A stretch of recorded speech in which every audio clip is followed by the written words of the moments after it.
Jesus, guys, it's kind of embarrassing when you guys get here before me. What's happening in the chat room? What's happening in the chat room? Oh, there's coffees, eggs, and bagels. Thank you very much. I presume that's for the team that are waiting for Danny to get his lazy ass out of bed.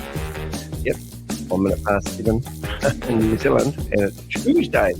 Yes, Tuesday morning. What else have we got here? Susie, Bitcoin was very revealing. Love Eric was a con of cons. Yeah, the New York podcast. Oh, I've been listening to that New York guy. Oh, there's my disclaimer, ladies and gentlemen. I can say whatever I want. Hi, Danny de Hek, aka the Crypto Ponzi Scheme Avenger. Here to name and shame anyone running a Ponzi scheme or a scam. Had some fun yesterday morning. What was the theme of yesterday morning's meeting? It's probably not a good sign if you can't remember. I wonder if I need to have a look at that just to jog the little memory of Danny. I did put timestamps. I went back and put all the timestamps. Well, not all of them, but enough of them to make it more interesting. We will look at their lives. And the theme of yesterday's meeting was Hyper One. That's right. Now I remember. Things are coming back to me. It's just a matter of time, ladies and gentlemen. For a minute there, I thought I was getting old. All right, present. Let's do screen share. Let's bring up a couple of things that happened yesterday's meeting. Oh, burpees. Yeah, so we had Hyper One. And also I went back and did the timestamps for Scam or Legend about Life Miner. Quite interesting, that one. I must admit, I did enjoy that. Oh, there's Lisa. Hi, Lisa. She was on an airplane. First lady to call into the show on an airplane. How about that? It's pretty cool. Yeah, so that one yesterday did quite well, actually. We had a bit of fun. What the heck? Let's show you some cool stuff. Let's show you some of the things. So I have done the timestamps. Probably the highlights of yesterday's meeting was, I don't know. What am I looking at here? And there seems like there's obviously when Robin and Crypto G come on board. But we did have a young fella by the name of Deepak come online. Now, there is another Deepak in We Are All Satoshi. And when I asked for an affiliate ID, or how do I get a sponsor link, he popped up and gave me his phone number. So then we started chatting with him, and eventually we actually got him on the show. We didn't know he was on the show, but that doesn't matter. He does now, unfortunately, but that's right. He's quite happy. But he did claim to me that not all platforms are bad, and did promise that he would present another platform that he believes is genuine. So I'm all ears on that one. So that's a big ask. But we did have a bit of fun with him. He actually came back and we had a one-on-one chat with him. Nice enough fella. Only heard about Boomerang a week ago, and he was obviously trying to get me to sign up underneath him, was suggesting I did. It didn't matter what I sort of said to him. He said, but you need to wait until it launches before you invest. And I said, I don't think it will ever launch, because they mathematically won't sustain itself, because the money's not coming from arbitrage trading. But a bit hard, but interesting conversation. So if you want to go back and have a look at yesterday's meeting, that was quite good. We did show some other things. There was a video there of Brenda Chunga. Photographer who fired us after about 20. Brenda Chunga, she posted a video 4 hours prior. We did actually crash Gracie. This Sunday's master. Doesn't she just run shivers down your spine? And we did go to the Venn group, which we'll do in a few minutes, and listen to the announcement. We're taking time out of our week. So everything's still happening. Nothing's really changed. A lot of people are messaging me saying, I thought Sam was charged. I thought Sam was charged and he was going to be locked up. Well, do remember, he's stuck in Dubai, and no one can really touch him in Dubai unless the Australians have words with the powers that be in UAE.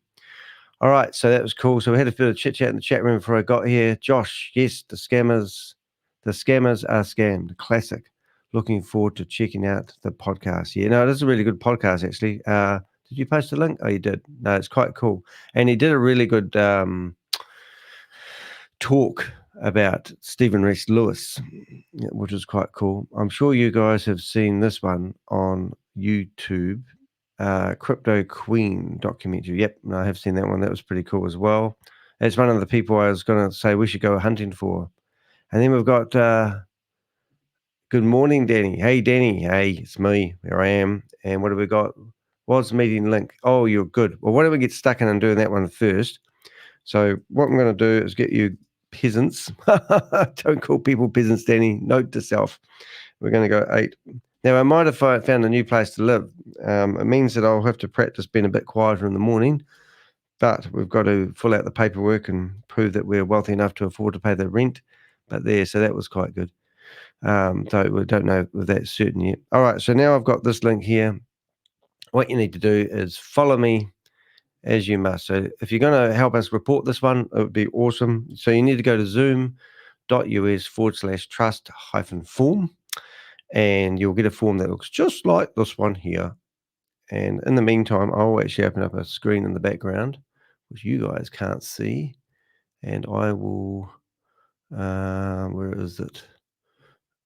Bank account number. I might take that one off actually.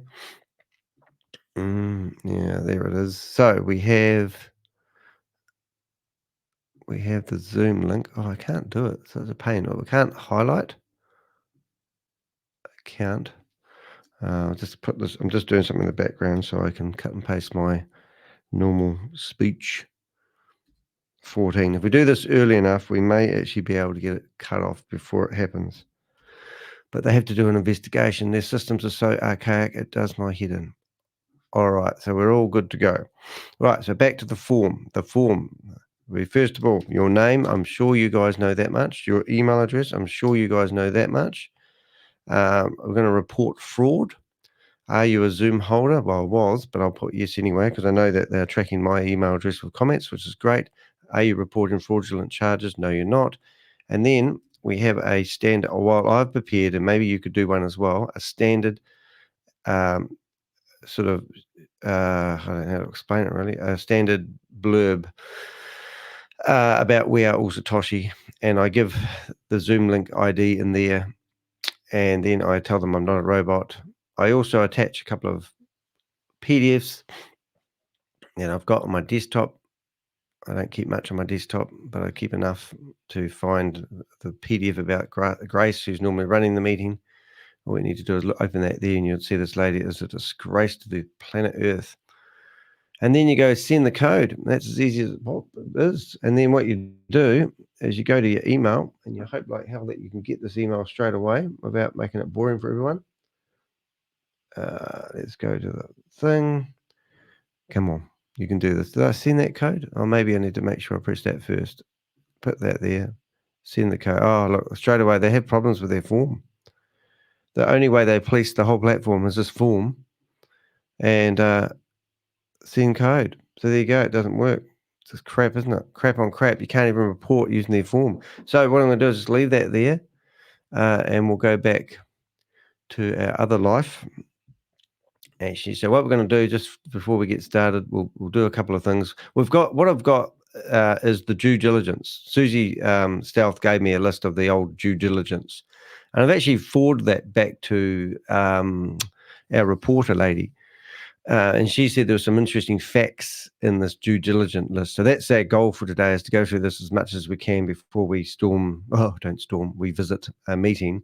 And I thought we'd go through it because there was a couple of things in here. They used to send this due diligence to people who were worried about the company. They used to provide their own due diligence, which is kind of funny, really, isn't it?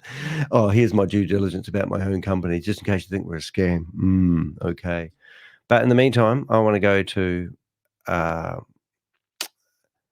wherever we are, Facebook, and I want to see if we can search for Vend. So if I go VEND and then put Vend, end, you can see it doesn't pop up anymore. Vend scam now. What? There's a new one. Must join that one. Vend scam now. What? Well, that looks like me. Better join that group. Maybe I could also take it to another level and actually give them a link to our meeting that's happening right now. Let's go. Put this in there. Create a post. Just post it straight in there. It should do the job. And go send.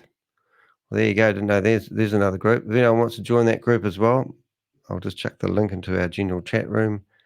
It's going to be anyway. In the meantime, we need to go out of this one and we need to pick another profile. So we need to log out, and we need to go into my dog. My old dog Apple has a profile. He's brilliant. People are suggesting that I don't broadcast my screen. Don't broadcast my screen live because then people will know my identity. I sort of like past that, to be honest now. Right, that is great news. Sending positivity your way, the best outcome. Yeah, let's hope. Oh my goodness, that's just a photo you don't see every day, isn't it? So now we go back to vent and look, we're not banned on this one. We can see it. Isn't that good? I just like to go here. So 3 hours ago, we had this beautiful Zoom here of, is it Mandy? Mandy Pandy? Mandy Pandy, just the girls and made them cry. Let's see what she has to say. Okay, where are we? You going to talk, Mandy? For daily financial reports, then I do have to read this disclaimer though. It's the most funniest disclaimer ever. How about presenters and project owners are not financial advisors, and we do not give tax advice. Got it? Right. Our intention is to create opportunities that help improve life. That's our intentions. The longevity of our business depends on our marketing budget and the growth of our business community. Love that. Our business may be short-term or long-term, but there are strategies you can make the best decision for yourself. All care, no responsibility. And that is basically get on day zero, recruit, hopefully get your money out, get your one times back, and then worry about all the profit after that. That's their literal strategy they tell people. So they know their platforms are going to collapse. Okay, attend our daily Zoom meetings and get daily updates and read our daily financial reports for strategies to win. It's like lotto, isn't it? So here they are saying they're not financial advice, but they're going to provide a financial reports. How does that work? Vend is a platform where project owners are given an opportunity to launch their own projects that give you better odds of benefiting and profiting from opportunities we continue to launch. So Sam's goal is to it launch is a very transparent 100 projects in the next couple of weeks, probably, but it's some short period of time. Okay. group, and you will be able for your own team. So Sam is packages with coming here and voice. Issues with the relaunch of VideoLook. Some of customer services members are here also to assist me in answering the questions. And if we cannot handle it here, we'll send you to customer. Oh my God, was there a relaunch of Vidi? Was it? Nandy, is it? Nandy. So these are the stupid projects she's About launching. the video. But let's see if we can figure out if Sam's comes in here. It's always good to hear from Sam in the morning. Ladies and gentlemen. Good afternoon. Good evening. Actually, this one here looks good, doesn't it? Look at this. This is the best one yet, I think. It's called Token Name Mickey. It's even got Mickey Mouse on it, which is copyrighted, actually, by the way. I don't think you're allowed to use Mickey Mouse on any advertising and endorsements without having a relationship with Mickey Mouse personally. Package name, Mickey Mouse. Package price is $10 USDT. Daily rewards is $2 USDT. Potential income is 1.5. Conditions, refer one mini user to activate the trade. So unless you refer somebody, you're not going to get any money. Isn't that just beautiful? I mean, how about the wealth token? Right. So if you want to start your own token, you trottle off to Sam and you say, I want to start my own token. Here's what do you want to call it? You come up with a name, we call it DDH. I should do one. And then what you do is you tell them how much return you want to give people who sign up on a daily basis. And then you go out there and you promote the hell out of it. Hopefully you can sustain the growth of the company will sustain the withdrawals of the company. That's if there is any withdrawals. But yeah, I don't know, last time I counted, maybe 10, 15 different projects, and they've all got their own stupid little names. And token name, King, name of, package name, King of Hearts. I think there's something to do with cards. Project name. But anyway, it's all crazy. So let's see if we get to the part where Sam normally comes on. Their meetings are only 50 minutes long these days, which is great. Let's have a listen. Yeah. Can I explain when I can use the Vidil UST for buy the package? When you can use Vidil UST have when I can. I'm just going to skip it. It's all the same bullshit. assets to the Venn platform. I don't know. It was posted in all the Telegram. Same time, same place. Contact him. Okay. Okay. Thank you very much. Thank you so much. I really appreciate it. Okay, thank you. But you can also check it in our group. It is there. Okay. Okay. Okay. So no more questions. Are we all good? It's time to see you tomorrow. Same time, same place. Make sure that you invite, and don't forget Wednesday. I'm missing someone here. What happened? I'm not seeing Sam Ken. Did he travel? Just call him and ask. He has never faced Zoom before. You are not seeing. Hope he's fine. Yeah, I'm sure he traveled, but just contact him. Okay. I'm sure he'll be happy to hear that someone misses him. Yeah, I miss him. Okay. Oh, well, it doesn't look like Sam was here, but he was here yesterday. So that's the update on Sam.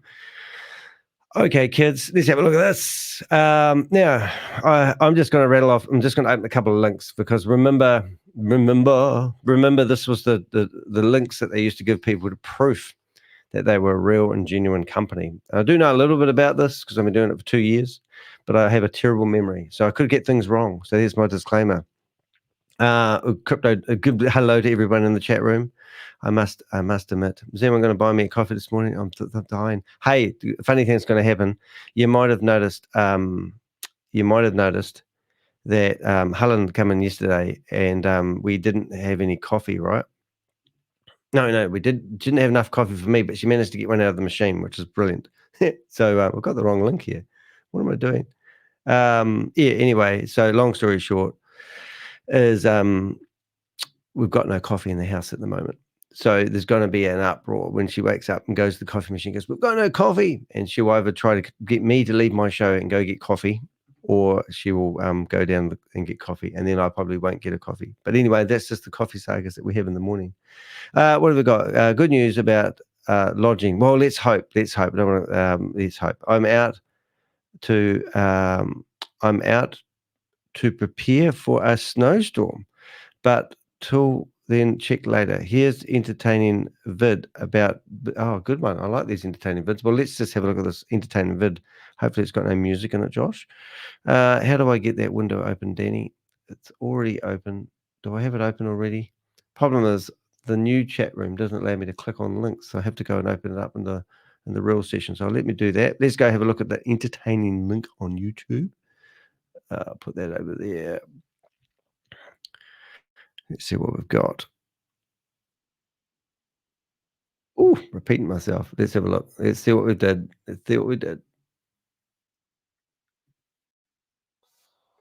Okay, entertainment link.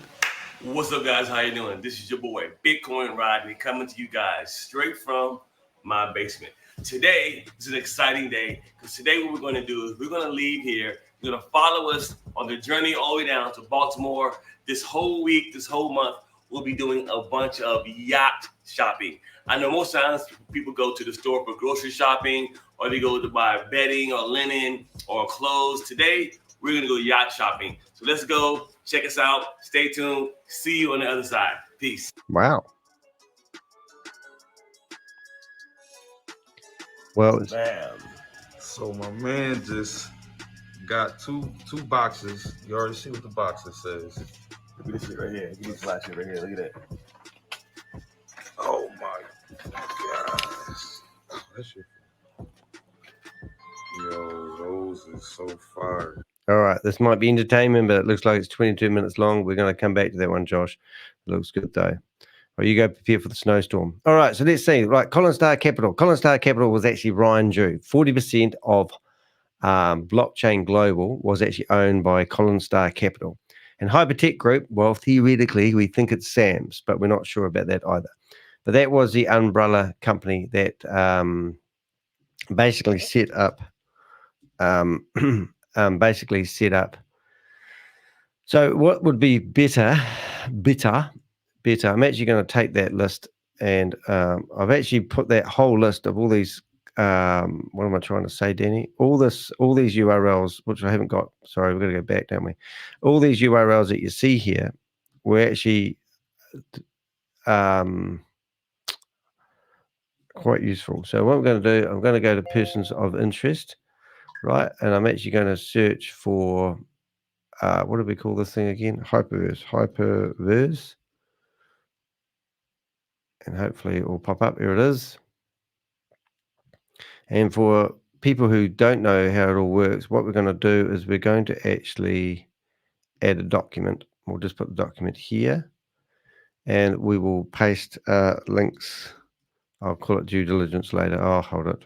Due. Alrighty. So, and we paste all those links there, right? And I'm going to go back to this list and copy that word there to make my life easier down the track. And we are going to go boom, and we're going to go. All right. So what we want to do is look at this document here. Now, I got a good version of this the other day, but this is basically the HyperTech Group organizational chart. So you see Collinstar Capital, Blockchain Global, HyperTech Group, HyperCash Foundation. So that's the 4 main entities that run all the other things that we have been battling. So if we go back to the list, you'll see, first of all, they needed to proof of registration. So HyperTech Group, Collinstar Capital. So let's go to this one here. So this was actually all the companies that were set up theoretically to prove that Collinstar Capital was a proper identity. Now look how many different names they actually had, which is kind of unusual in a way, isn't it? So Collinstar Capital has all these companies set up. Which company are they trading as? And so we've got registered, deregistered, and then registered. Now, even just picking on one of these Collinstar Capital names, it tells you that it was deregistered in 2021. So that's a wee bit unusual, isn't it? Now, can we get back? Or does that just drop down? Oh, it doesn't let me go back. No way. You're not going to be like that to me, eh? I think it is going to be like that to me. So I don't actually know what that means, but what I am saying, Collinstar Capital is spelled in 2 different ways. So, hey, it just goes crazy. So there's a whole lot of companies set up here for whatever reason, and what one controls the money, I don't know. So I think that's quite interesting in itself. What have we got here? Windows in a basement, ha ha ha, bet where Josh is wintering. They don't have major windows in the basement. Don't quite follow that, but I presume Josh is in a house where they got basements, but probably have tornadoes, watching the tornado chases. Just saying. Yes, anyway, so that's interesting. So that theoretically is meant to prove to everyone that they have actually got registered entities, and they're registered in Melbourne. And it also does actually show you guys that, oh God, I've got the wrong window. That does actually show you guys that these people actually did originate from Australia. Hence why the Anzac crypto whalers. Yeah, so that's one thing. All right, now we go to the government ASB lookup. Now this is, I presume this. Hey, look at that! It's been renamed, isn't it? So what is that document meant to prove us? Proof. So that document was the proof of incorporation and business information. So we come back here, but they've renamed it. Interesting, isn't it? Just me and Kerry. What's happening there? Regarding onboarding people, and they ask, what if they run off with the money? We were told that they had all these successful businesses in blockchain. That's if things were to go bang, they would be able to pay people back. Yeah. Is that for HyperVerse, are you saying? But anyway, so I'm curious now is why this name is called Hatchstone and not, have they renamed this company? So let's click on that link there. It's a private company. So what the heck? So who is this company here then? I'm sort of curious now. So do we go back? I'm not very good at doing this stuff, by the way, kids, but let's pretend we go here and let's search for this name. And there literally has called it Hatchstone Capital. So there's now 4 companies. So they've actually renamed the company. And if you look at that number, 4, can we go back? We can't go back. Why would they do that? So this is registered. So Curious George here would probably just go type that into a browser and see what comes up. Hey, I might discover the real company that's still going. Passion. Who's this company? Is this actually a company? Is it based in Australia? We could be like breaking things up here. Hatchstone. Never heard of Hatchstone. Great value, capital, and opportunity. We're partners of choice of building successful. Not saying this is the company. Oh my goodness. What the heck? What's this Hatchstone stuff? Now, I did actually give this off to one of our let's say, reporters. What did they say? They said something interesting. I'll just have a quick read.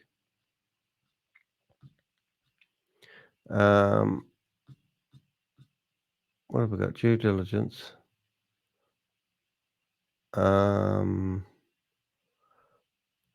First growth fund. Yeah, so what's this Hatchstone? Is an Australian financial licensed investment authority firm. So you're telling me that this company has rebranded itself to Hatchstone? That's fintech. You're kidding me. Is that what they've done? So somewhere along the way here, this company, Collins Street. Well, I've never heard of that before. But why would a company rename itself? Really odd. Really odd. So there you go. So you heard it here first, kids. That this company seems to have changed its flavor, its name, and they're now located in a building. It's probably level 12. Let's see if we can go in there. Let's see if we can do a virtual walk-in. Level 12. Collins Street. That's a bit weird in itself, isn't it? Collinstar Capital, Collins Street. Is that how clever their naming system was? I don't know what that means, but hey, if you're clever enough and did you spot something interesting then, let me know. Registration and shareholder info. So we go in there. Let's have a look. There's a Google Drive. So whoever set this Google Drive account up has still got it open to the public, which is quite amazing, really. So yeah, so these are actually companies. Won't be able. Yes, ISO. So it's It's a problem though. These companies say this stuff, but there's no way of, like the Vault Horizon for We Are All Satoshi, claiming that everyone's money is safe in the Vault Horizon, and then all the money goes from one vault to another one, and then for a whole month I'm going to everyone, hey, there's no money in the vault. Where's the money gone? Oh, it's all been put into a shady crypto bank based out of India called CashBank. So there's the yep, okay, and here's Collinstar Capital.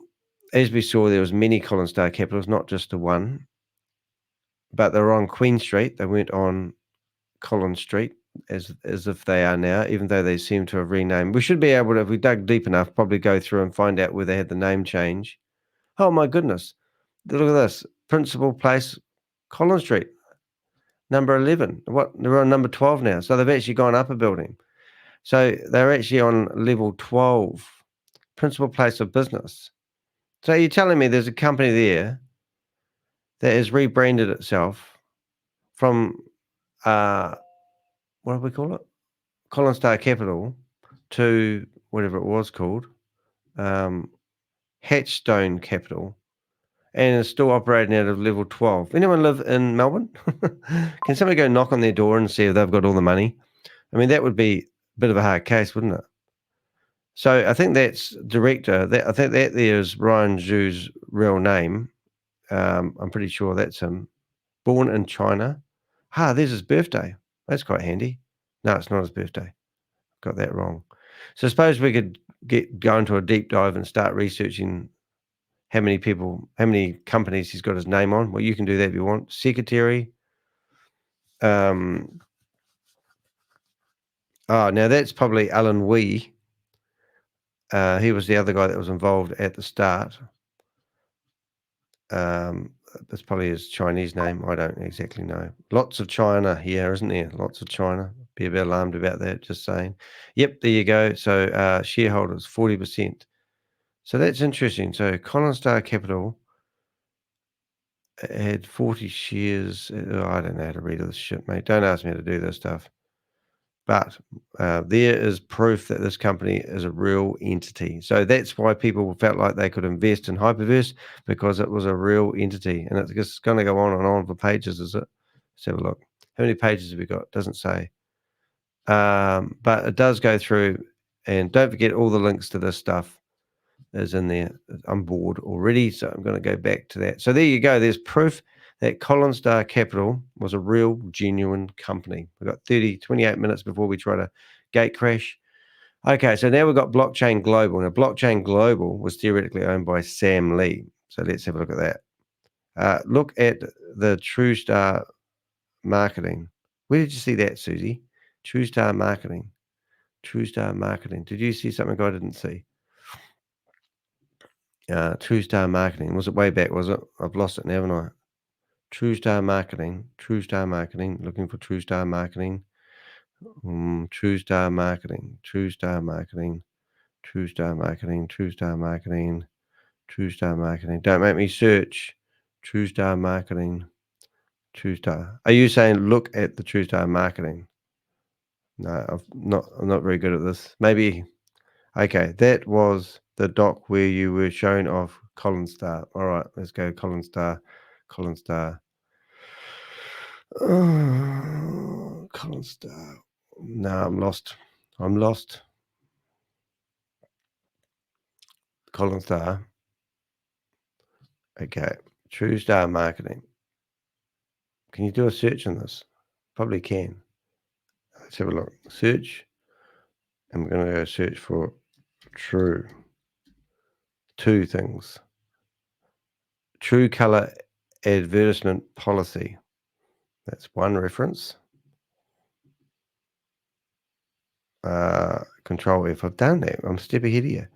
That was the doc. So what one are you saying? You're saying TrueStar Marketing.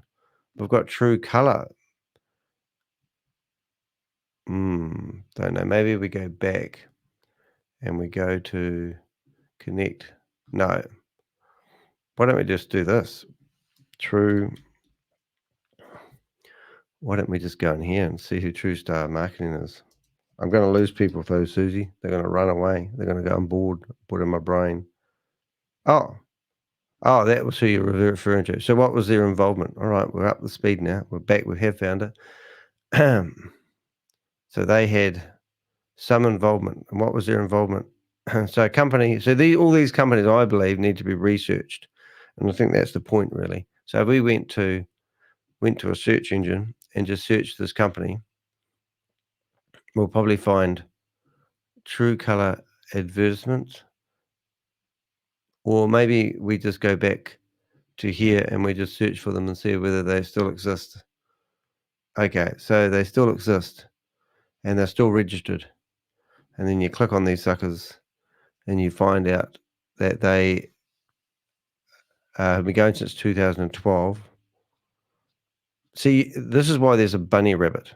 I don't know if you guys noticed that, but there's actually a bunny rabbit on the graphic for today. So if we go here and we look at that there, we open that up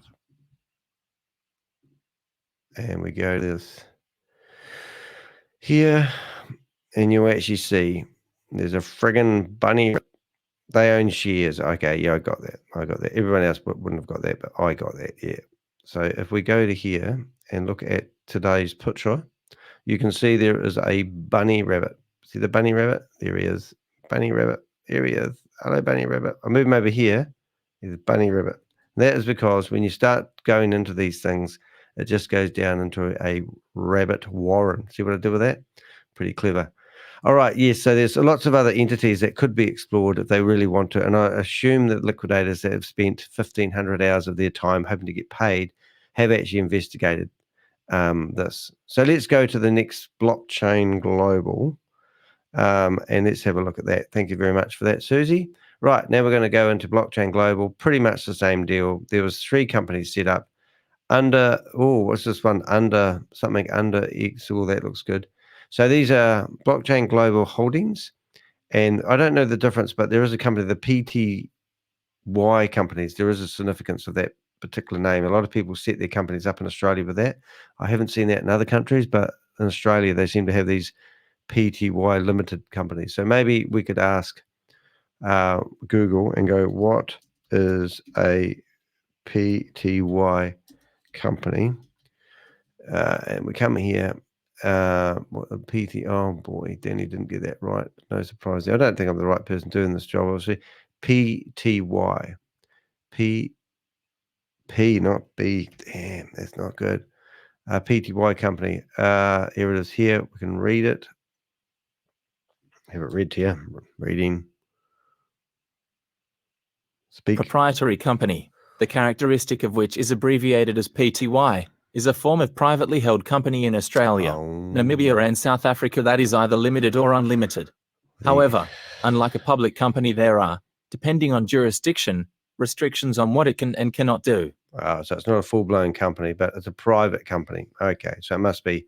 All right, so now we've got something in here important. Anyone who sells you financial investment products, give you financial advice, must have an Australian financial services license. Now that there is a really good statement to have. So all these guys, like I'm thinking of the ANZAC crypto whale of traders. Anyone who sells you a financial or investment product or gives you financial advice must have an Australian Financial Services AFS license. Make sure the person or company you are dealing with is licensed. Now, this is really interesting to me because the company that started off, now have you seen Sam holding up that coin? And he goes, this is Meet My Girlfriend. And he holds up a Bitcoin. That photo was taken when he was doing a promo video for Bitcoin Group Limited. Now, this has been renamed. So Blockchain Global has had their name renamed to Bitcoin Group, from Bitcoin Group to Blockchain Global. So this is actually quite a massive thing for me not to realize, even though I have heard this before. I've heard everything before, it just doesn't stay in my brain. So Bitcoin Group was when Alan announced WEI, Alan Way, Ryan Jew, and Sam Lee all worked together in the Humblebee office. Now, there's a whole video about that on Project Frugal's YouTube channel.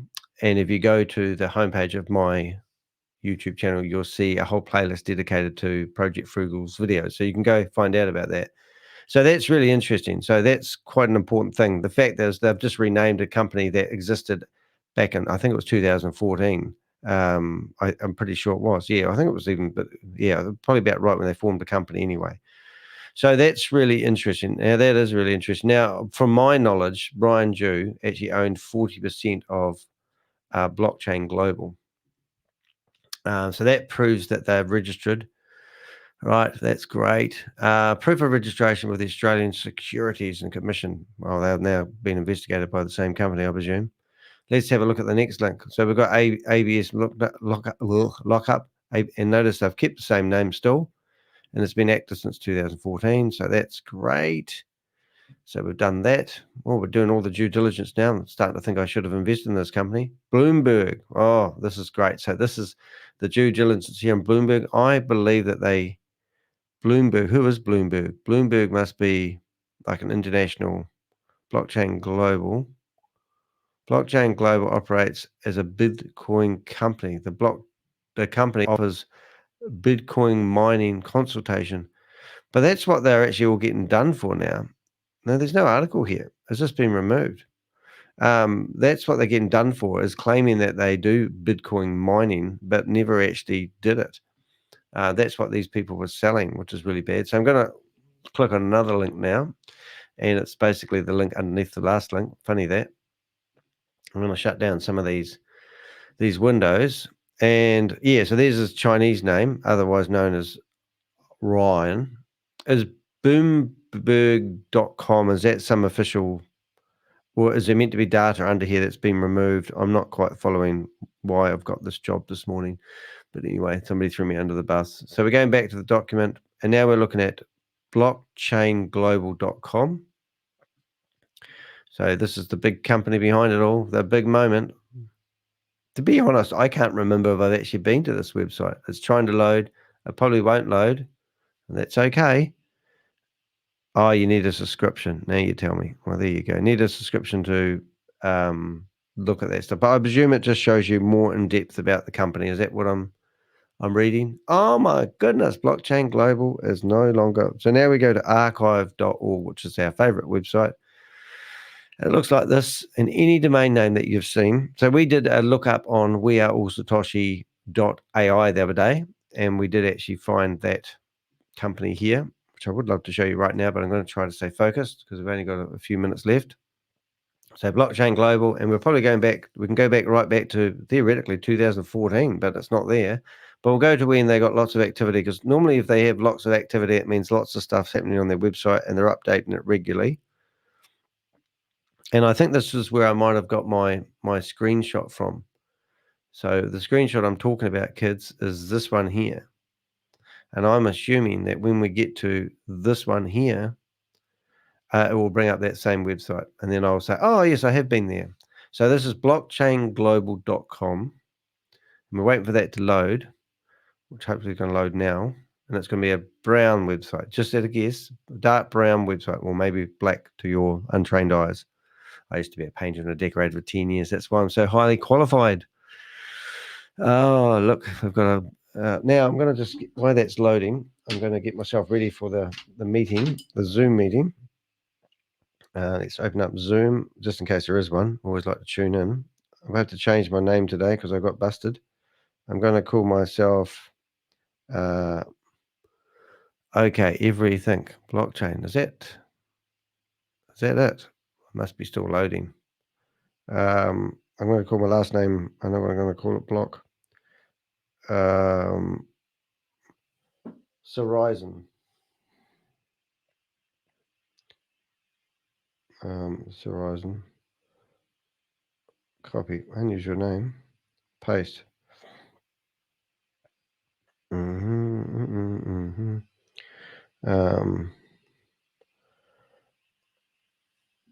Gommersberg. That's an unusual name. Do you like that name? Copy. Paste. Right, save. All right, so this is blockchain. This is not a website that I can see, but this is oh, look. Oh, these do look familiar to me. I remember seeing a video with Ryan standing outside,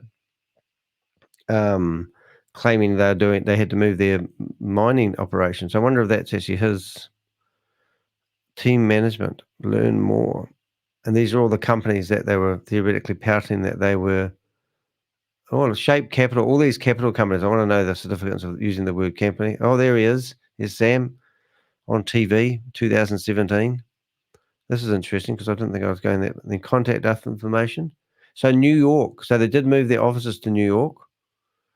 And also, that's really interesting. Oh, no, they didn't. I'm thinking of something else. No, I'm thinking of Hong Kong. Looks the same to me. Hey, that's interesting. Let's jump forward and let's see. I don't think I've actually ever seen that website, would you believe? I've got to find a photo now.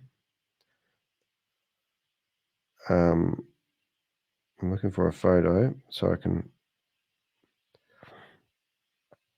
yeah, let's just see. So we'll leave that there for a bit. Now, what have we got there, Susie? What have we got? Google Drive. Susie's, I can see what's happening there, Susie. You're saying, come on, Danny, show them the good stuff. Let's have a look then. Did we get the good stuff? YouTube, Josh. Hold up. I'll just see if I can Google Drive. Okay, I'm looking for a picture though. I've got to find a picture. Hold up. Oh my goodness. She must have got coffee. Blockchain Global. So you want me to show this document? 3rd of March 2020 date time. Blockchain Global Limited. Interesting. All right, I'll let you have that one. Where's the other? And then what else we got here? We've got this one. These are the 3 doctors I found interesting, which led me to other things. Okie dokie. So I'm assuming that what's interesting about these, that they've been updated in 2020, which isn't too long ago. Okay. And what other things are you referring to, young lady? I'm just having a wee look here to see if I can bring them all up. So the 3 company registers is interesting. All right, let's catch up on Susie's comments. She's trying to send us subliminal messages here. There are 3 documents I found interesting that led me to other things. The first 2 are historical PDFs from ASIC. Okay, all right, yeah. The last one looks like a trial pitch deck for hyper community with names of people I've never seen before. Okay, so do you say the last one? Right, I haven't brought that last one up. Maybe I had and it just overlooked my this must be frustrating for Susie watching me do this. Let's go to the last one. So this is the last one. The last one. Oh, I see. This is exciting. There we go. We've got 3 documents. Let's have a look at. Oh, I see. Hyper community in overview. Wow. Well, these are interesting. Well, I'll just have to download those and keep those for my little wee folder. That is interesting. So who is Supernode for? Wonder if these were pitch decks pitched to the 36 people in the first Zoom meeting where they told everyone, if you archive. Yeah, this is actually quite cool. Yeah, no, that is interesting. So I'm going to save those and add them to my archive thingy. Now, how do we get back to where we were? It didn't really let me hit the back button. Why didn't it let me hit the back button? Do I have to go through the whole process of doing this again? It looks like I do. All right, so what was the third one? Go to that one. I wonder if we can actually hold the... Oh, no, we have to click on that.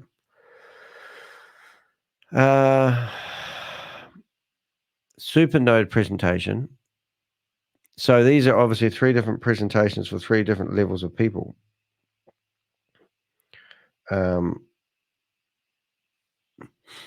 Referral rewards, disclaimer, how does it work, wealth,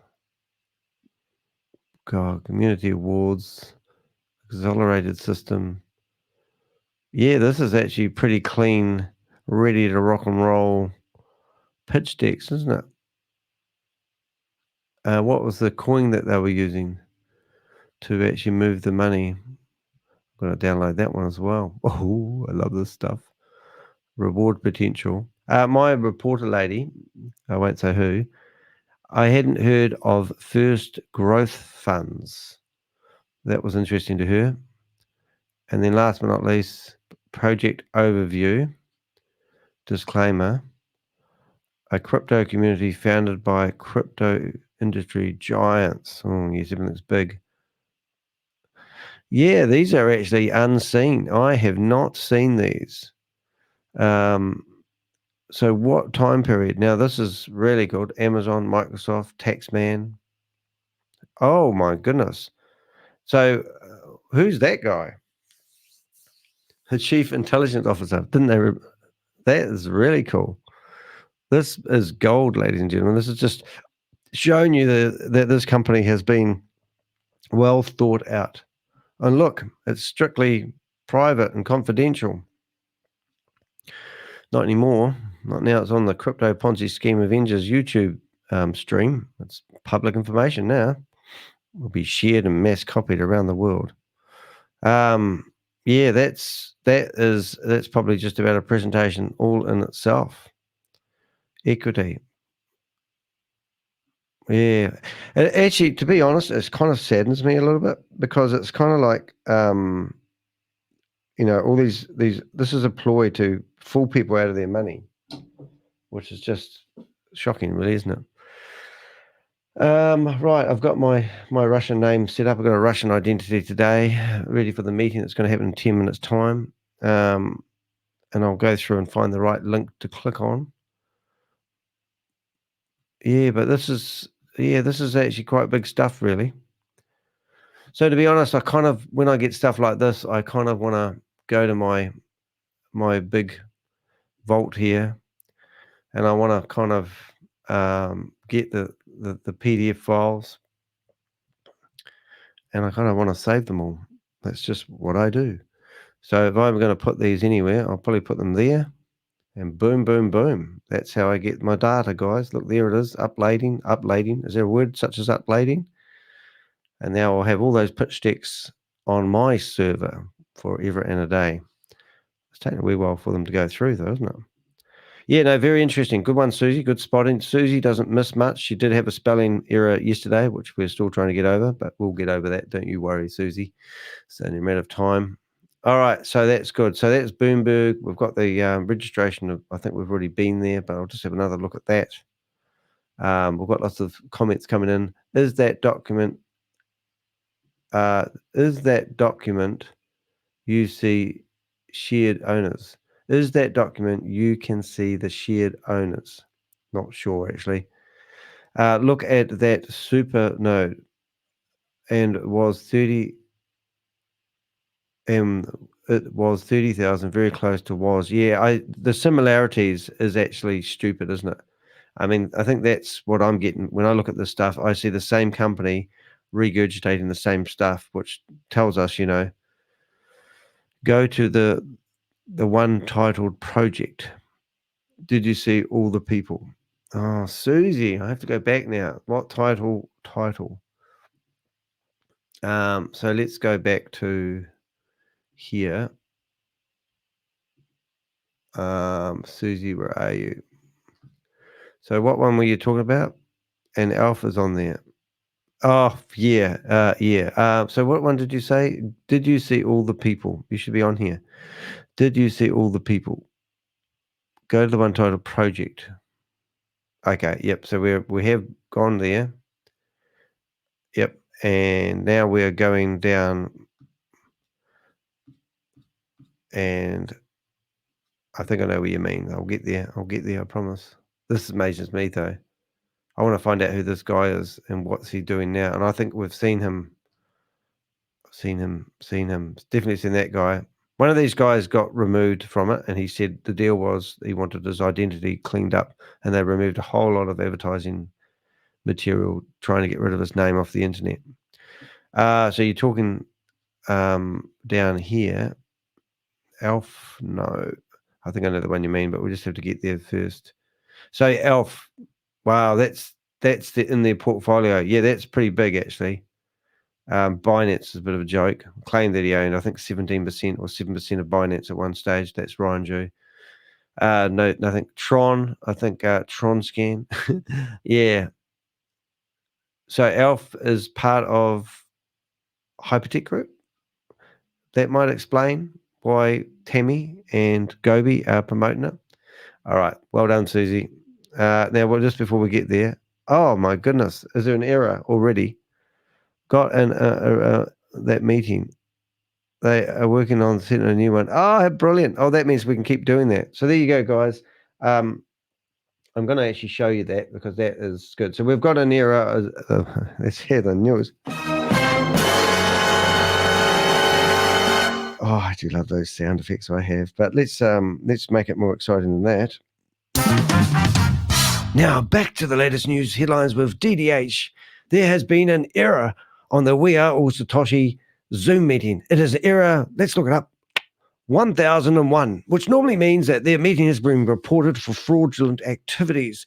This happened about 45 minutes ago when Danny de Hek and the Avengers decided to start reporting the Zoom meeting before it actually happened. Unfortunately, there will be no We Are All Satoshi meeting until they scout around the world finding someone who can ram out another ID number for their Zoom meeting. We will have first-hand information from Susie Stelf as she finds it, and she digs deep into the treasure trove of how can we run a Zoom meeting and promote a Ponzi scheme that's illegal when we keep getting our Zoom IDs banned by the Crypto Ponzi Scheme Avenger and the Avengers. Back to the show. Thanks for tuning in, guys. It's Danny here again. It was just a commercial update. Right, so what we need to do now, kids, is we need to keep an eye on things. First of all, I actually do have, would you believe, I do actually have access to that very meeting. So I'm just going to check that meeting number that we had. The password was 505050. And they said, Boomerang is inviting you to a scheduled Zoom meeting. I'm going to have a look at that number that you gave me way back. I'm going way back. Got things to do here. But yes, look at this, guys. The portfolio, look at that. Okay, so Zoom meeting link. The one that you gave me was different to the one I had, I think. Yeah, it is. So, yep. So you get yours from. I've got another one called Boomerang AI Arbitrage. And it's by a guy, would you believe, called D. Now, this is why we got our guy mixed up yesterday, because there's another DPAC. And I thought we were talking to DPAC, the proper DPAC, but there's a DPAC number 2. So that was quite interesting. Right, Susie's hunting around for that. Got new comments coming in. Let's go down here. Going to get more people. That was from Often Bob. It's the Hindi Zoom. Oh, let's see. So that one's been shut down. Isn't that great? Though we actually are making a difference. Well, I'll tell you what I'm going to do, guys, because I'm going to be ready. I'm going to have this screen ready to go. So as soon as we get the latest in today's meeting, we're going to put it in here and report it off the Zoom. So exciting. I'm actually going to get to the point. Oh, that's right. I didn't even get a chance to finish that one off, did I? Because they cut me off. Hold on. I'm just going to see if I'm going to find that. So I'll just see if I can catch up here, kids. I'll get rid of that screen. I'll get rid of that screen. I'll get rid of that screen. You can't see the screens I'm shutting, but trust me, I'm shutting them all down, ladies and gentlemen. I've got rid of Nandi. All right, so we'll go back to this screen. So this was the screen I was about to report their meeting, but it seems like it's a waste of time now, doesn't it? But let's do it anyway. So I'm going to send the code. The code don't work. So this whole process didn't work last time. But anyway, it got shut down anyway. So I can't say I'm responsible for it because I couldn't get the form out. It's just crazy, isn't it? Okay, keep going on the doc. Okay, all right. I'm going to go back to the original doc. This one here. Is that one? They've already used it. All right. So, okay. So what are we doing now? You want me to go? Oh, can we go on to HCash? Because HCash was something I never really understand the purpose of, but we did have HCash. No, they used it. No? Well, I've got it open now. See? So HCash, in case you're wondering, they also set themselves up. They were also a private company. They had the foundation, and basically everything was set up in Australia. Isn't this terrible, this big scam? Okay, what do they use? The project doc. You really stuck on that project doc, aren't you? I feel like you're pressuring me to do stuff. Pushing me to do stuff I don't want to do because I don't know enough. Okay, so you want to go through this project doc, this one here. Is this the project doc? Portfolio. So you're saying there's names in here that you haven't seen before. That's what you get there. So let's do it, just to do Susie's head in. Let's do it backwards. Oh, I think I found it. Well, let's go forwards now. This one here. Research Committee. University of Technology, Sydney. Are you kidding me? National University of Singapore, right? University of Technology, Sydney. And you were looking at, wow, are these the names you're talking about? Keep going down. Susie, that doesn't sound right, just saying. Right. How have you ever seen these names and faces before? No, I haven't. I'll bring that message up for other people. Yes, does sound wrong. No, but I don't know. I mean, yes, I have seen the founder of, oh my God, the founder of ALF, that guy there. Yes, I've seen him before, but isn't that kind of funny?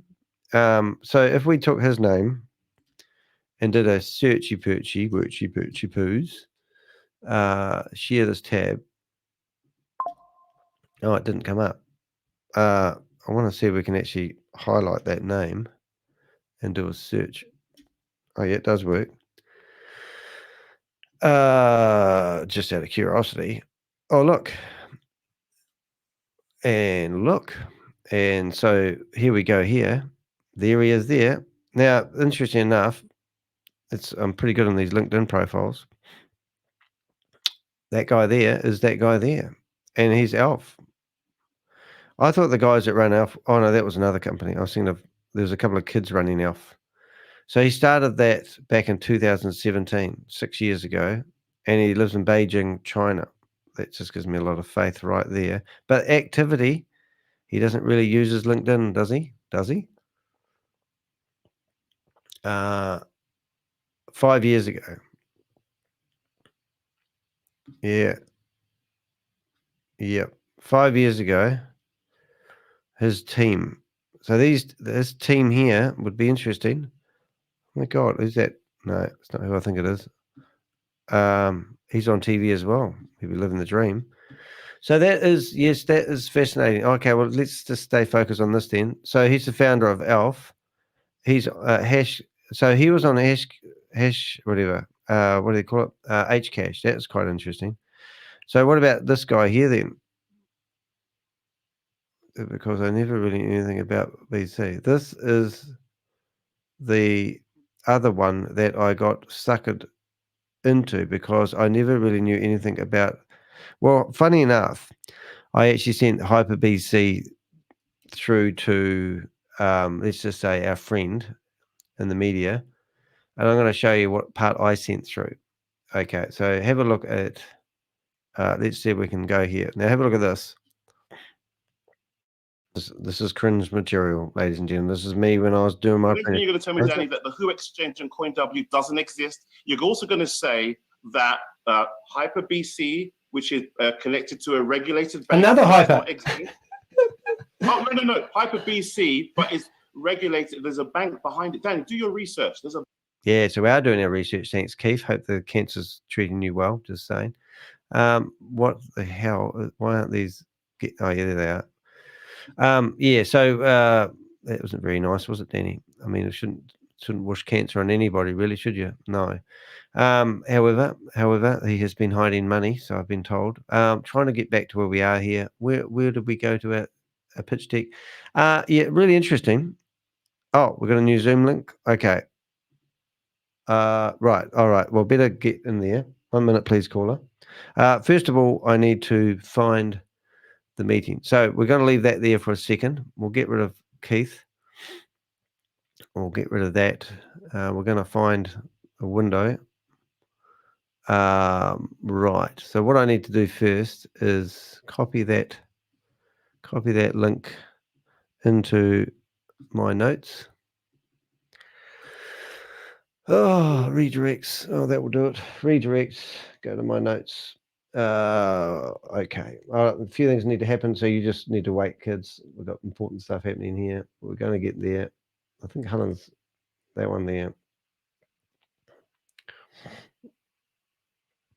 Start broadcast. Oh my goodness, I'm not prepared. Not prepared. Haven't opened up all my windows. You don't realize how many windows I open up before I go live. But we are going to show you guys what's going to happen in a minute. Now we have to think really quick, Danny. We need to find applications.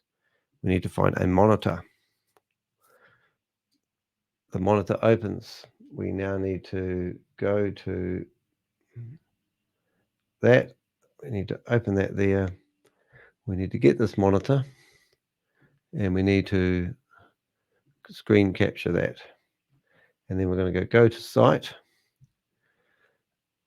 And now we need to plug in sound. Today's presentation, and I would like to introduce myself as Grace.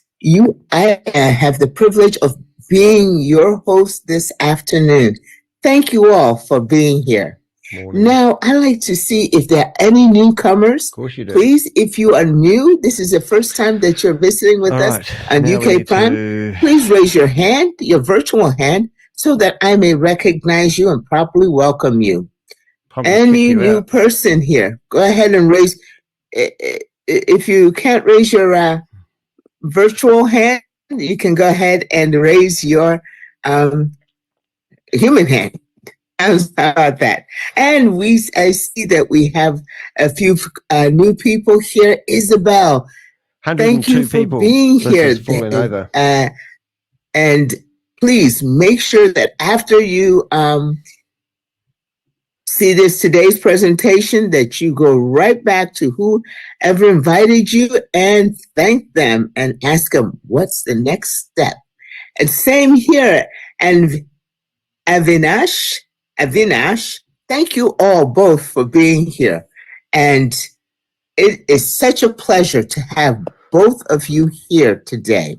Fantastic, fantastic. Any other new person, or who did you invite new? No, you still have a couple of minutes. I know we're starting a little bit here, but if you any, please let me know so that I may properly recognize them. And we have wonderful the work getting out about this opportunity. Oh, yeah. Buwad, welcome, Buwad. Can we hear that right? You should get back with whoever invited you here today. This is fantastic. Right. Now, we will go through as far as the presentation is today, and then right after that, we'll show you a demonstration of this, and we'll give you the opportunity to get back to the person that invited you today. Again, so without further ado, let me make sure that I can call this up.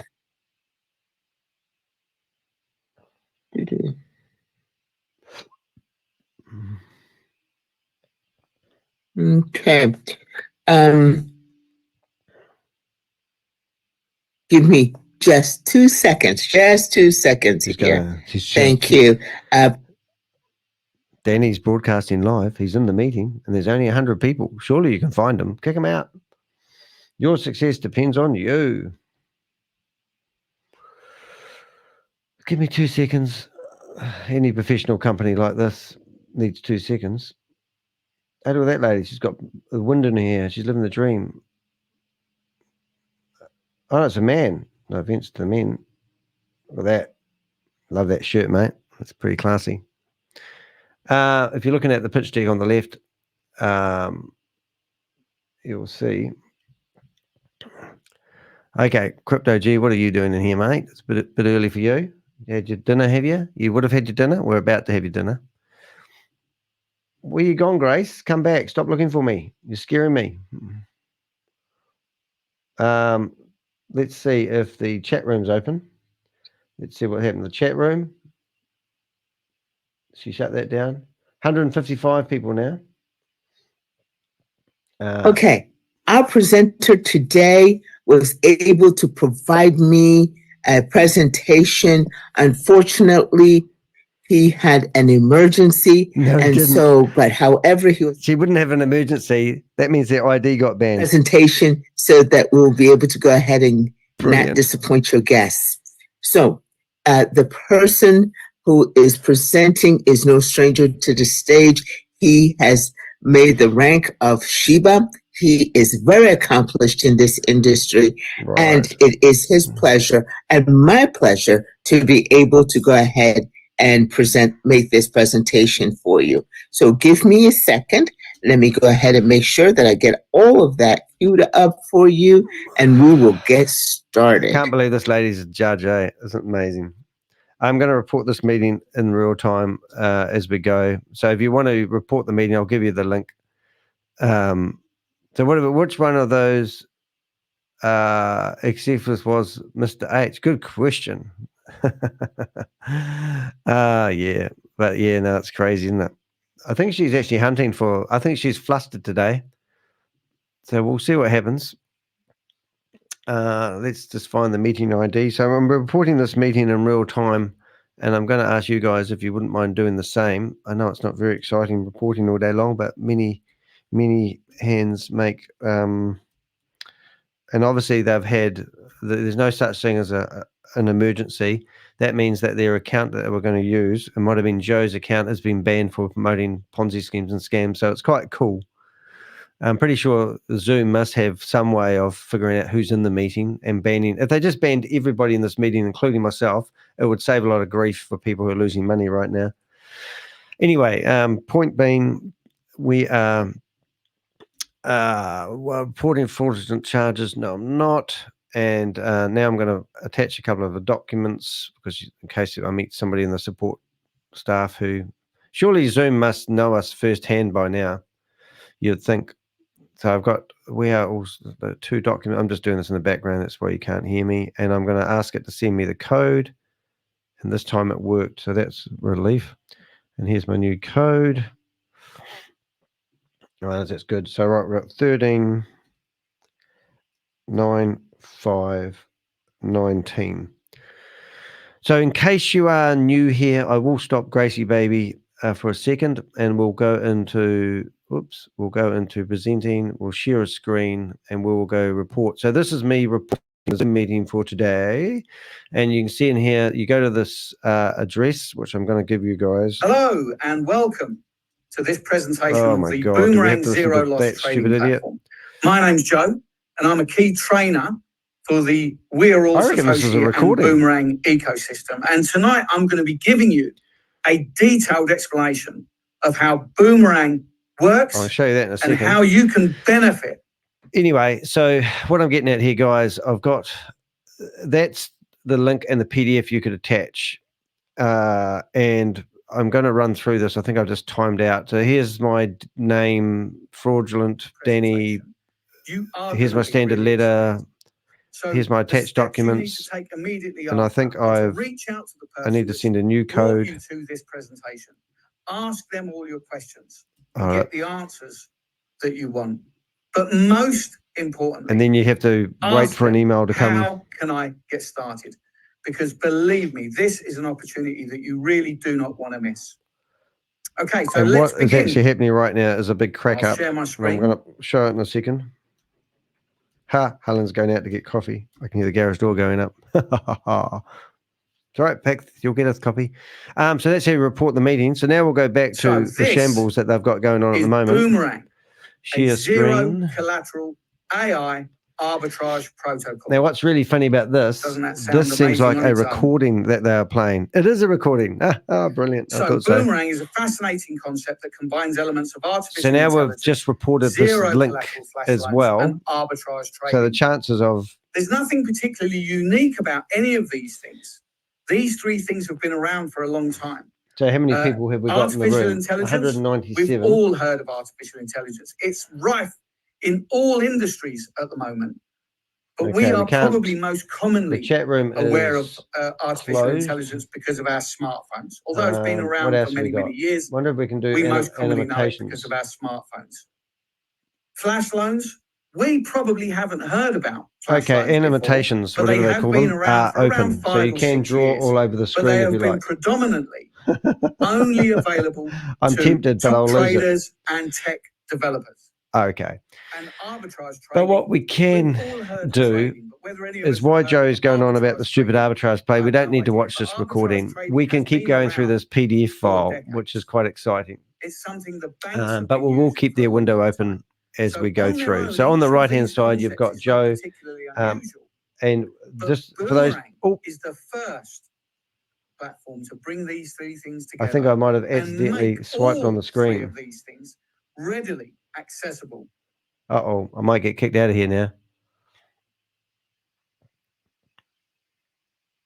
Oh, it stopped. Things. Let's have a look at each of these things and find out what they are. So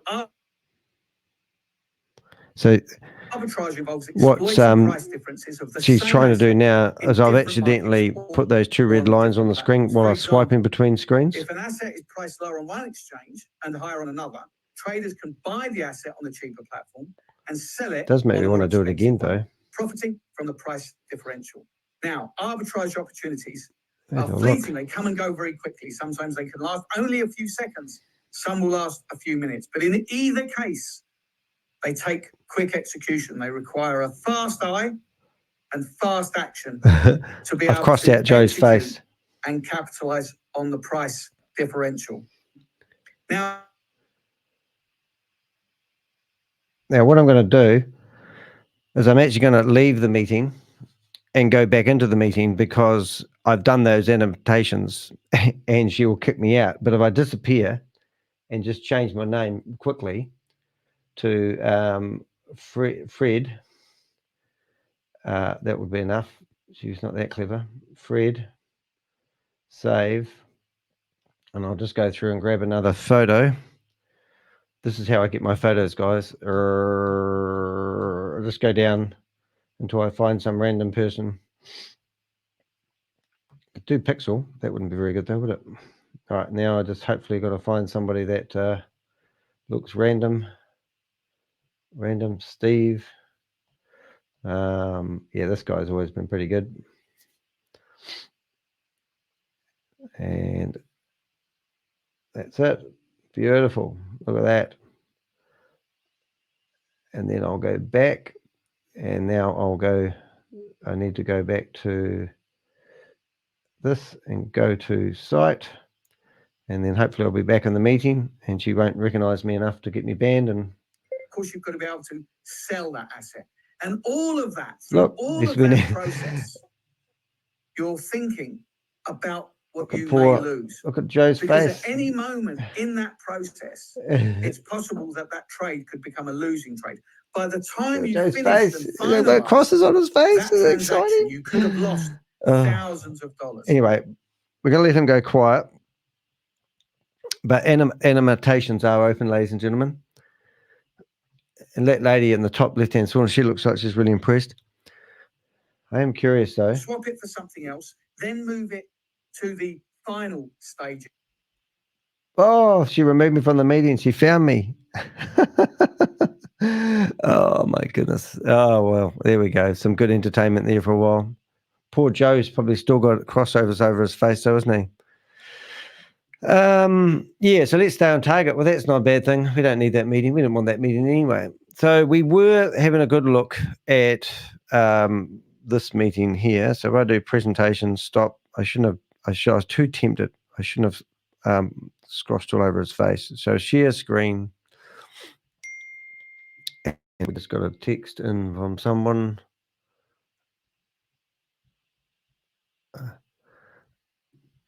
Right. So that's what we're looking at the moment. Now, funny enough, I'm going to say something here in a minute, which I just have to make sure I've got my facts right first.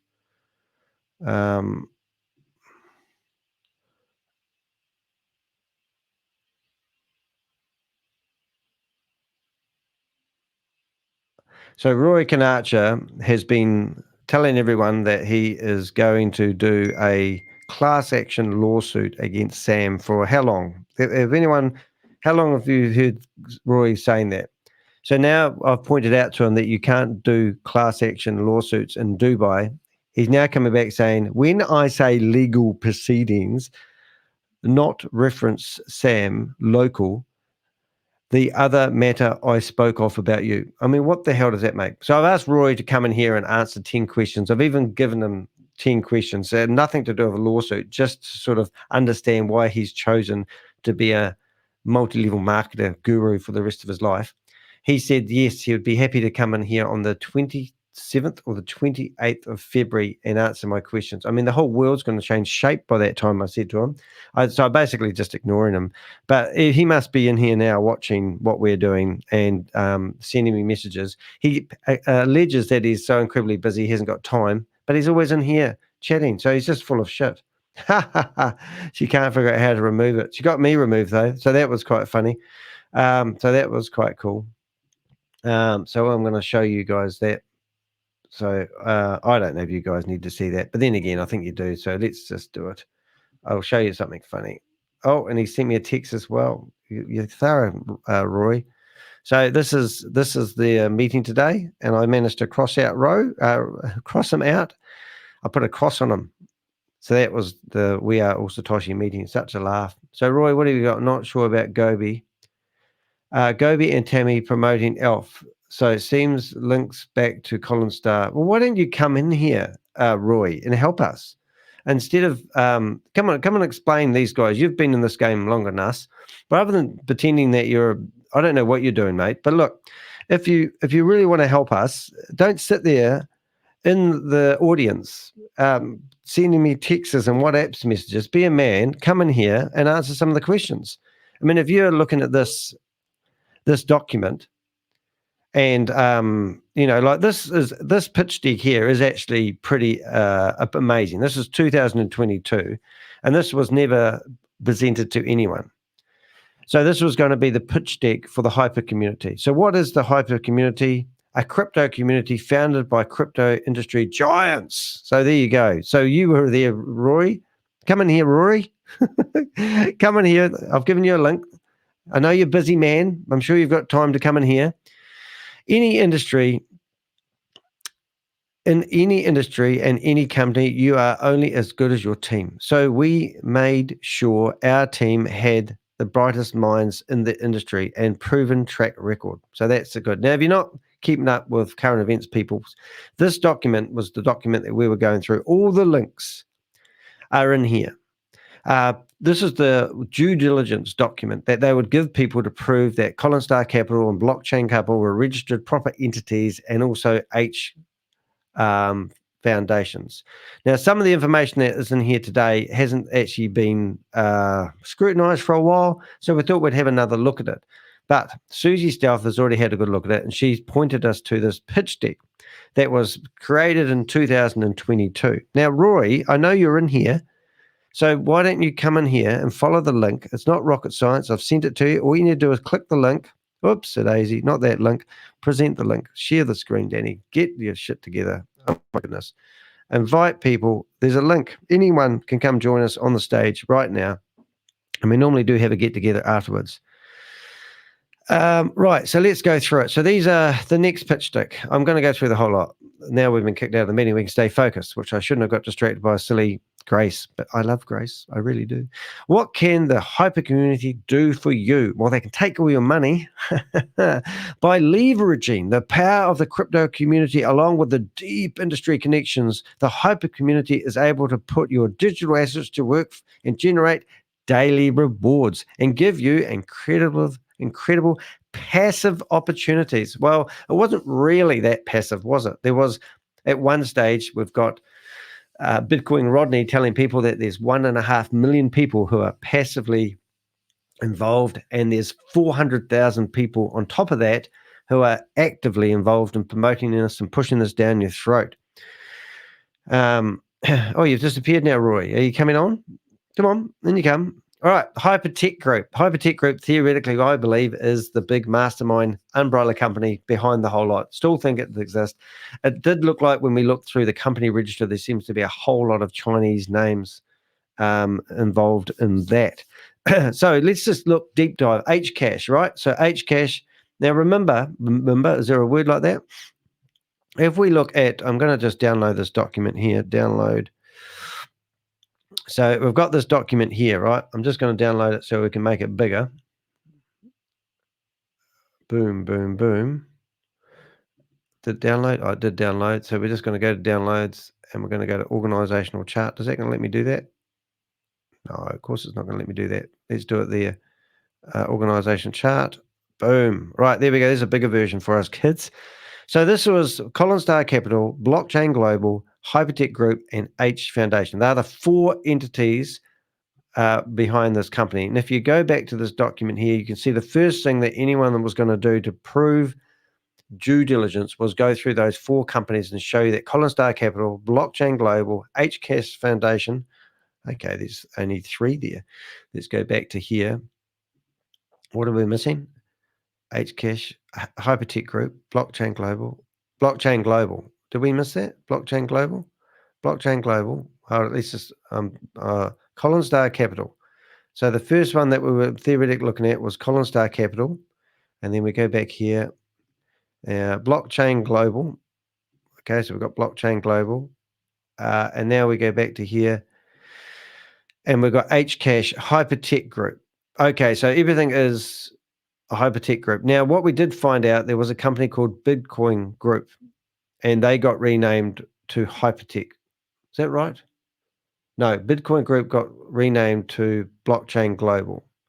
And then we've got HyperTech Group. So my point of this exercise, if I get this right, is that we're trying to figure out who HyperTech Group is. And it does seem like HyperTech Group is got Collinstar Capital, HCash in there, and Blockchain Center, which notice Blockchain Center was actually called Blockchain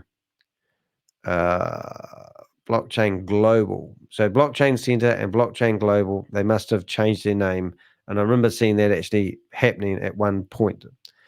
So HyperTech Group is the master group behind all this. And touting that Ryan Zhu is the Hyper Group founder, which wouldn't be surprised. Now, just in case you didn't know, stop sending me links, Susie. You get me distracted.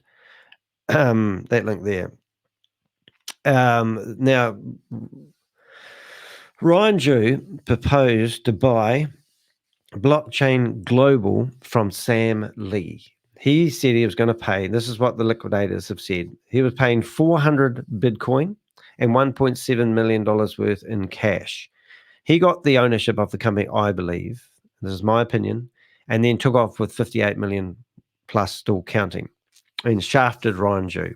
That's what I believe happened. He never paid the 400 Bitcoin or the 1.7 million for it, but it does sort of make me think, well, why can I not just do this easy? I'm going to pop out the chat bar. That might be easier.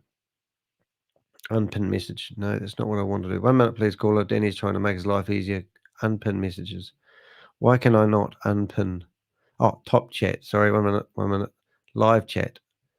Cool. And now we want to go pop out chat. There it is. Okay, now I've got the chat window. You can send me any links you like. All right, so we're back on track. So we're back here, and Danny's got his link. We are going to have a look at this HCash Foundation thing. Let's do a real-time investigation, deep dive. Okay, a new standard of value, and once again, we've got these guys in here. So if we, okay, so I know what you're doing there, Susie. We want to compare with the actual. Wow, that's really weird. That just flicks there all by itself. I see where you've gone. Section 8. So you want to compare those with my guys. Okay, so now we're going to go back and do a like for like. So just while we're there, the chairman. Okay, so we've got the founder and we've got the chairman. He's been pouted on Amazon Prime Services. I presume that's in there somewhere. I can't see it. United Nations. He's talked at the United Nations. God save us. And then obviously this guy, intelligent officer, don't know anything about, and this guy. So are they, oh my goodness, where is it? Where did it go? Hold it. 1 minute, please, call it.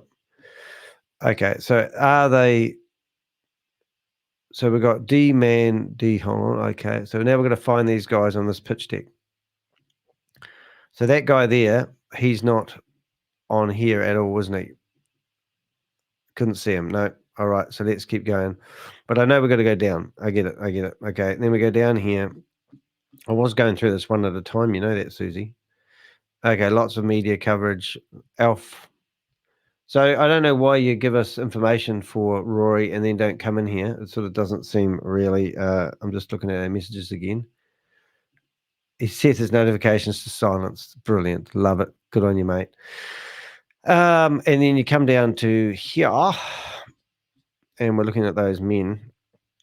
Okay, so we know who HCash team is. I don't know who Joseph is. I didn't see him ever. I know that Andrew was meant to be something to like accounting, blockchain industry reception projects. And then we've got these people here. Now, Dawn. Now I've got a short-term memory. Dawn. Oh, yes, so he is there. Okay, so he is there. Who else we're missing? Dr. Mann. Dr. Mann. There's Dr. Mann on there. Dr. Mann. Yeah, so they're the same. The advisory board. Yep. So what's the point of that? What's the point of that? After this, definitely need to check out HyperBC page, especially the persons that is apparently in Dubai. Yeah, I'd done a lot of deep research on HyperBC, and I found that it was only a bank that was only registered in the UAE. Yeah, and that's probably true. I mean, what I literally have said to our reporter friend, I actually said, the exact words I said to her is, when I talked about HyperBC, she didn't know whether it was related. I do wonder if it is this simple. HyperBC.com. Look at our location. So if you do go to HyperBC, oh my goodness, this is painful. If you do go to HyperBC, right, which is still active today, and you go down to the bottom of their webpage, you will see that they're located in Hong Kong, Singapore, and the United Arabs. I mean, for goodness me. Now, they were in 4 locations. Now, I had my suspicions that Ryan and Jaden Wee has had a cell phone pinged in Australia and Singapore. So I believe that Jaden Wee is either in Singapore. Now, this would be ironic. Now, I've also heard that HyperTech Group moved to Hong Kong. Are you kidding me? So this is Hong Kong. And then, obviously, we've got United Arabs, and this is where the bank originates from. So, yeah, there's definitely some, oh, look at this, countries of license. So they've got a license in Poland and, I don't know, Canada and the United States. Love to check those licenses out. Yes, but imagine if it really is that simple, that this company, this is a money, let's just go way out there and say it, this is a money laundering bank. Maybe, and this is where they cipher all the money through for all the Ponzi schemes. And Ryan Jew is heavily involved in it. Imagine if it was really that simple, eh? And look at this. Does that not look like Ryan Jew's sort of flavor on stuff? Just saying. I mean, they have all these stupid avatars. I mean, would you go to a bank that has avatars like this? This is a bank. And then is it similar to Casher Bank? I mean, let's go Casher, what do they call it? Casher.com. So let's have a look at the bank where all the money for the Vault Horizon is set up. All right. Now, let's just flip from one bank to the other. Let's go to the homepage. Okay, so here's one bank, right? One shady bank, perhaps, yes, to another shady bank. Okay, so let's go down here and look, trusted. It's got all these accolades. Let's have a look at the bottom. Okay, so they've got learn mores. So let's go to share this one. This is the Hyper CP Bank. Did I say that properly? Our clients. They've got ATM machines. Hyper labs. Oh my God. All these hypers. Every time you use hyper, you should be fined. Okay, so now we go back to Casher Bank. Featured in. Of course, if you go to these featured in companies, they don't exist. Casher Token. They've got a community. And it doesn't really look the same down the bottom. But anyway, I love this. Trustpilot, 4 reviews. But if you go to Trustpilot, I'm getting distracted now, and have a look at their reviews, you can see that they've actually got 26% of their reviews are actually people saying, don't deposit your money. It's a scam. Stay away from it. The worst bank ever. Don't trust them. And at the moment, that's where all your money is. I'm just saying. All right, where are we at? Getting back to this. Back to our PDF. Now, what have I got? So section 8. What did you say, Susie? You said after this, definitely needs to check out. Yeah, we got that. That's good. Thank you very much. Who are those other people? Why have they never been mentioned? Are you talking about the research team? I don't know. I think Vinny actually did a big dive on this blockchain global. And if you haven't seen Vinny, I won't go there now, but he's on the homepage of my website. You mentioned Singapore, remember? Yeah, I know, I did. And then we've got they're not a bank though. Who's not a bank? Casher Bank.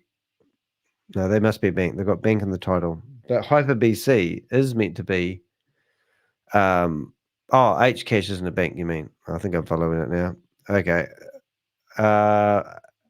HyperBC is the about saying anything about not being a bank. All right, we'll have to go and have a look now. HyperBC sharing that. Let's go to the About Us section. Who are these people? Let's just read the page for them. HyperBC offers multi-party computation, MPC capabilities to securely manage virtual assets. It provides a highly secure and scalable crypto wallet infrastructure, offering flexible options for businesses of all sizes to effectively manage their digital assets. With support for 54+ chains and 1,200+ tokens, HyperBC ensures extensive compatibility. Oh my God, these are the people doing all these silly transactions that's making Crypto G's life miserable. Maybe these companies handle all the money in crypto and move money around crypto so it can be hidden. Maybe that's what their job is. Maybe that's exactly what their job is. That would be funny, wouldn't it? As a fully ISO 27001 certified company, HyperBC prioritizes data security. It implements Intel Software Guard extensions, SGX, and application isolation technology to safeguard data. This ensures that sensitive information is protected against potential breaches and unauthorized access. Wow, how about that? So yeah, okay, well, that's exciting. I learned lots there, didn't I? Oh yeah. I want to go back to here. I want to go back to here, and I want to go back to here. Don't disrupt me again. I want to go through this, see what we've got here. What have we got? Oh, there. Right. Where are we? Right. So we've got chairman. I don't know. Do we want to have a look? Do we want to keep going down this rabbit hole of finding out who these people are? I'm going to go to here. I'm going to go to LinkedIn. We're going to have a quick check in here to see if this guy is still active. Are we going to be, is it going to be that easy to find him? Probably not. No. It's not going to be easy to find him, is it? What is it?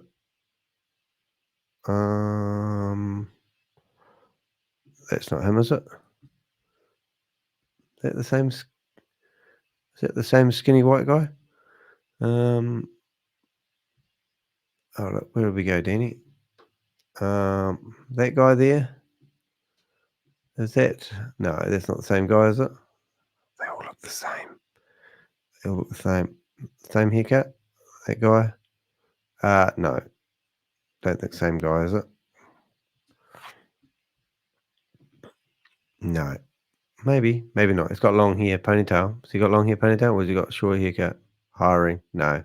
Probably not the same guy. But in saying that, we could always just go there and go, Brian, what does he used to do? The smartest man in HK. Smartest man in HK. He's been a TED speaker. Oh, okay. Well, that's going to make it easy to find, surely. Now, let's have a look at that. So what we literally can do is literally go that and TED. Let's go. No. Hong Kong. Oh, no. Tech. Open network. Not the same guy, is it? Change the name. Hold up. Ted Lamb. Roy. Ted. Oh no, Roy. Okay, hold up. 1 minute there, caller. Business project manager. Arts. Hong Kong operation manager. It's not fun. Not fun. I don't think that's him, is it? Tech consultant. No talk about TED. We should talk. TED talk. Okay, let's go back to here, and we'll go back to there, and we'll do TED talk. What else did they claim that guy had? TED talk speakers. So we do put them in speech marks. TED talk, and we go back to presentation. Member of Capital of famous TED speaker, national stock. Okay, the celebrity in China known as many Hong Kong's smartest man. Hong Kong's smartest man. Wow, we've got to find that one out, don't we? Okay, all right. So there's TED Talk, Hong Kong's smartest man. Okay, HyperTech Group. What the hell? Let's just open up a couple of these. Okay, we're going into a deep dive. Who's this guy? HyperTech Group. HyperTech Group, July 19th, 2001. HyperTech Group. HyperTech. It's even got a Gmail address. Look at this. I mean, it's got a friggin'... What the hell is this shit? Let's go join that. HyperTech Group. Join. HyperTech Community Group, 26 members. Let's join that.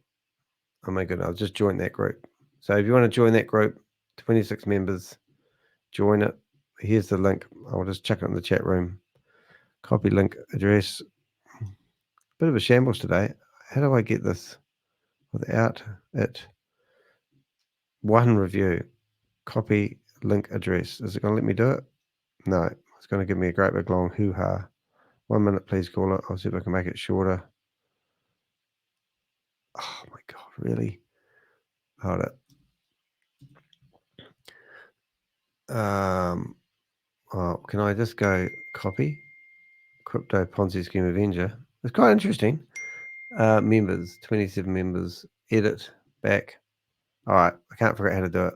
Or maybe just this one. Try that one there if you want to join it. Join the group, have a hoot, laugh. All right, so we were stuck on this tab here, right? And then we jumped to this one here, and we found this group. And the last post was July the 22nd. And obviously there's nothing new in there that I can see. It's got a couple of reviews. Nothing updated for years, post. And I can post in there. I don't know if I can go back to my real identity now. I want to see if I can go in there as the Crypto Ponzi Scheme Avenger. Great Scott. So I can, I think. And I can write comments. Well, why don't we just give them the link to the meeting today? That would be always a bit of fun. Let's go back to that. Now, where is that? Here it is. Trying to find it. Post that in there. And let's see if it turns up automatically or I have to wait for the admin to approve it. Due diligence. Filters. You can't do new posts. You can only add to them. So let's just add a few. Get this video out to the masses. We never know who we're going to meet. All right. So where are we? So, yes. So now we needed to, first of all, so what I did is I've gone to the HyperTech community group with 26 members. Always like joining these groups. You can actually go there and go through the members, which is always quite exciting, which you can see. And then I'm going to bounce back to our project. 1 minute, please, caller. We'll catch up with my life in a minute. Okay, so we're going to go back to this guy. All right, so I couldn't really find anything on him. I did find, without going crazy, without boring you, people directory. But theoretically, he's called Hong Kong's smartest man. Hong Kong's smartest man. I can't find reference to that. Join chat. Oh my God. Today is another example of was train wreck. Oh, brilliant. Oh, that's great and good news to know. Hong Kong contact experience. Don't know who this guy is. Capital management. Now that does, the word capital is back in there again. 2003. Oh, look, it's a rabbit warren. We don't want to go there. However, Rupert Tucker is a neutral friend. How come you're involved in this? Australia. Oh, immigration advisor. Huh, interesting. Maybe he immigrated to Australia at the time. Hey, let's go back to the shit show. Let's not be a shit show as well. Okay, so he's somebody intelligent. Never seen him before. This guy I've seen quite a few times, though. He was around at the start. So why don't we just do a quick wee searchy, birchy on him and see if he's still around. You'll find a lot of these people don't update their profiles. It's like they've set up virtually and then we never see them again. You know what I'm saying? So no, he doesn't seem to have any any clout on the internet where he comes up first of all. We've got, oh, look at that. There we go. Even my own videos come up. Now, I talk about my... Good morning. How are you doing? I'm Danny de Hek. You are, and have I got a whopper for you today? I've actually recorded this about 3 or 4 times, even left it to run its course at the end because I got so bored. And when there he is. So I've timestamped it. Sort of back up what they're actually preaching. And I really like these guys. These are really knowledgeable guys. So let's have a listen to them and I'll go have my breakfast. Really open. Did I give the Satoshi Show a compliment then? What the hell were I thinking? Your mind up for this, okay? Chris Kay was the chief strategy officer that started when Hyper Capital started, way back when this whole thing all started. He helped, I'm going to go through this here.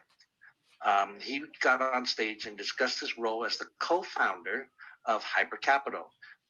He wasn't part of the company, but as a co-founder, sometimes when an opportunity or program opens, they have founders positions and stuff like this. So he was a co-founder for the Hyper Capital, which is the original of all of this, okay?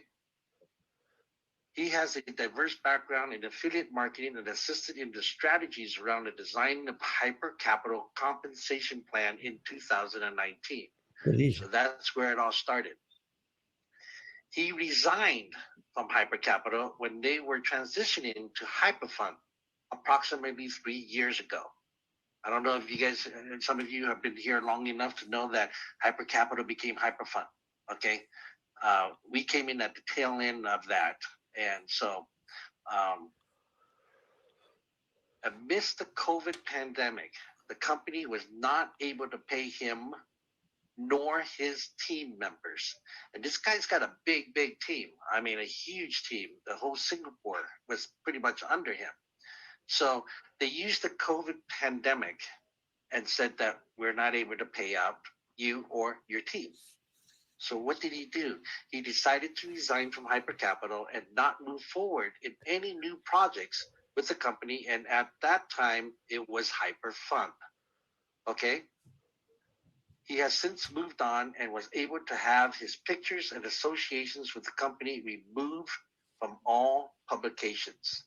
So it's quite important that you realize that, because I was obviously trying to search for him, I didn't find much, but that was the guy I often refer to, who was part of, oh, my watch is upside down, part of the beginnings, and then basically disappeared. And obviously had his name removed from anything to do with the company, was part of the deal. And they seem to accommodate that. So he basically came to Rodney's event to support Rodney in his decision. Because if you take a look at what he did 3 years ago and what Rodney's doing right now, they're taking the right positions, you know?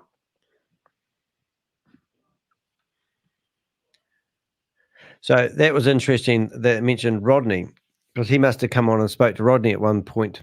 Because remember, Bitcoin Rodney has actually told the Men in Black that he's sort of insinuating that it wasn't the platform that he made all this money wasn't HyperFund or HyperVerse.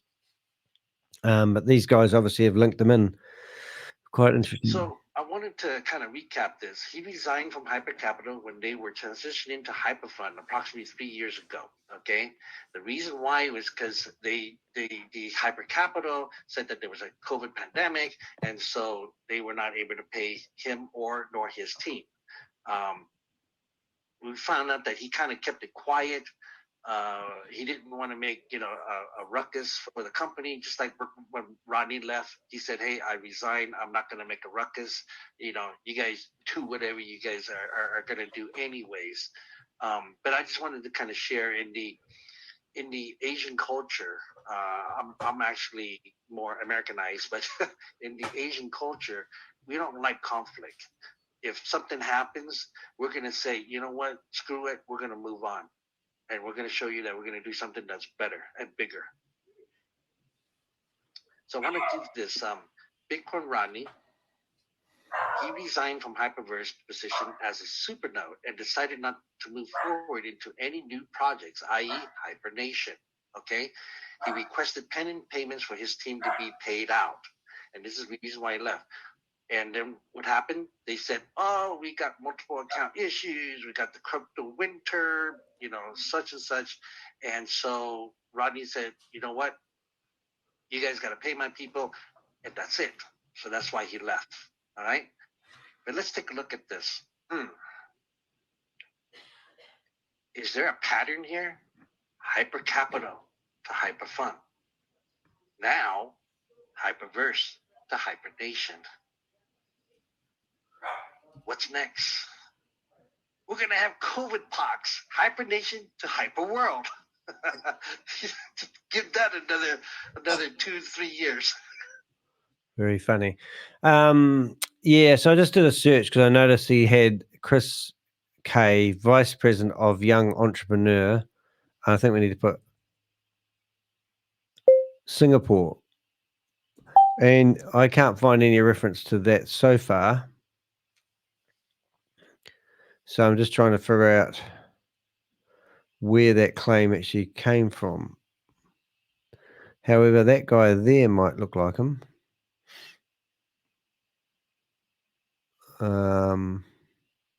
Does that look like the same guy? Just going to flip back and forth. Hairdo versus hairdo. Maybe. Let's have a look and see if we can visit the page that comes from. This may fluke it. But hey, you could do a bit of research on him, see what he's doing today. Love to get an interview from him, but he probably wouldn't want to. What happened to Agent S or Agent R? What do you mean Agent R? Yes, R? Richard? They were here. Reload. Why does it do that? My router is just refusing connections all left, right, and center these days. It's kind of embarrassing. I tried clicking on that, didn't work, but unfortunately I didn't have to. So what you could do, I'm just curious to see if that guy is actually what I often like doing is you get these images like this, just right click on an image and go search with search images with Google, and it will find, I don't even know that's the same guy. I don't think it is the same guy. At least it's an older version. No, not the same guy. No. Then you go find image source. It wasn't far away though. And domain name. Not the same guy, is it? Anyway, no. All right, getting off track again now. Hey, Josephine. Nice to see you here. Nice to see you. Nice. We're just going through a pitch deck of 2022 Hyper Community, and we're just looking up a few names. Oh, my goodness. Did I just do that? I think I did. We found a pretty cool project overview. Did I just bypass all that? I think we did. Yeah, so we're looking at the people involved. We've gone through the Chief Strategy Officer, which we found out had a big network of people around him in the Singapore area. Now we're going down to what is HyperTech. What is HyperTech? Same old pitch deck from, well, it's a wee bit different, this one. It's got a few extra bits. This is one that didn't seem to hit the market. I hadn't seen all of this. HyperTech Group is oh my goodness, did they really want me to read that? Let's have a look. HyperTech Group is a conglomerate of 4 industry-leading blockchain companies that are powering the hyper community, providing world-class support, vast resources, as well as a world-class tech team, funding, and access to their proprietary market-making system. Yeah, so Collinstar and Digital X, now that's an Australian company that I've told quite a few people anyone that they really need to research Digital X. So Digital X actually had listed on the share market. I believe it was them. And when they grouped themselves together, they basically said the whole company had been listed on the share market because of their association of Digital X. But I still reckon Digital X has got something to do with it, and it's still an entity that travels today. So a lot of these companies, if they really want to do a deep dive, or like my picture in my pitch deck today, did you see my pitch deck picture? Where is it? Did everyone see my picture? Did everyone see my picture? With Canva. Where's the icon for Canva? I've got too many tabs open. Excuse me 1 minute, please, caller. I need to shut down some tabs. Boomerang, shut that one down, shut that one down. Go here, picture. So as I showed in my picture, I have a picture of a rabbit. Can you see that little rabbit? There he is. He's trying to load at the moment. Yeah, and the reason I did that is because I didn't really want to go down a rabbit hole too much. But there's my picture of my rabbit. Isn't he cute? I used to have a little bunny. Isn't that lovely? Gorgeous, neat. Right, there we go. It's stay focused. Danny, stay focused. Right, so that's cool. Hey, while you're here, Crypto G, should we get our... Oh, the hell? Where did that come from? Oh my God, I've got...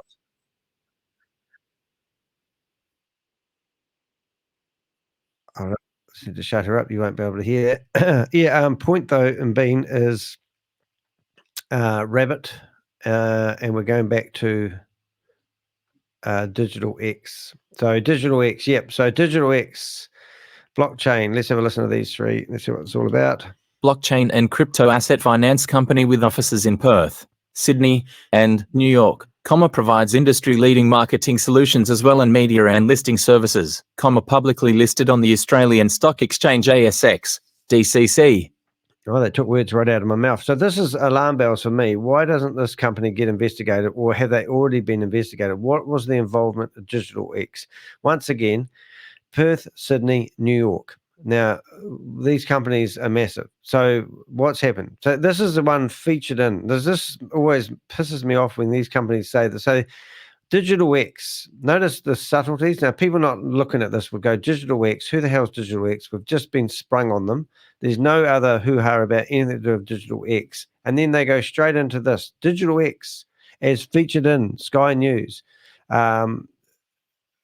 Winters, whatever, CoinDesk, FinTech, Forbes, blah, blah, blah. So they're by association, even NASDAQ. So Digital X and NASDAQ, Bloomberg. All right, so this company was acquired. Well, I believe it was acquired. And by association, they're now pouting that they're all connected to these articles. It's yesterday's newspaper, I reckon. Anyway, let's have a listen about Collinstar Capital. Established in 2015 by Ryan Shu, Collinstar Capital has now become Australia's and one of the world's leading blockchain and cryptocurrency investment firms.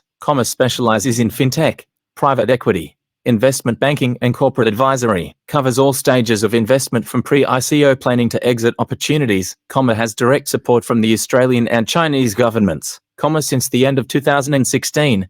Collinstar Capital has provided venture capital to dozens of early blockchain projects which have been distributed all over the blockchain industry, offices in Hong Kong and Australia. Yeah, what's interesting about that, if you go back to the HyperTech Group organizational chart, you can see obviously Collinstar Capital, Blockchain Global, HyperTech Group, Hyper Foundation, and then there's no reference to Digital X in here, right? So what's going on? Got a digital wallet, but that's about it. So are they pouting that Digital X is all part of the HyperTech Group? Is that what we're all meant to get excited about at the time? So let's go. So that's Collinstar Capital. And then you can come down to Collinstar Capital and you can read all about how wonderful it is. Collinstar Capital, Digital X. Back in there, I can't read these texts because they're too small. But I presume if you had really clever eyes, you could. But I haven't got clever eyes. I don't even think clever eyes is going to do that. No. So anyway, so that's a little bit about that. Remember, this is strictly confidential. Strictly confidential. All right. And then we come here. And we're now looking at media, all about Collinstar. Collinstar Holdings acquire. Yeah, so this is interesting. So just out of curiosity, can we actually highlight Collinstar business wire? Let's just go. Collinstar Holdings to acquire Big Fang Group in $100 million US buyout. Okay, so let's have Collinstar Holdings acquire Holdings to acquire, and then we're going to have a look at B.I. Wang Group. This is what I do, guys. sit for hours trying to figure out this stuff, and then I normally ask an adult. Okay, acquire 100. Hold on, I've got to read now. Wait here, wait, don't go away yet. I'm finished. Million US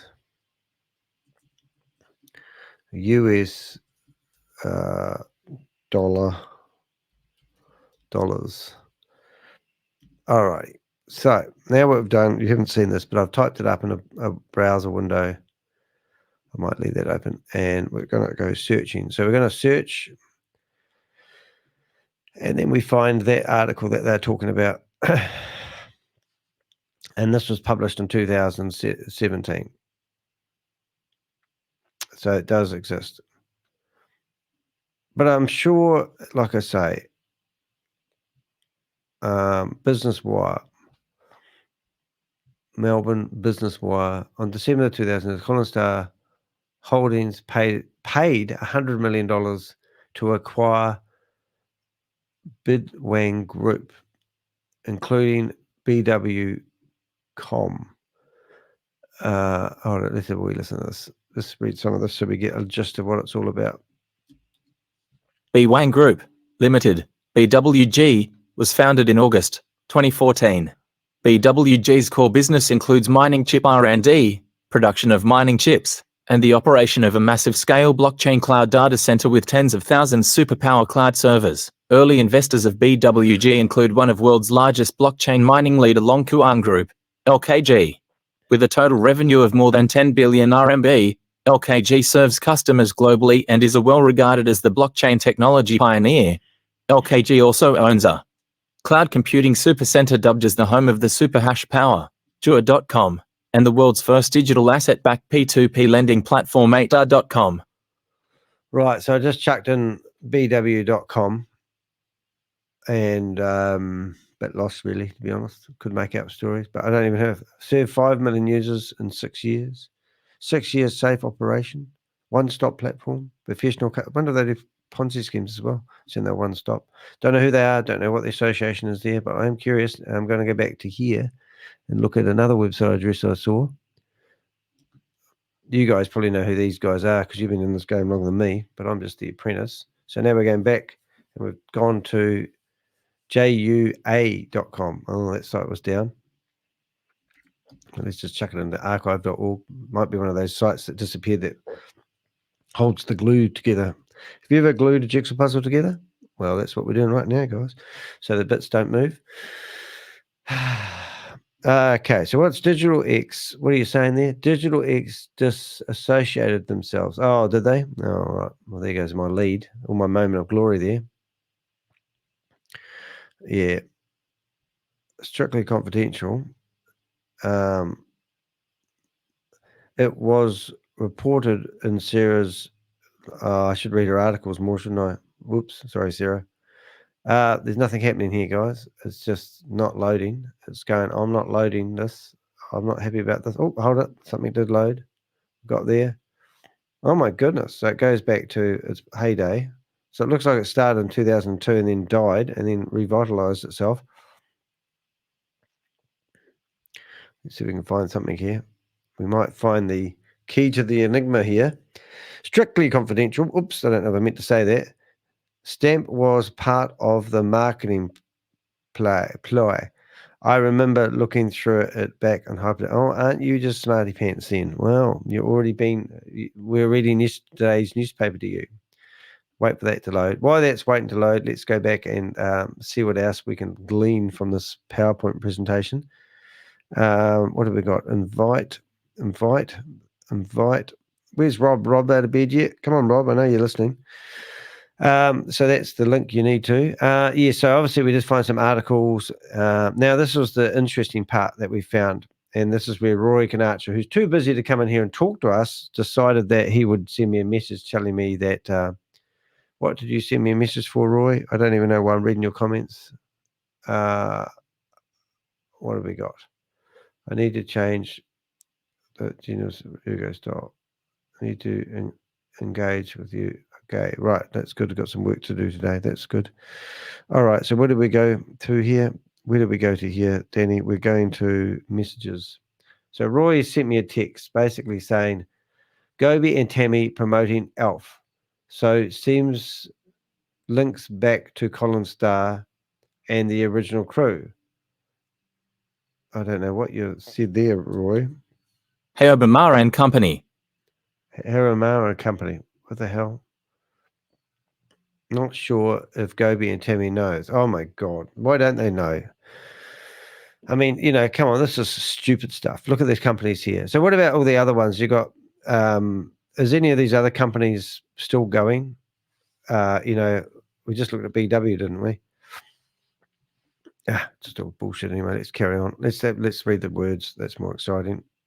NASDAQ. Oh my God. Founded in 2014 by Ryan Shu, Alan Guo and Sam Lee, is a finance company that specializes in merger and acquisitions, investment and tech incubation with over 80 startups successfully, including NEM Antron, funded with a total investment of over $300 million USD, worldwide presence with over 500 employees and 23 offices around the world in China, Hong Kong, Australia, Japan, Thailand, Singapore, Mongolia, Malaysia, Switzerland, Canada, USA, Russia, Dubai, and Thailand. Has publicly listed 5 companies on the Tokyo Stock Exchange, ASX, and NASDAQ. What? Has publicly listed 5 companies on the Tokyo Stock Exchange and NASDAQ. Blockchain Global. Are they saying they've been publicly listed? Is that what they're trying to do with this pitch deck slide? It's just ridiculous. And if you didn't notice before, we looked at Blockchain Global has actually been renamed from Bitcoin Group, and they renamed themselves to Blockchain Global. So that is actually theoretically, my name used to be New Zealand NZ.co.nz Limited, and now I renamed my company to Danny de Hek Limited. And if you go there, it tells you that, and that's exactly what we found when we went to this this document here. We went to the, I think it was the yeah, was it that one? Hold it, I'm just looking. Blockchain Global. No, it wasn't that one. I'm just going to go to another one, and you can see that this company, if it ever loads, loading, Blockchain Limited, and you go in there, and you can see that former name was Bitcoin Group. Interesting, isn't it? Eh? So anyway, Bitcoin Group is actually basically, oh, that disappeared. Don't do that again. Naughty. All right, so let's carry on before everyone falls asleep. 9 people in here falling asleep. That's good. We should all sing Kumbaya, Kumbaya, my love. All right, so that's Blockchain Global. So has publicly listed 5 companies. Now, I think by their what they're actually saying, by their association with Digital X, which now doesn't want any association with them, seems to be still going, they can say that they have been publicly listed 5 companies on the Tokyo Stock Exchange, ATX and NASDAQ. So that's sort of stretching the truth as far as chewing gum in my eyes. All right, Blockchain Global Limited, Ryan Jew, and NEM. So these are just proving that they're listed. Is that what they're trying to do there? I think that's exactly what they're trying to do there. Strictly confidential. Remember, you heard it here first. Right, let's keep up with Susie Stealth. What's she going to say? I noticed that the birth dates and the place of birth of the officers, boy, you notice everything, don't you? Wouldn't like to get in the wrong side of you. Office holders and other roles in the ASIC company extracts. Yes, let's go. What have we got? Xu Zing, which is Ryan, November, China. Is that his birthday? Just a young pup, isn't he? 17 years older than him. Doesn't mean I'm more intelligent, though. 17th. Oh, yeah. Is that Jaden? Is that his Chinese name? Look at you pinging these out. February. Don't know who that one is. Can't read the Chinese name. And, who's that young these days, eh?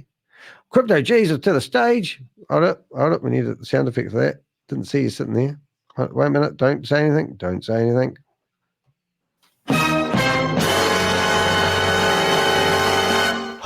That's an introduction, isn't it? Anyway, you're here to help me out. So I'm feeling a bit lonely up here by myself. It's a bit easier to do it. easier to do it by voice than message, for sure. You reckon? Oh yeah, no, true. I'm all about voice. I'm trying to figure out how to make this look a bit prettier now. Oh no, not that one. Must be that one there. Oh, maybe. Yeah. Do you have the yeah, last? Did you have the last slide handy? I do. With the various companies. That's better. Now we're talking. Last one. You mean previously? This one here. Maybe it was the one before that. It was one with the BW Group, and that's the one. Yeah. It's amazing that Alf's in there, though, isn't it? Yeah, but if you consider that Binance is their Power Ledger is still going, that's a separate company, energy-based crypto project. Yeah. VeChain still going. That's again, it's just they're separate projects that, as far as I'm aware, don't have any links to HyperTech, Hyper Group. Right. But ZW always, I did. Go on. I'm going to do something tricky here. I'm going to actually I'm going to see if I can load the official document, and that will make my life a lot easier if it lets me find it. HyperTech project overview. Is that the one I want? Community. Oh, what's this one called? Wrong one. Hold up, I'm getting there. Method My Madness. Just bear with me. Bear with me. There we go. Here it is. So now I can make that load really prettily. Brace yourself. You ready? It's going to look nicer on the screen. It's just processing. Do you like beach balls? Here it is. Add to stage. Boom. Look at that. Now we've got big screen stuff happening. Beautiful. I know and it goes right to the edge, which is really good for these ADHD people. You know what I'm saying? Sam, have you ever met that guy? Did you remember him? No, but I did do a search on him and didn't show anything of interest up on the Brain or on TEDx. But it's all stupid stuff. This guy here, I do remember him being around, but I never seen him in action. I did wonder whether any of these guys would pop up in that clip of the boardroom. I just thought it was a bit strange, that guy. The video actually came from a sort of in secret board meeting where he was scanning everybody that was in the room. I thought that was a bit curious. Yeah. Scanning people that come in the room. What are you talking about, Willis? You remember the board meeting with Sam Lee and Ryan Zhu, and there were quite a few people in the round room. Board. Yeah. I've got to find that video and put that online because I refer to that quite a lot. Yeah, I just wonder whether or not we might recognise some of the guys in those pictures in that group meeting. I actually think I did actually put them there. I'll just have a wee look while you entertain people. I'll go have a quick look and see my shorts. You can just do a wee dance or something like that. Be good. But no, Tron's on there, and then again Huobi. So yeah, they're just it was all sales tactic, wasn't it? I remember doing a deep dive on NEM, which is on the next slide. And that's that's how I ended up at Hummingbot, the arbitrage trading project, because they were you were arbitraging on various different tokens, but NEM was one of the tokens that were that was being traded on at the time. So quite a lot of it all at the time, without the hindsight that we have now, quite a lot of it at the time was, you can see why it was, in inverted commas, as successful as it was. A lot of thoughts gone into it, isn't it? Yeah, for sure. Yeah, I mean, a lot more than we obviously thought. I wonder whether or not it started out as a sort of a genuine project and it just ended up with inner board shenanigans, where once they started to develop some growth and accumulate some wealth, the greed kicks in, and like you say, with Ryan Zhu running off with 50 odd million or whatever potentially. I don't know, but you know, I'm always one of those people that tries to give, you know, try and give too much rope out at times, most of the time, in fact. Yeah, I reckon. Susie's given us another link. I was just where's Susie gone? Oh, hold it. Where's the chat box gone? Chat box disappeared. So many screens. Hey, so there was a bit. Did you have a look at the meeting for WOZ by any chance? Was that to me? Was that I haven't been in the WAS meeting for? Sounds like it was a bit of a shit show, to be honest. They just kick me out as soon as they go in. Oh, you got to change your identity, mate. Yeah. You've got to come up with a super duper. Zoom told me that. Oh no, it wasn't Zoom. I asked Claude about that, and he told me off. He said I shouldn't set myself up another name. It was against their rules. You don't live by this Claude, do you? It sounds like you do a wee bit. It sounds like you're a slave to her. I don't mind asking him a few questions. Yeah. Oh, I see. So what Susie's doing here, which isn't helping me right now, is we've got. Hold it. I'll just. So Susie's got she's given us the Blockchain Global Limited document, and in here she's got Sam Lee mentioned as it's got his home address, which is quite cool. But what's about Sam Lee in there then? So Sam Lee shows that Sam Lee on the page. Yep. Interestingly enough, she says on the exact share it shows as the director and Sam Lee as the previous director. Oh, she doesn't miss much, Susie, does she? No, she's really good. Yeah, we'll keep her on. Yeah. Oh, yeah, good. I went short there for a while. Sometimes I have my doubts, you know what I'm saying? All right, I've got to change the camera. So what are we looking at here on this pitch deck while I'm changing my camera? This one here, we've seen this, haven't we?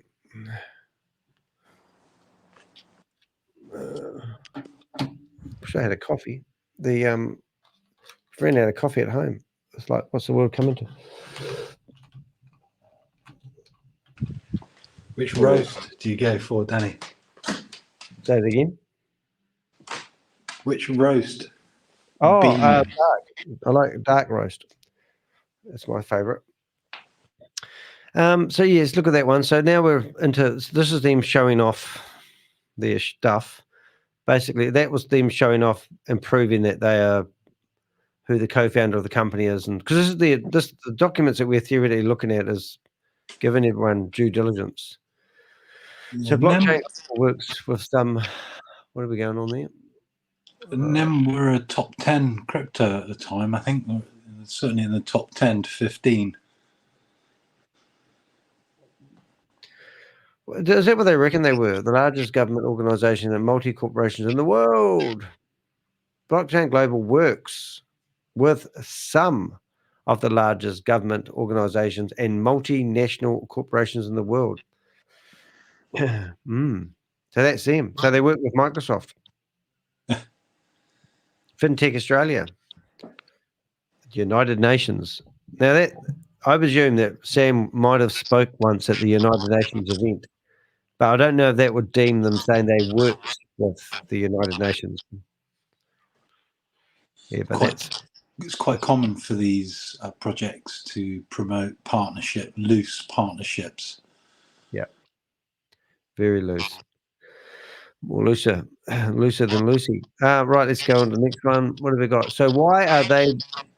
So why? I can hear myself in the background there. You got me on there twice. I've got you on loudspeaker on the phone. I can hear that. It's very annoying to say, but that's okay. So why are they doing? I'll swap over to the Beast.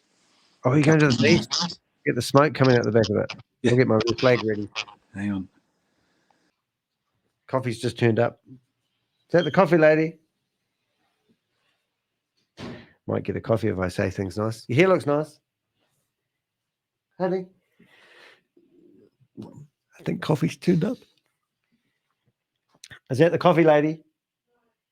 She didn't know. Okay, so why are they? So why are they doing this? So why are they doing this even though they are so successful? Why are some of the world's most powerful people in this industry with enough influence to even shape government policy create this company when they have more than enough money? Well, that is absolutely a brilliant question, and that did go to my little wee pea brain head. But why do they get involved? Because that's what I want to know about Sam Lee, because Sam Lee was a billionaire, and he decided to invest in these companies. I'm trying to bring up this document on another computer just in case I have to read bits of it. And let's have a look. Oh, yeah, here it is. So I can't, even though it might be nicer looking for you, I can't read it. I can't get it read. So this is what they say. You ready, kids? We'll see what they say. They have a vision that goes far beyond money, the mass adoption through entering China, the most powerful market in the world with over 1.5 billion people. 1, 2, to create non-profit blockchain education centers throughout the world to educate and empower everyday people in this new economy. 3, to create largest blockchain community and ecosystem in the world that gives average people a chance to achieve financial freedom. 4, the rapid growth and expansion of HCash, our strategic partner and the most technologically advanced blockchain project in the world. So when you think about it, technically speaking, if everybody in the world was financially independent, that means we wouldn't have any money. It's just only a few people. Because that's their goal, wouldn't it? We have to have poverty. Is that what you're saying? Well, I think we have to, yeah, because the whole world can't flourish, because that would be a cult. You have to have winners and losers, don't you? I do remember getting sold on the whole idea of educating. I got a bit excited about crypto back in the days. Oh yes. Oh, I can hear the coffee machine. I think there's a lot of value. I think I thought there was a lot of value to. I mean, the community is where the value is, and I just wish that there'd been there hadn't been a bloody Ponzi, there hadn't been a scam. What would be the point of the company if it wasn't a money-making exercise? Well, yeah, I mean, I get that. I just think that if they're genuinely been interested in educating and promoting and, and actually generating a revenue through proper educational program, then, that would have been a route that would have not built as quickly, because they wouldn't have been able to offer the returns, obviously. Yeah. It's just, I mean, there are other, there are lots of other projects, Real Vision, a whole bunch of them that offer memberships and actually produce good, valuable content. And there's no MLM part of it, that's just, it's a shame. It's a real shame. Yeah, if it's stuck to basic crypto. Hey, have you seen Rubycoin, mate? Just saying. I did. Yeah, I did. You sent me a message last night, and I thought, well, what's happened? And I went and looked, and did you fall over? Yeah. Well, no, there was an even bigger candle, but I was looking at the Ruby token, not the Ruby Play network. Oh yeah. But it's maintaining. I think. Oh, it's in the red today. Yeah. Well, I came running upstairs to sell some when I saw it was 28. I thought, oh my god. Yeah, I better go nibble something, but it was the wrong token. Oh, because my mate said I'm not allowed to sell it until it gets to 4 cents. But then by that gets to 4 cents, I'll be a millionaire, won't I? Well, where is it now? Well, it's at 0.00175. 001. There are 2 zeros in there, aren't there? Yeah. Is that good? He's well, I'm just trying to work out how much more growth he's anticipating. Another. Well, he says 4 20x, 10x, or 20x. Is it? He's thinking on that. Well, he's thinking it's going to go to the moon, as they said, go to Mars. So what was his reasoning behind the numbers? Well, I'll find out next week. He says next week. Yeah, excuse me. Oh, big yawn. Yeah. So I don't know. We'll find out though. We'll do some research and then we'll give people some financial advice, and we'll be as bad as the rest of them. You know what I'm saying? So let's go to the next one. Let's see. So what about Molecular Future? Because the guy that was on the slide originally, he was a paid actor. Yeah. Eric, was it some sort of German or European? Yeah, that's right. Because when they did the HCash presentation, he was like the worst. Like I remember they all tried to use green screen, and he was the only one that couldn't get his green screen going. And there was 4 of them on that Mr. H when they launched Hypernation. Because wasn't that when Molecular Future? They seem to be around. Was that not HyperVerse? Because they went from originally the deposits were on the Ethereum network with ERC20 payments, and it was quite expensive. It would be about $10, $15, $20 to send some USDT across on that network, and they were promising for months to upgrade to the TRC20, and that did actually materialize, which then meant that it was much cheaper. It was like $1 or less to fund the account, and but I'm sure that was the HyperVerse transition when, well, I'm reasonably sure, 90%. That probably was right. early HyperVerse days, and MOF is the key to the trail I've recently discovered, thanks to Susie pushing me back to revisit that. Well, I won't give too much away because I'm still crunching the numbers and trying to get. Well, just for you guys to understand it, I have to. What are you trying to say? It's like we're like. Are you doing? You're trying to say that we're like peasants and we don't understand this stuff. Well, I've got my hand up. I agree with you, but I mean, it's like Rob was trying to explain something the other day, and I said, "Can you do the onion explanation thing again, where you go off to the market with 10 onions, and you find another market that wants to trade your onions and give you 11 onions, and then you sell your 10 onions, and you have 1 onion." I couldn't remember; it was too complicated. But could you borrow the 10 onions with a flash loan, and then go and trade it for the 11 onions, come back with a profit? Yeah, but I got hungry along the way and I cooked up one of the onions. So this is part of the problem, Danny, is spending it. Spending stuff is a loss ultimately. And if you spend your Bitcoin or your crypto, then you got no growth. So yeah, it's a good way of saving. I know it's volatile and it's really difficult, and I think it's a gamble for most people because they really have no idea what they're buying into. But well, it's great for me, mate. There's still some hope there. Even with Ruby, you've got some hope. I can see it. Well, it's better than that, mate, because I think I got $10 from you. I got $40 from Crypto Music. Music. Oh, was it Crypto? Oh, no, it's Crypto. Yeah.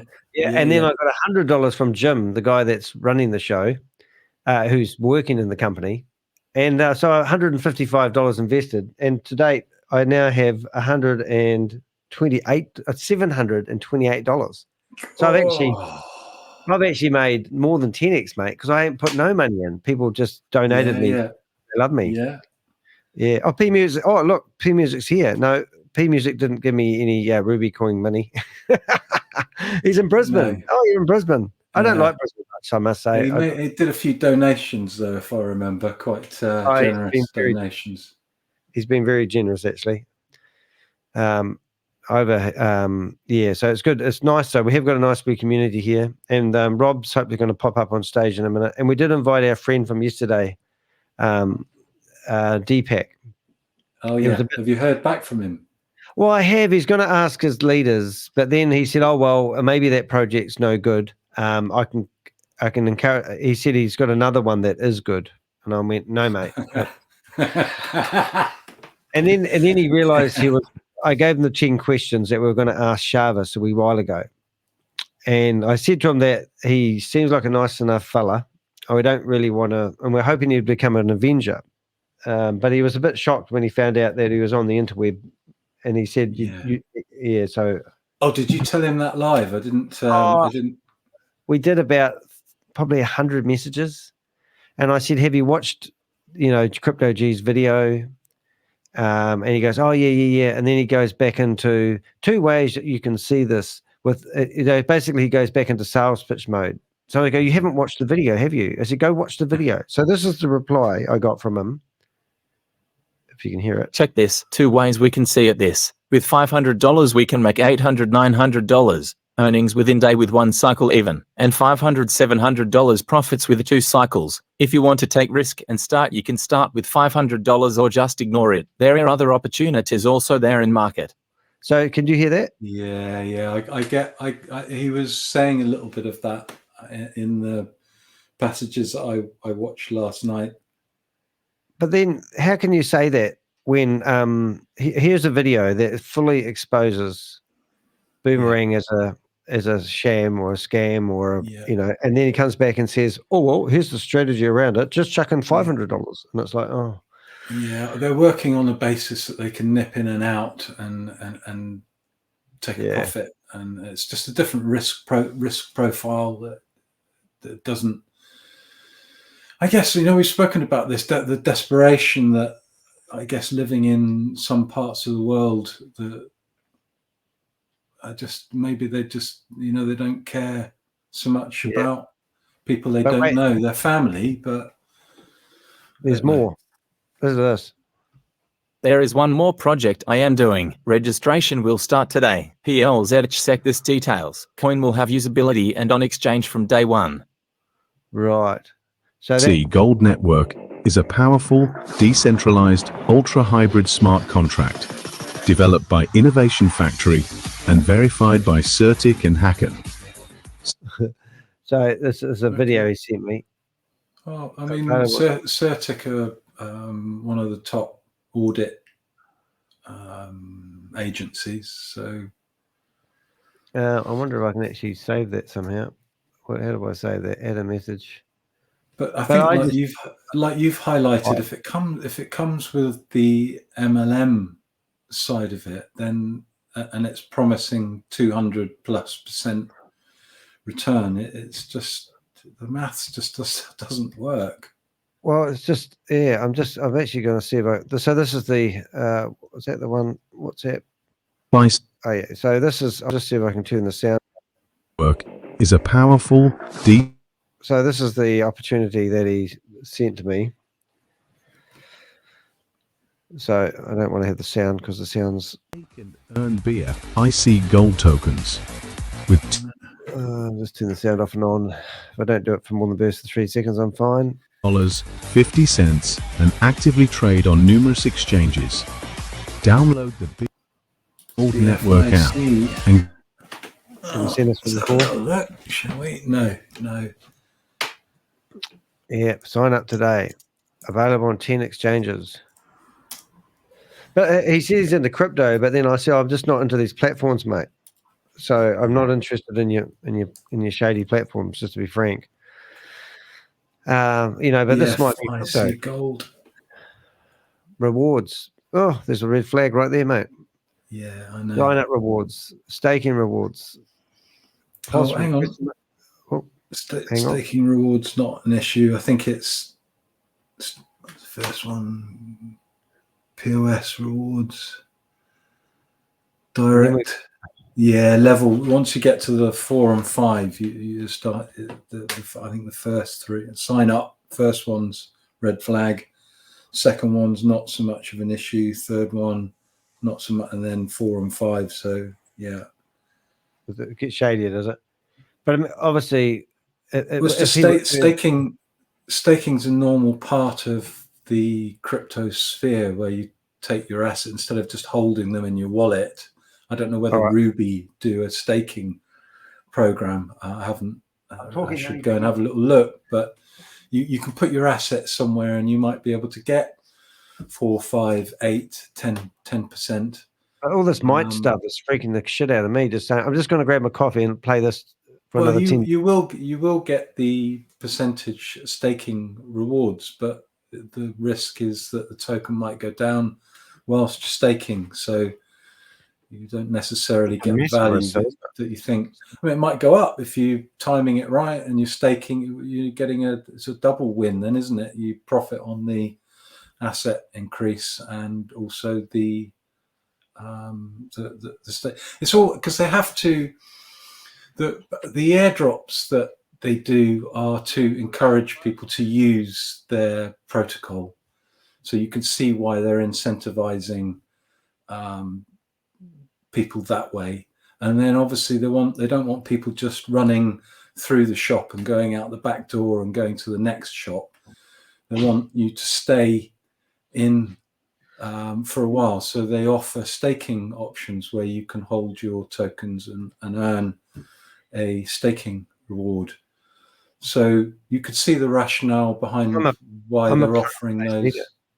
Sorry? Oh, I can see. I'm a plant-based eater. I don't eat steak. But it's like, it's just like all the same shit but different day. So you got to research this company, I presume, and figure out all about it, right? I think from the fact that it's come from Deepak and there's a history there, and already it's looking concerning in terms of the reward and the vesting structure. It's really, it's really important how the rewards come back and how quickly they come back. Otherwise, if that's not factored in properly, you just end up with people selling the token, and so they come into the project, they buy in early, they sell off. You get that horrible hockey stick where the price drops to nothing, and of course the poor people that have come in thinking the project's going to go on to build the next 4D game, that ends up not finding its way there. And what about this? They've got a credit card, another debit card. Horizon, I'm thinking of a transit card. I'm thinking of, and Bitcoin as well. Yep, and it's like, and they'll probably have Visa's stamp on it, and then Visa will come out and say you're not allowed to do that. I was just about to say that. Yeah. Well, transit card. I'm not. Itself. Just for anyone that's listening, I'm not promoting. I'm very much pro crypto. So some of the financial aspects of how they're structuring the real crypto world staking's part of that. I'm not saying just because it says staking on there that you should be looking at it as an investment. You should do your full research and look at every part of it before you commit any money to it. There's plenty of good projects out there. You don't need to be thinking about something really high risk that potentially can lead somebody else into a really bad position. Very profound. I'm going to send our friend a link to our meeting today and see if he's going to come in, which would be quite cool. So this debit card thing here obviously scares the crap out of me, but I'll just send them the link right now so you can see that we're playing this. So if you are listening to this, Deepak, you're more than welcome coming here, but we thought we'd play your wee video. This is your opportunity of a lifetime. There's a card, Stream Awards, powered by Joke PZ. Who's that? It's not another GameStop memes. I mean, these companies, where do they get their substance from? Where do they get to be anything credible? Like even the graphics on this thing. And this just looks like, somebody's fired up a bloody not even Canva, Photoshop, and produced this beautiful, get 1,200 beacons. I can do that on Filmora, spin that bike in.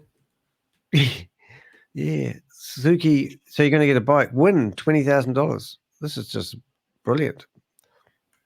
Last competition I monitor, the guy was giving away 2 Lamborghini, 2 sports cars, $2 million worth of gold, and then they managed to get 1,000 people to watch the videos. They did who won the prizes, and they only gave 2 of the prizes away, and it was to 2 mystery people that wanted to remain anonymous. It's like, and you get a car, and look, there's a happy couple. That's me and my partner. We'd be happy if we just bought 2 air tickets. Secondary passport, win 125,000. This money's just oozing out of this platform. Yeah. Oh, a Dubai apartment, win 300. It's just getting better and better. Premium subscription. You have to have one of those to be in the win, I bet.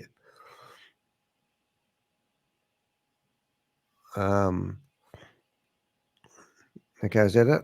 I'll see if the music stopped. Enjoy premium plus features of live call support and authority to modify team details, along with premium features for only $100 of BFIC gold per month. Monthly plan. So have you heard of this crowd? No. Ecosystem that powers up. It has an ecosystem. Did you know that? Yeah. It's good. Now. Yeah, that's right. It's an ecosystem like Bitcoin code. Where there's no bridge out. Is that the one? Just don't worry about the small stuff, mate. He did actually also give us another opportunity of a lifetime. So let's just have a wee quick look there. Seeing you're sitting there doing nothing. We'll see if we can find it. What's it called? In the factory. This one here. So one fly in the office. What the hell? I don't this one from a bar or so, but once again, an ideology to bring people and technology together, and a mission to build the largest tech community in the world. 3 aspiring visionaries: Omar Khan, OK, His Highness Sheikh Marwan bin Mohammed bin Rashid, okay, and Samil Shah. I mean, it's got me sold straight away. I mean, why would the Sheikh Marwan bin Mohammed partner if it wasn't a real deal? Yeah. It's the same formula, isn't it? It's like pop music, where you've got a 1-1-4-5. You've got that sort of progression, and they know exactly how to produce it in a way that people will buy it. And there's always the royal sheikh link. There's always the credit card. The fake CEOs. Yeah, we did have Rob tune in here, and there he is. He's on the move. Hello, can I say one thing? No, sorry, we're busy today. It's not Saturday, it's not Wednesday. Okay, so on that page you were just showing, there was a logo of a lion with a crown over its head. It's going to be an antique stamp, is it? That's royal. That is the same, basically a stylized knockoff of the Marco Royal Dalton. Wow, antique dealers are freaking getting into this Ponzi scheme caper. So there you go. So just thought I had to put my 2 cents worth in for that one. Well, normally you go a bit of useless information, but you didn't start off today with that. Well, it's only semi-useless, but there you go. All right, well, that's good. Well, I'm glad we had that conversation. How about you, Crypto G? You reckon that's good? Yeah, I think we should give him another question. Yeah. Oh, yeah. Okay. That was a statement. So you can have a question, Rob, because that was a statement. So you didn't. Okay. So I've got another statement to follow it up with. Oh, okay. Yeah. The difference from crypto and standard investments that I can see is that with a standard investment, everybody has to provide a prospectus, and all of the crucial information has to be disclosed. So anybody investing is is able to make an informed decision on facts. And when those facts change, the market has to be notified. In crypto... What was that noise? I hope that was a that gear end. change. Was that a gear change? It sounded like you slipped gears. In crypto... all right, you do what you like. So here's my question: is that if crypto vanished right now, snap of a finger, if it completely vanished, would the world change? No. Oh, don't be like that, Rob. You get a few people who would. What would crypto G's be? It doesn't do we want anything. the world to change, don't we? For the better. No. But this is what I'm saying. We do want the world to change. But crypto doesn't do it. Crypto does fuck all. All it does is create tokens all over the place with insider knowledge. And what? Even on that show that they had on Netflix the other day, 78% of all crypto things are scams. And that would be probably conservative. What you've got to think of, Rob, is if 78% of all crypto is scams, that means that there's 32% of opportunity out there real. And that's half. No, it means that 22% may be real. But in the real world of trading on companies, if any of them were scams, it would be headline news. In crypto, everybody goes, just another one. Yeah. Just another one. And you have a look at that guy that was on the meeting yesterday, de Hek. Basically what he's saying, and he's not alone, he's saying you can get involved in crypto, you win some, you lose some, but they don't ask, or maybe they don't tell, if you profit from most of these crypto things that we've seen, it's because some other poor mug has been ripped off. That's their money that people have profited by. Yep. You're right. And is that your I think it's very easy to get, I think it's very easy to misunderstand the crypto sphere when you're looking at all of these, the Ponzi end of cryptos. I think once you start actually looking into the technological benefits that come from digital cash and a secured digital, whether it's centralized or decentralized. I mean, I obviously prefer the decentralized idea because I'd rather be in control of my own data and my own money and not rely on the banking system essentially. But I think if you start looking at the technological capability of what cryptographic proofs offer businesses, and so for instance, Susie spends a lot of time tracking minerals, I believe. She spends a lot of time looking at Excel sheets, and if you were to actually put those details into a distributed ledger system, we'd be able to look open source. You'd be able to do just like we have on Polygon Scan and on Tron. All that data would be there. So most of the good crypto projects have their treasury accounts visible, and they're audited by various companies. But you can go in yourself and you can follow what's happening with the money, so you can audit it yourself. So the reality with crypto is that things are actually more transparent in the crypto world than they are in the traditional world. But are they? Yes. Are they? FTX? Yeah. Well, FTX was a centralized system, so you're going back to a traditional example of that. That's exactly the problem that we've been struggling with for the last 100+ years, is that centralized bodies are choking the free market system. If you allow the free market system to work as it should, then prices should get, I said this the other night, prices should get cheaper.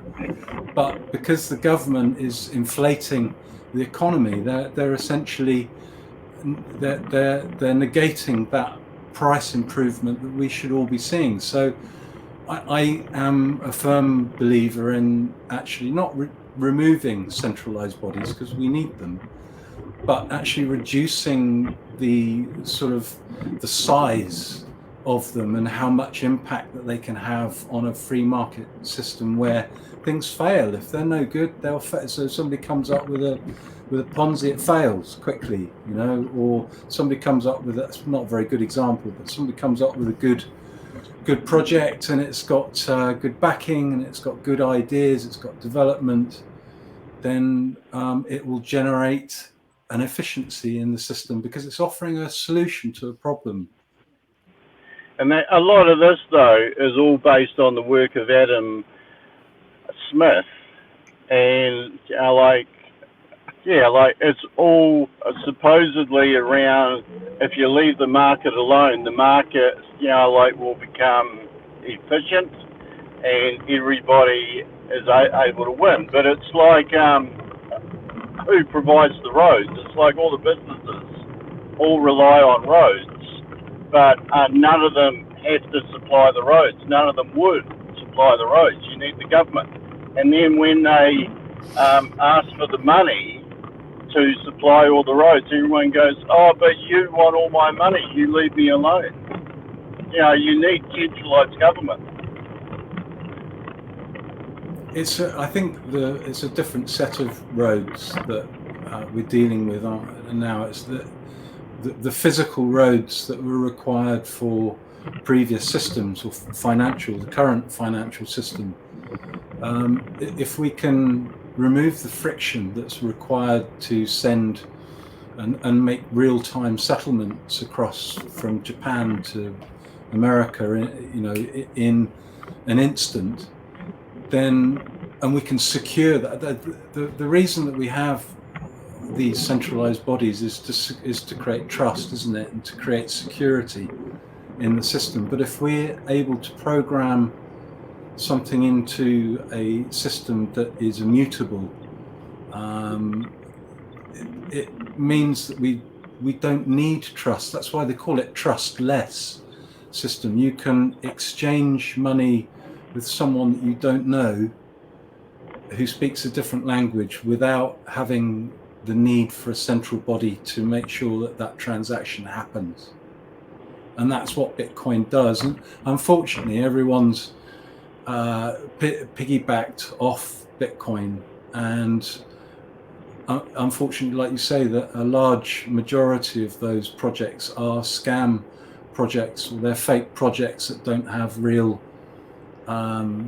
development, and their ideas are just, it's a cash grab.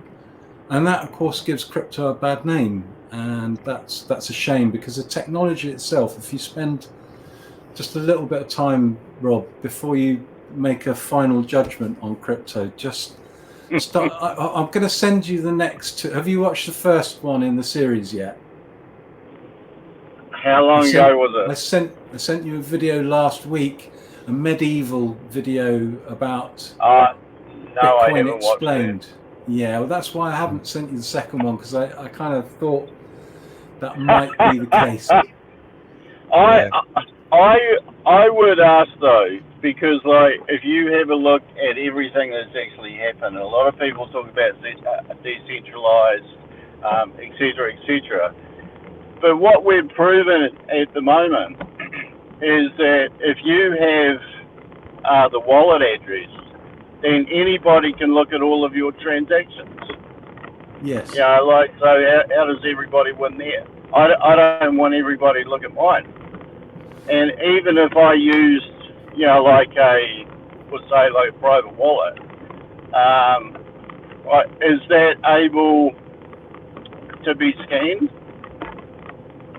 Yes, I mean, this is one of the big debates that's going on within the sort of overall crypto community, is that some people want complete privacy, and others like the open source complete transparency. Because the only way that I always think the only way that we'll actually move forwards and advance is if all data is available to everyone.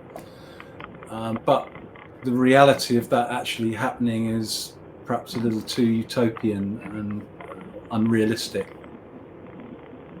Yeah, but there are think ways. I hear a few of these arguments, and the technology is really good. If you take the technology, to be able to record, like updates everywhere at the same time, etc., is fantastic, and it's got multiple uses elsewhere.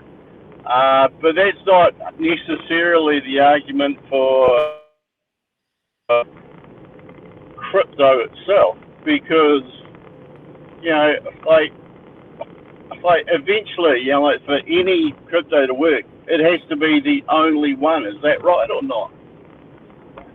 No. They all the different protocols offer different, parameter, different functionality. So, for instance, Solana is extremely good at processing hundreds of thousands of transactions in a short space of time. I can't remember the exact data, but it's a very fast and cheap wouldn't protocol. the gas fees, even though it's cheap, wouldn't the gas fees just cost heaps if they were going to use these computers on the blockchain to do all the processing power? And who would pay those gas fees? Is that the idea of the? It's currently a premium to have something written on the blockchain, but like with any technology, the more it advances and the more development it has. So Steve Jobs style. We want development. The efficiencies and the cost of actually writing things on the blockchain marginal cost will come down, and we're already seeing that with some different networks. So I think there's still another 5-10 years of development to go before we start to see actual real usage of the crypto technology that we know. Hey Rob, is that a black are you in a black cab? What? Is that a black cab that you're in? Is that a fake taxi? No, I'm in my. No, I think it's a real one. Oh Okay. my God! No, I wish I was. Just saying. Yeah. No, have a look. Oh my God! Yeah. Oh, hello, darling. How you doing? No. I have to go now. But hey, look, to Crypto G, I will make a note the moment I get off this meeting. I have to go now. That I'm going to watch your video this afternoon. You'll enjoy it, Rob. It's an entertaining one, just to lure you into the next 3. I'd probably have a good on you, Rob. Danny, come on, we're going to right. Avengers need to support Avengers. Yeah, right. Appreciate your arguments, and I look forward to doing some research to try to rebut them. Why don't we fire up a live and watch it together? Yeah. We could do. Yeah, I'm up for that.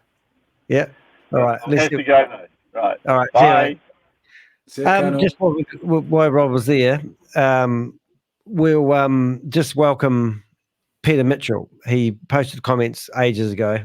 I hope you're still here, mate. So hello, Danny. Nice to see you. What did you say? One of your mates is into these Ponzi schemes big time, and then you asked a question, what's Kalpesh Patel doing these days? Haven't heard from him. He was doing nuts and bolt training for quite a long time. But I haven't actually heard from him, to be honest. So we've got some other comments in here that's just coming while we're sitting there. Crypto G, Rob is an automobile. Yes, he was. It wasn't a black cab, thank goodness. Rob found out and no in that presentation. Rob found and no in that presentation. Don't follow that one, but we're quite behind there. Raspberry, that was when Rob made a noise that sounded like something else.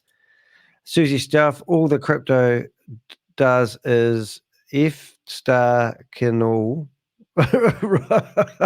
So there's Winston Churchill's got some amazing quotes that has come out in history, and Rob's go down in history as the quote of this year. All the crypto does is F and all.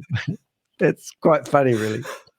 We should actually get T-shirts made on that.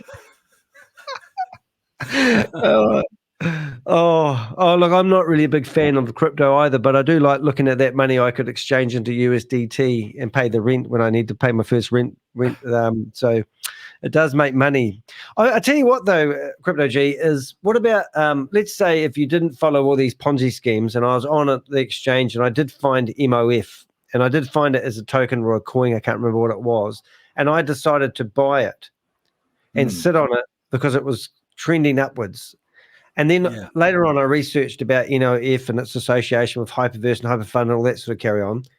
That's sort of like crypto trading, isn't it? Rather than using these platforms. But technically speaking, I'd still be associated to these Ponzi schemes, but I wouldn't be buying these memberships. Is that the point of difference? It's exactly right, Danny. Yeah. I remember a couple of guys coming into I think it was the HyperNation community Discord group at some point, and he sort of randomly came in and asked about why the token was moving in a fairly unusual and predictable pattern. So that I think I'm giving you an example of people from the outside that come in. They were grid trading on it. He had quite a few mates apparently that were taking arbitrage profits off the MOF chart and the HNT. Yep. Ooh.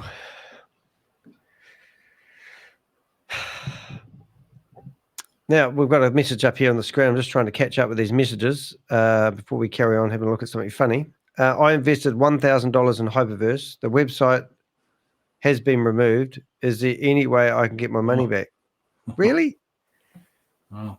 Well, the thing is, people they've written it off. They've just kind of buried it, haven't they? And they're now perhaps starting to read the paper and come in here, Danny. Well, I tell you, maybe. I've just got some. I'm going to give them some hope. Here you go. This is a bit naughty of Danny, but it just so happens. Oh, what am I doing? Hold on. Universal. Well, no, it just so happens that Sam Lee has decided to bring back HyperVerse, and this is the website he's put up. So the other day when Stable.Limited's website went down, I went straight to the HyperVerse.Stable.Limited, and this was still up, which I will actually chuck in the old chat room just for shits and giggles. But this was Sam trying to bring back HyperVerse, claiming, and now he claims he has nothing to do with HyperVerse, even though he's got a version of their website ready to go and chucked back online straight away. That was still live. So I just thought that was quite funny. So if you want to, I can have a yarn to Sam Lee, and we can see whether he wants to fire this baby up again and go through the whole pain and anguish it caused everybody. It's even got an updated white paper, which obviously they can ping out these white papers. It would actually like the toilet paper. And here's the old white paper for. Oh, it was so bad. Yeah, and the white paper shouldn't have been like scrutinized and gone through some sort of testing ceremony. Yeah, there should be some formulas in there for Craig. Come on. Yeah, I know, but it makes me laugh. Hey, the other one there, we've still got this this crowd here, which looks quite exciting. So we've just had a quick look at that.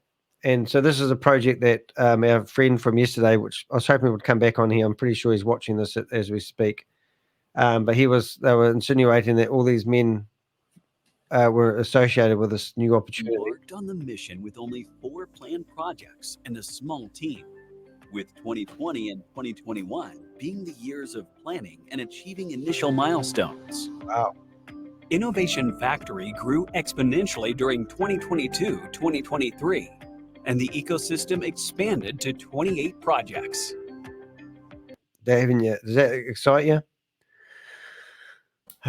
Commerce authorities, including Poland, Lithuania, Turkey, USA, and it's given me peace of mind though that this company is more than just, you know, like look at these guys. Wasim Akram, Bollywood superstar Sanjay, Bollywood superstar. Yeah. cricket legend Azruddin. Oh, even the cricketer. Really? So that's playing on the emotions of every Indian in the world. Do you like it? Do you want to sign up for it? Come on, just tell me. I'm just looking at the token at the moment. Looks like it's only available on Digifinex. Oh, not an exchange that I'm familiar with. Yeah, but this is our poor little man, whatever his name. Well, I don't say poor little man derogatory, but Deepak, who had only been involved in he'd only been involved in looking at Boomerang for 7 days, and obviously, and then after that, he was trying to get me to sign up underneath him so that he could get the commission. He actually gave me his upline's referral link, funny enough. So that was quite unusual in itself rather than his one. But I have invited him back on here. But then since then, he said, well, forget about that project. What about these two other projects? These are real projects. And this was one of the videos he gave me to have a look at. So then I will go, oh, my God, this is absolutely brilliant. And I'm going to sign up. But now I'm trying to find the messages he gave me. And this was in reply to me saying, hey, check out the video that Crypto G's done and watch it, and then go back to your guru men and ask them to answer the questions on where do they think the payments coming from. And I can't even find. Oh, yes, I can. I've literally sent 100 messages to this guy, and you just spend all this time trying to convince them that, you know, it's not real. Yeah. So this project is from. Okay. So this is what he said in reply to this up one here. This project is from Innovation Factory, have group of projects they have launched and running successfully. Minimum start, $25 only. So it's like, oh, right. Have you got premium ChatGPT? No. Have you got the premium ChatGPT or just I can't afford to buy any more subscriptions. Okay. I'm a poor man. I'm just going to say that because they've got I've posted the white paper in the chat room. On StreamYard. Oh, did you? Yeah. Oh, did you? I thought you might want to. Yeah, just and then ask. Yeah. Yeah, brilliant. That's what I do all the time. I did it with today's notes on the video that you're watching right now. If you go in there, I basically tell it to. I have this standard line that I tell it. So I literally go YouTube, and then I do YouTube D. And this is the command I tell chat, please write me a description for my YouTube live. My YouTube channel is called the Crypto Ponzi Scheme Avenger, and my name is Danny de Hek, aka the Crypto Ponzi Scheme Avenger. My channel is all about naming and shaming anyone running or promoting a Ponzi scheme or a scam. I'm trying to create as much public awareness as I can to save people from losing their money. So that's what I always chuck into ChatGPT. And then I tell it to use the notes below to summarize what the live's going to be about and put it in a clear, logical format for people to understand or something like that. And then it pings out the description for my video that you're watching right now. And that's perfect. And it's got all the, and then I say, give me 25 to 30 keyword phrases separated by a comma, capitalized, all in one paragraph for the tags. And that's how I do my, normally it takes me about 5-10 minutes to put together a video. But the thing that takes me the longest is doing a presentation, is setting up the thumbnail and creating the thumbnail for each day's meeting. It's quite cool. Yeah, well, hopefully when you make it to the next level, Danny, and you can afford to get yourself another subscription, you'll be able to get your ChatGPT 5 or whatever and you could just ask it to do the thumbnail for you. So you sent me, yeah. Oh, is that possible? Yeah, and if you were potentially to, I mean, I have plenty of examples of your thumbnails already on YouTube. I guess that would help it replicate what you're doing. And would it improve it? I don't know. Yeah, I don't know either. I mean, it's because it's hard because I'm promoting awareness around Ponzi schemes and scams. So sometimes it thinks that I'm promoting them, and then it goes mental and goes, "You're not allowed to promote this." And I go, "No, I'm a good guy." And they go, "Oh, sorry." But in the meantime, it comes up with all these blimmin', disclaimers and all that. This is the PDF, the white paper for that scam that you just looked at. Yeah, well, this is the PDF for the token, and I think it's because there are audits and verification done by Certic and Hacken listed in there, but the token might be How can you support the token? How can you support the token when it's been promoted by multi-level marketing? That's sort of the part. I mean, obviously, the multi-level marketing part falls over. Does the token fall over? Yeah, absolutely. But the point I'm trying to make here is that you can make the token look nice and shiny and clean and okay because it's got audits and the code and everything's okay. But the actual reason for the token is questionable because it's the means by which payout is made for this particular project where the scam is. So the token might actually be clean, but the mechanism for which it's being used is dirty. Does that make sense? Well, yeah. I mean, this is where I just look at it and go, why don't I just buy Bitcoin? Yeah, for sure. And why didn't you buy Bitcoin last month? Before? Yeah, what is it at the moment? 44? Was it up to last time I looked? I think it was 42, 44 cents. 50. So it had a 50 today. Oh, well, there you go. So now it will just go crazy and everyone will go, quick, it's going to go back up to 100. You're going to double your money in the next 12 months. It's probably going to stutter a little bit because I think there'll be people out there holding Bitcoin that bought in the last cycle, and suddenly, if they've held on to it, they're approaching their sort of zero cost position. So they might, they might think that for whatever reason they don't have the belief or the trust in that. That's nobody really knows. No, but all in the meantime, I always think of the phrase, you can see who's been swimming naked when the tide goes out. And I think all these other weird tokens have actually been riding on the pig's back as Bitcoin goes up to, $100. I mean, as soon as it hits 100, everyone's going to cash out. And then it's going to splutter a bit, and then it might go on past that. And if you listen to Sam Lee, he reckons it's going to go up to $300,000 a token, Yeah, well... if we listen to Crypto G, Kathy Woods from ARC, who were one of the asset managers that successfully got an ETF approved by the SEC the other week. I mean, she was talking figures in excess of 6 zeros. I mean, she doesn't. Yeah. And she's a traditional financier. I mean, she's got obviously a large position and has decided to follow the AI narrative and the crypto narrative quite heavily, which is is a huge risk for somebody that's coming from traditional finance.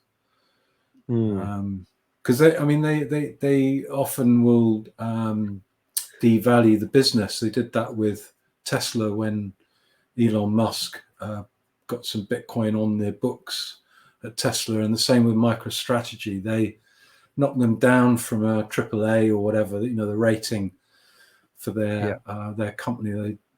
Not that it makes a huge deal of difference to them, but it makes it's more difficult for the first movers to secure a position. But then if they do, the position is can be extremely rewarding. Well, I want to show you something, mate, because the last lady that I saw was a financial advisor. You can't go from Kathy Wood to Yvonne. Please don't do that. No, we're going to this one. This lady on the left is handing $51,000 and her husband. Yeah. So that's $102,000. I've got a question about this in a minute, actually. Yeah. Go now. Okay. So I asked Susie about this the other day, but it's the second time that I've come across So in this whole process, you will hear Sam Lee ask who, so the lender is him, Sam Lee. Sam Lee is the lender. Yeah. That I'll show you that doesn't sit. That's not the right way around. Sam Lee's the borrower. The couple are the lender. Well, I think we've got I think if we're clever enough, we can actually get her. She'll hold up a contract in a second. So just let me clarify before you play this, Danny. They are buying a prestige package. Yep. Of 25,000 or more, but I think they're paying 50 each. Yeah. And for that prestige pack, they're getting various different sort of VIP access as part of the membership, and they're getting this promissory note that secures, in inverted commas, the money that they've invested. That if they don't get that back by the day 500 or Bitcoin hits 100K, he will reimburse them. Well, I think it's I don't actually know, mate. I mean, it's just he's got this golden parachute thing, and I don't know if this is a part of the golden parachute. If you spend, I think if you no, because I actually sent back in the day when I was still a believer, I sent Chavez, and in fact, it was the Dubai conference that they had last year. I sent them a video message, asked 3 questions. One was about the Paraswap clone that they'd done, and the second one was about the confusion that the promissory note had caused because he had used the lender and borrower in the wrong context. And I thought maybe that was just a mistake, but it's come up again on this one that you've managed to extract off Yvonne's website before she removed it or took it down. I know. And he does the same thing. He says that Sam's the lender, and Sam's lending their money, isn't it? So it actually says there, Sam's the lender. Borrower. But he isn't. He's the borrower, isn't he? And he's promising to return the borrowed funds back to the lender, which is ultimately the couple. Because I remember I was in every night trying to keep up to date on what was going on. And I remember watching this through pretty thoroughly because it just struck me as being arse about face. Yeah, well, I mean, just what I'm looking at there, mate, is I don't understand, mate. I mean, it's all frigging stupid shit anyway, really, isn't it? I mean, it is. Who received the money and who? So if you look at that note there, obviously there's a promissory note. You've got this couple here. She works for a credit control company. Yes, and specializes in fraud prevention awareness. Has been doing since 2002 or 2012, can't quite remember. And here she is handing over $51,200 to Sam Lee. Yeah. And the stuff at the end of this was absolutely gutting. If you listen to this stupid last bit. That again, Sam? I said you're on the top of half my list, Yvonne. Awesome. And I know you heard it the first time. You just wanted to hear it a second time. No, I didn't actually. But all right, I'll say it again. Yvonne, you're on the top of my list of half my list. Okay. That's our money. That's our money. Go money. Awesome. I think, Billy, your question, one of the answers is just keep chopping up. You can chop up after you hit the maximum. You can keep chopping up. Can you do that? Yeah, just keep going. Can you when you hit multiverse? Can you continue? There's gonna be another package. Going to be another package. Oh, okay. Okay. Yeah, awesome. Yeah, we don't. Some things are coming along the way, huh? Exciting. Very exciting. Sam's just a. You managed to get back in touch with a big with bag of lollies. them, Danny. I left it to the reporters. We also had another lady who come out saying she lost 128,000 in Australia, and I've given her name to the reporters, but these people don't want to speak about their embarrassment, which is a shame. And I understand why. Not but easy. It's not easy. Oh, it must be a hard pill to swallow. One lady was saying that she actually supporting me in my channel, which is really, really nice. But, you know, yeah, it just amazes me, to be honest. It's quite sad that people don't want to speak about it, but I get it. It's not a nice feeling being on the other end of introducing someone into something that doesn't end up making them a profit. Well, of course not. No. So, just, you know, for anyone again that's listening now that isn't a regular listener who's new here, it's not a nice feeling knowing that. That should be enough to drive you to do everything possible to find out whether it's, you know, whatever project you're recommending is kosher. Well, how can you do that when you're not a regulated financial advisor? I know that's easiest to say that, but how can you provide financial opportunities to people when you're not? I'll tell you what, there's a screen right in front of me right now, which is, this is the, I presume this is the company register for Australia. And this is what's at the top of their website. It's just an important announcement. No one who sells you a financial or investment product or gives you financial advice must have an Australian Financial Services (AFS) license. Make sure the person or company you are dealing with is licensed. So here they are showing us that the Blockchain Global company, also formerly named Bitcoin Group, is an investment, Australian Security and Investment Commission, whoever registered, whatever it is. And here they are touting an investment opportunity via a PDF file. But when you go and check out their due diligence, it's showing you they're regulated. And here's the regulator telling you not to take investment advice from people that have told you to go here and check out that they are regulated. Is that what am I saying that right? Yeah, I'm not so sure the regulators' notices were there in the back in the earlier days. When was that posted? It could be ages. Who knows? Yeah, I think that's why they're that's why the regulators in Australia are under pressure at the moment, because they didn't act. I mean, that's I think why there's an option for recovery from banks in the UK, because they have been. Oh my God! They did put out a warning, the FCA. What's that there? BTC, Ethereum. What? Oh no, that's I thought that was BTCC. I thought the BTCC had gone down to 50 then.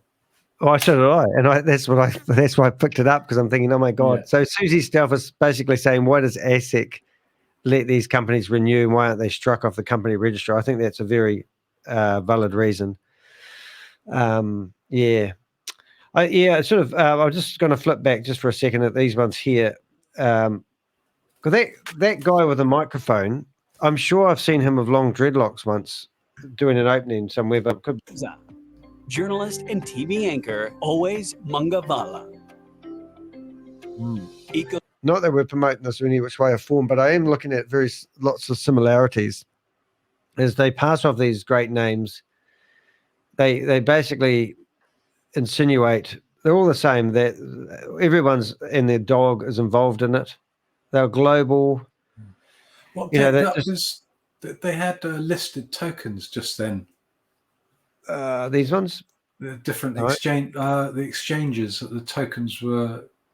What date was this YouTube video? 3 months ago. Was it 3 months ago?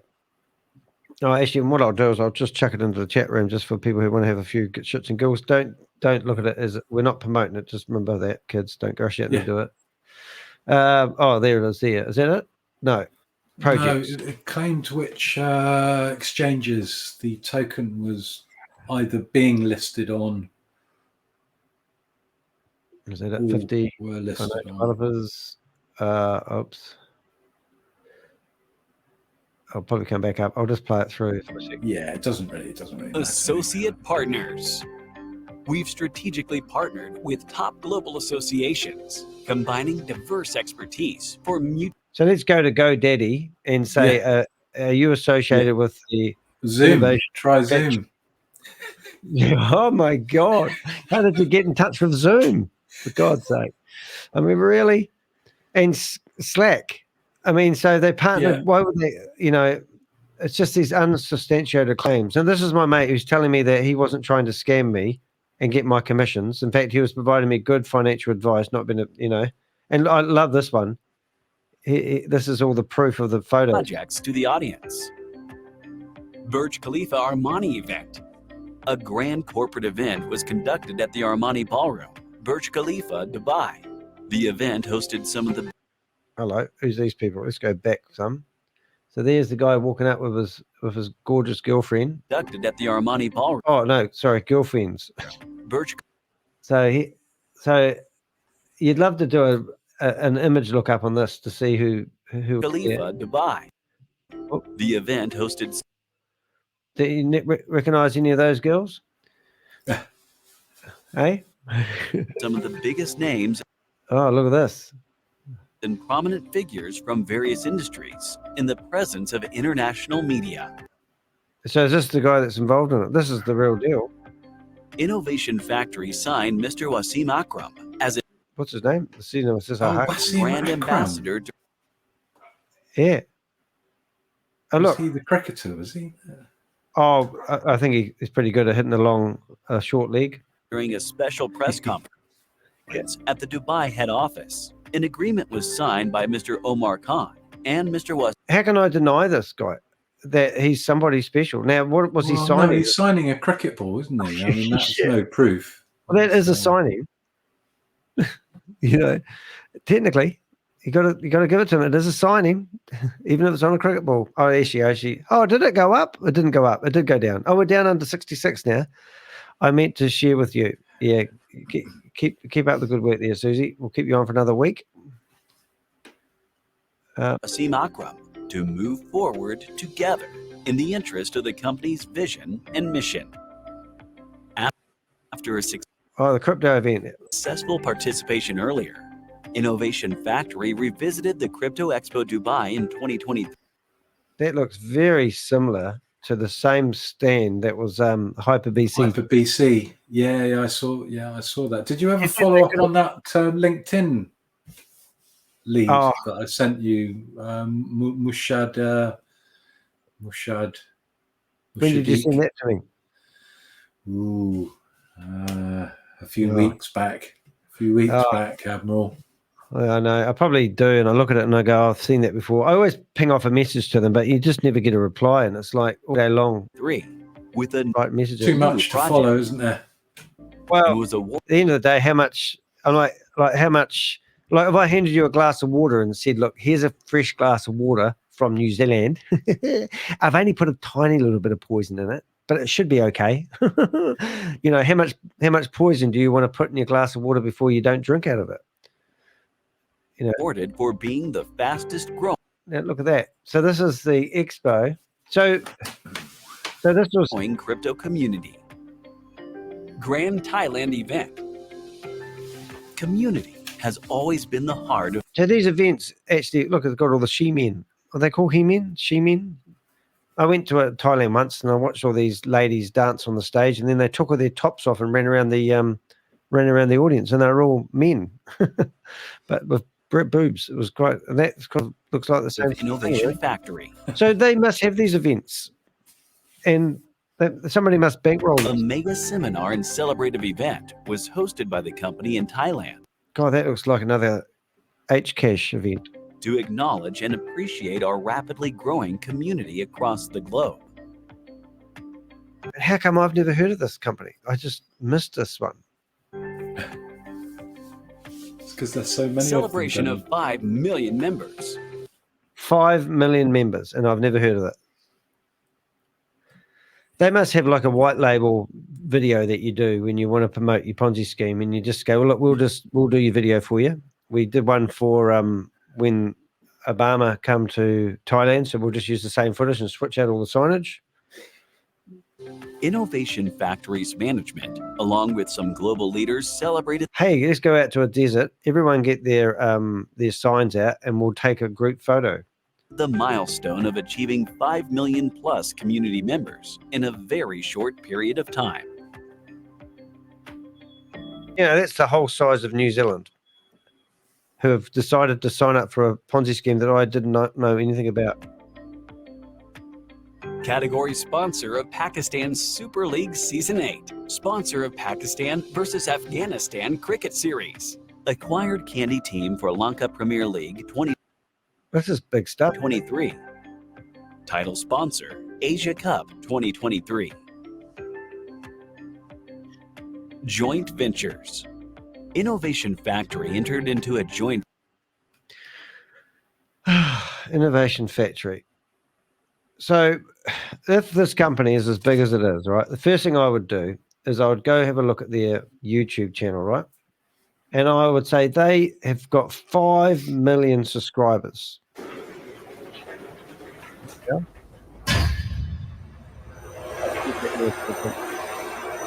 Shut that up. They got 5 million subscribers, community members. I have more subscribers than they do. They've got 6,500 people, and they've got 51 videos on their YouTube channel. Do they do lives? They do lives. So how come this company has got 5 million members, have only got 6,500? What reference is this to the? I must have skipped something, Danny. What link? How is this linked to the previous project? Not, mate. It's just Danny got distracted. So the BFIC token, that how is that linked again? Oh, it's not. He was giving me 2 opportunities that were. Oh, okay. This is the second. Right. Okay. This is the second one. Yeah. So originally we got the first one. If I didn't want this one, yeah, then we could actually quickly flip over to this one that's got 5 million people. Okay. Right. But you know, I mean, I don't know. I'm just tired of it all, really. I think we could have a wee look though while we're here, because I have actually got the screen back here if I do it right, and we could just. So we've figured out that these companies were basically real and registered in Australia, because this is their due diligence. And then we've got Gentech Technologies Limited.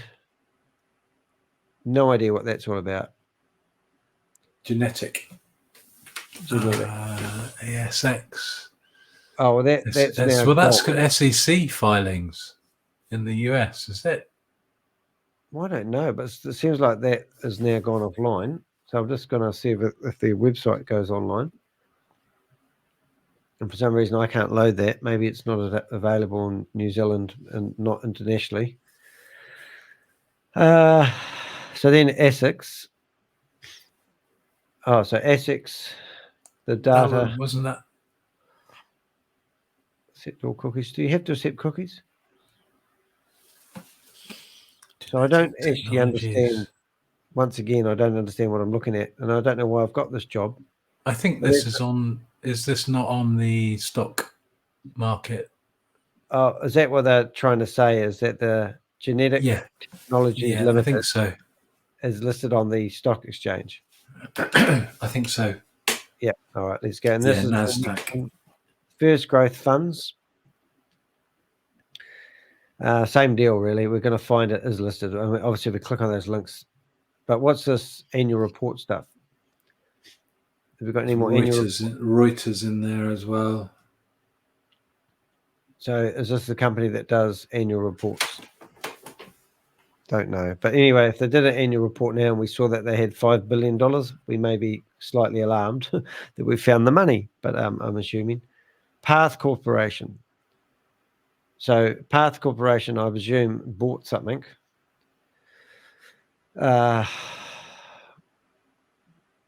Income. We've probably got try Zoom. I think Again, I don't know what the links are with those companies, but well, you're not the only one. I was hoping that you'd just go, oh yeah. This is 54 out of 56. How about Tron scan? Susie's trying to give me another Tron scan link. I haven't come across Rubin Holdings or Path. No. I'm not really enjoying that document, to be honest. So I reckon we should flag it and do something more exciting. But I think if you are interested in, I'll just reiterate, if you are interested in going through the due diligence, if you go into the description of this video with help of ChatGPT, I've tidied it up a little bit, and you can actually have a look at all those links, and you can go through it and go, look, I truly believe that HyperTech Group is a legitimate company because they're registered in Australia. They've also been listed on share markets. We've found PDF files. We've found pitch decks, and we've got distracted along the way, but obviously it's fallen over. So it means shit, really, doesn't it? The fact that they, yeah. But it's we did just get highlighting the strategies they use to cover. Yep. And the exciting part was probably having a look at HCash and finding these people that some people hadn't seen before. I have actually seen those faces before, but now we go back and step in time. It is actually quite exciting to sort of, like we did have a quick look at HyperBC website and who they are and what they do. They look like they look after data. If I was going to say, does Ryan Jew own this company, I would go, well, it's got sort of imagery on here which kind of would be in line with what I believe he would like to see on a website with these avatars. Because remember his Mars avatar, but who actually knows? But HyperBC seems to be claiming to be a regulated bank. Wallet solution. That's what I thought it was, HyperBC. So they might actually literally provide the clever encryption services that you are going through at the moment, trying to hide people's digital assets on the blockchain so people can't trace them. Yeah, multi-party, so multi-signature wallets. Okay. So it could be a legitimate service, but it was pouted on as some missing something or other. And we did show the thumbnail here of me doing due diligence in the bunny rabbit, because we did say today that we were going to go down a rabbit hole, and we've been distracted along the way. Nothing abnormal there for Danny not to get distracted. We did go into, I'm just closing down some of the tabs so I can get my life back. What else have we got? We did invite our friend that was on yesterday back in here. I'm just trying to find something else. And Susie's after some Tron scan stuff, is she? Yeah, I'm trying to I opened that tab and I've lost it now. And now I'm trying to find where it opened up to, but we're going to bring that up. Come on in, Agent S. She's lost her voice. I think she might have it back now. Oh, has she? Okay, no worries. Hey, don't let a voice stop you from being in the room. We can all hold hands, Yeah. Okay, so here's the Tron scan, and this is always exciting when she chucks one of these at us. Ooh, look at the money, and I've already tagged it. Yeah. Oh. What am I looking at here, Agent S? Are you gonna send me the link to save me having to? You just want me to do everything for you, yeah. I'll do it in the private room area, in our private chat room. There we go. Yeah. Looking and you can tell people what we're looking at here. Yeah. I'll pretend I know what I'm doing. I'm going to have a look at all that out money, because that's the most exciting. I like to see where it's going. Ooh. Oh, no. Somebody tried to take out $1 million an hour ago. Have you gone transfers, have you? Yep, I have. And I'm in the out area. Are you? Well, I think I am. Did we go to the in area? What are you trying to show us here, Susie? Let's go back to... it's got, can you and G look at this, please? Exclamation mark. Yeah, right. Go Boomerang. To okay. Out. Boomerang. Okay, $1 million sub account. Okay. Unrecorded token. Do they send that to the wrong address? And it's got lost on the blockchain. That would be funny, eh? There's $1 million worth of scammer money going to a wrong address. Right. So what's she mentioned? Sorry, I was busy doing something else, Danny. What is there other things to do when you're on live with me? You're saying that I'm waffling. I know what you're saying. So what she's saying is look at the outs. So all I can see here is $1 million that failed an hour ago. That's 1,000. Oh, right. Unrecorded token. Okay, the grayed out one. Yeah, there you go. Even I know that's $1 million now, mate. It's not a recognized token, though, so that's probably a scam. But the fact that somebody tried, isn't it alarming? 55 unrecorded token. Unrecorded token stuff before, but I have not seen it. Hold it. Look at this. Hold it. I'm going to do some music here.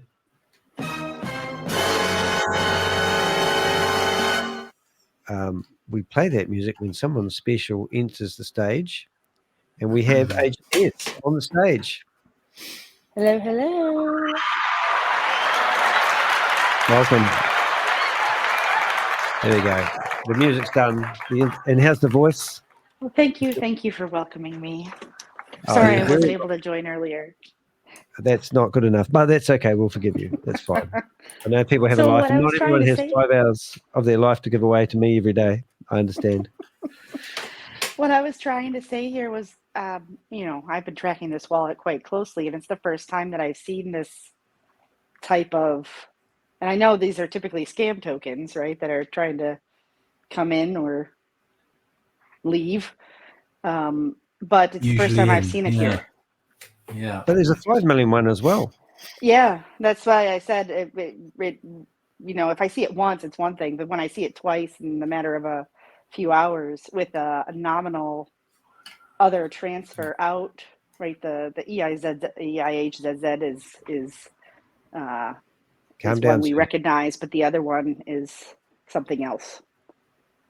And that the second transaction, that unrecorded token that shows 1 million, was also tagged against that wallet previous, the one that's previous, the transaction, the out, that $1,000 that's out. And can you not go into that and have a look at that wallet address they were trying to? It doesn't give you anything, Danny. Yeah, you can only go to the hash, right? I was just looking in the transactions. Look at you guys, your voices have elevated. You're all excited. Yeah, there's nothing in the transactions that gives any information, unfortunately. But it's a smart contract that's suspicious. Yeah, we'll keep an eye out for. It might be an indicator of something that's going on. You know what I reckon it is? I reckon they're watching our live and they're going, let's give them something to talk about. Okay? You got to admit, it's pretty good. So you can't even find it. I'm sure Chavez is there going exactly that. Let's send it, get down the road and then over to John's and then up round the corner and back again. Yeah. Knowing that it's going to be taking us down that road. Yeah, that's good. Hey, was there anything else I kind of missed on the on the other stuff we was doing, Susie?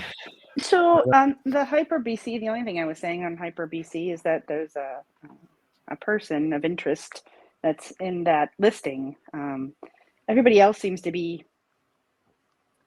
Chinese or some other origin, but then there's one individual, and you can't tell because they all have those little avatar people on their website.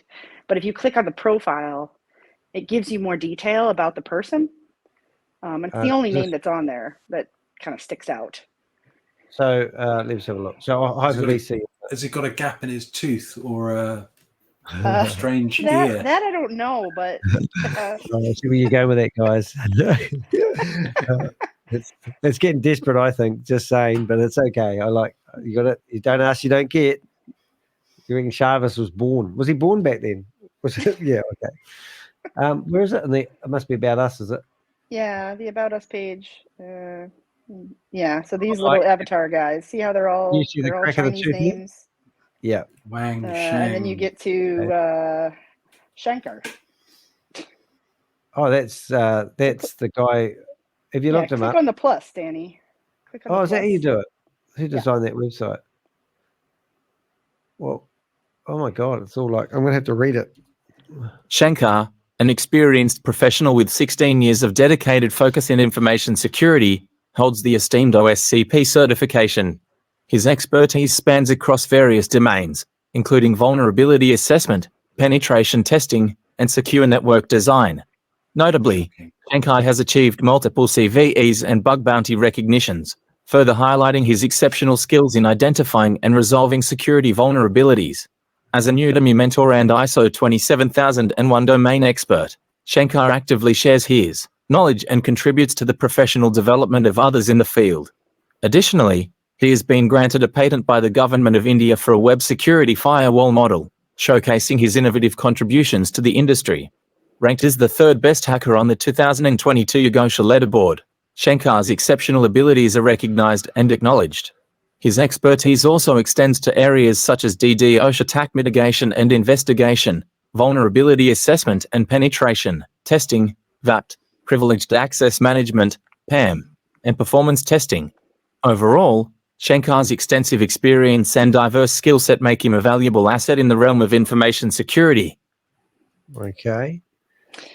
So, I don't know anything about this particular person, but what I found interesting in reading that detail was that, especially when it comes out about the Indian government patent, you know, how many times have we heard Chavez talk about his previous dealings and dealing with governments and can't talk about this, and it's it feels similar, right? And I don't think this is him. Like I said, I think this guy might be the real deal, but somebody stole his background and is using it for their own perverse means. Yeah.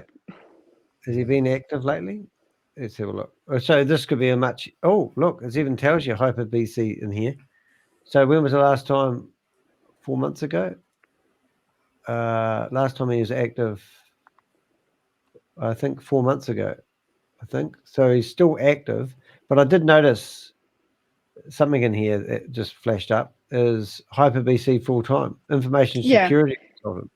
Right, and like I said, I have no idea. I just ran across this, and when I did the cursory look, I'm like, well, gee, that sounds.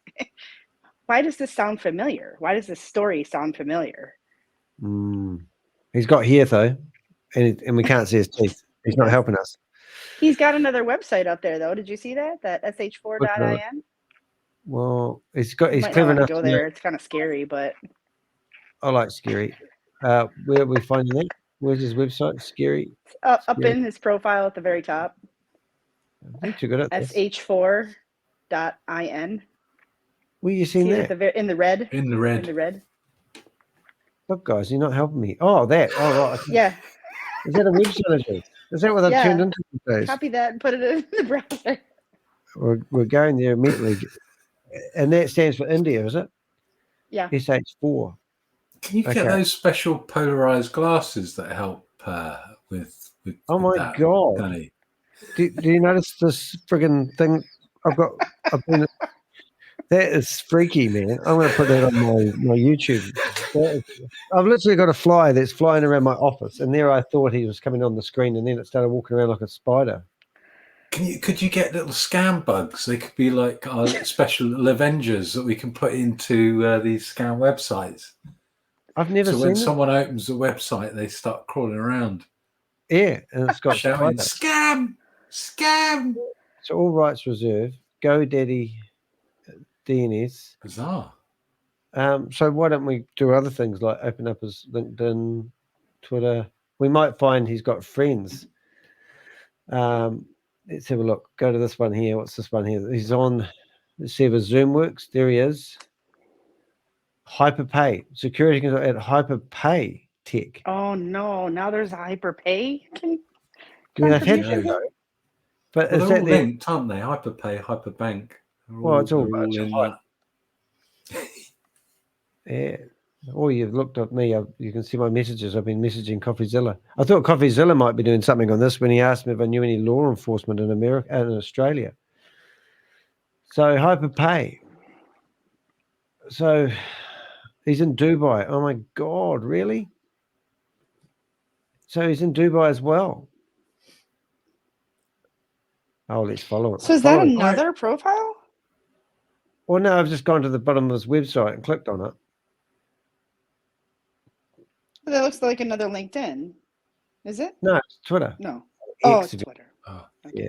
Come on, Susie. Don't fall apart on us now. Sorry. We need you. Like she's falling apart. The wheels are coming off. Susie's overloaded. She's smoke coming out. Stay on target. Stay on target. Okay. It's a bit like when I go around to my dad's and he's got that magnifier on the screen and you can only see a tenth of what you really need to. And it's just... Yeah. Okay. So now we've got photos of him being in India, which looks like the Middle East, if you want my opinion. What the hell? Who is this guy? I wish I had a life like everyone else does on Instagram. There's your red flag, Danny. It's my red flag? You missed it. There was a picture with a red flag. Oh, did they? Oh, now, talking about red flags, did you know that if I go red, F, flag, I put a link. Everyone can go buy themselves a red flag now on AliExpress. That's where I got mine. Right. And I've got my red flag right. If you want one of these red flags, they're $5.50 on AliExpress. No commission needed there. So this guy looks like his profile is pretty cool. Oh, look, he's even playing chess. Oh, I think it's all connected. He's checkmating you, Crypto G. This is daughter. Using the Indian defense, is he? People say, oh, you shouldn't put kids' photos up on the internet. And I go, well, I'm not. They're already up there. Okay, so that's his. Now, what's interesting, if we just keep going deep diving into this guy, is he's got a YouTube channel here. And he's also got another something or other, Fans of Legend. So who's that guy? No one. Oh, I think it's somebody who follows. Yeah, I'm now going to go to here, and we're now going to go to his YouTube channel. Please don't follow another YouTuber, Jordan. Maybe he's into music, and that's his hobby.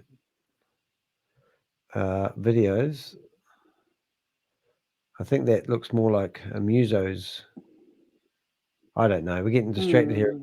You guys. Okay, and then we've got this other one here with something to do with. Wait. Go back to his channel. I hate to do that. Right, we're back here. Wandering Feet. And then click on the arrow where it says the welcome to our channel. Click on the arrow. Yeah. That one. Yeah. Oh, yeah.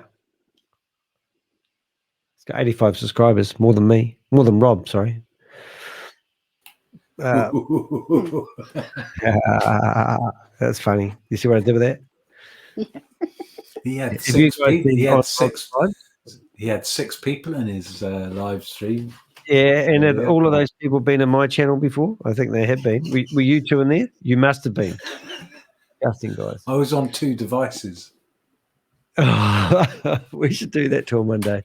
See how many times we can log in. He was going to come over last night, actually, bring a bottle of alcohol over. So it's quite a laugh, and he got too tired. I think he did a video last night because I was watching him, actually. Did he do a video last night? I think he did because he was going to come over, and then he got tired. He was on when I was up early this morning. I've forgotten you. It is Rob. I'm pretty sure he came out with one because I saw a thumbnail I hadn't seen before because he updates his thumbnails. Yeah, that's the one. So that was 10 hours ago. So that was like 1 o'clock in the morning.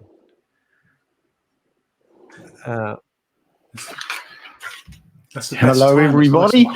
How are you today, wherever you are, whatever? Oh, Rob, eh? So let me have a look at the live stream and see if you guys were in there, eh? How did we find this out? Let's see. This default view.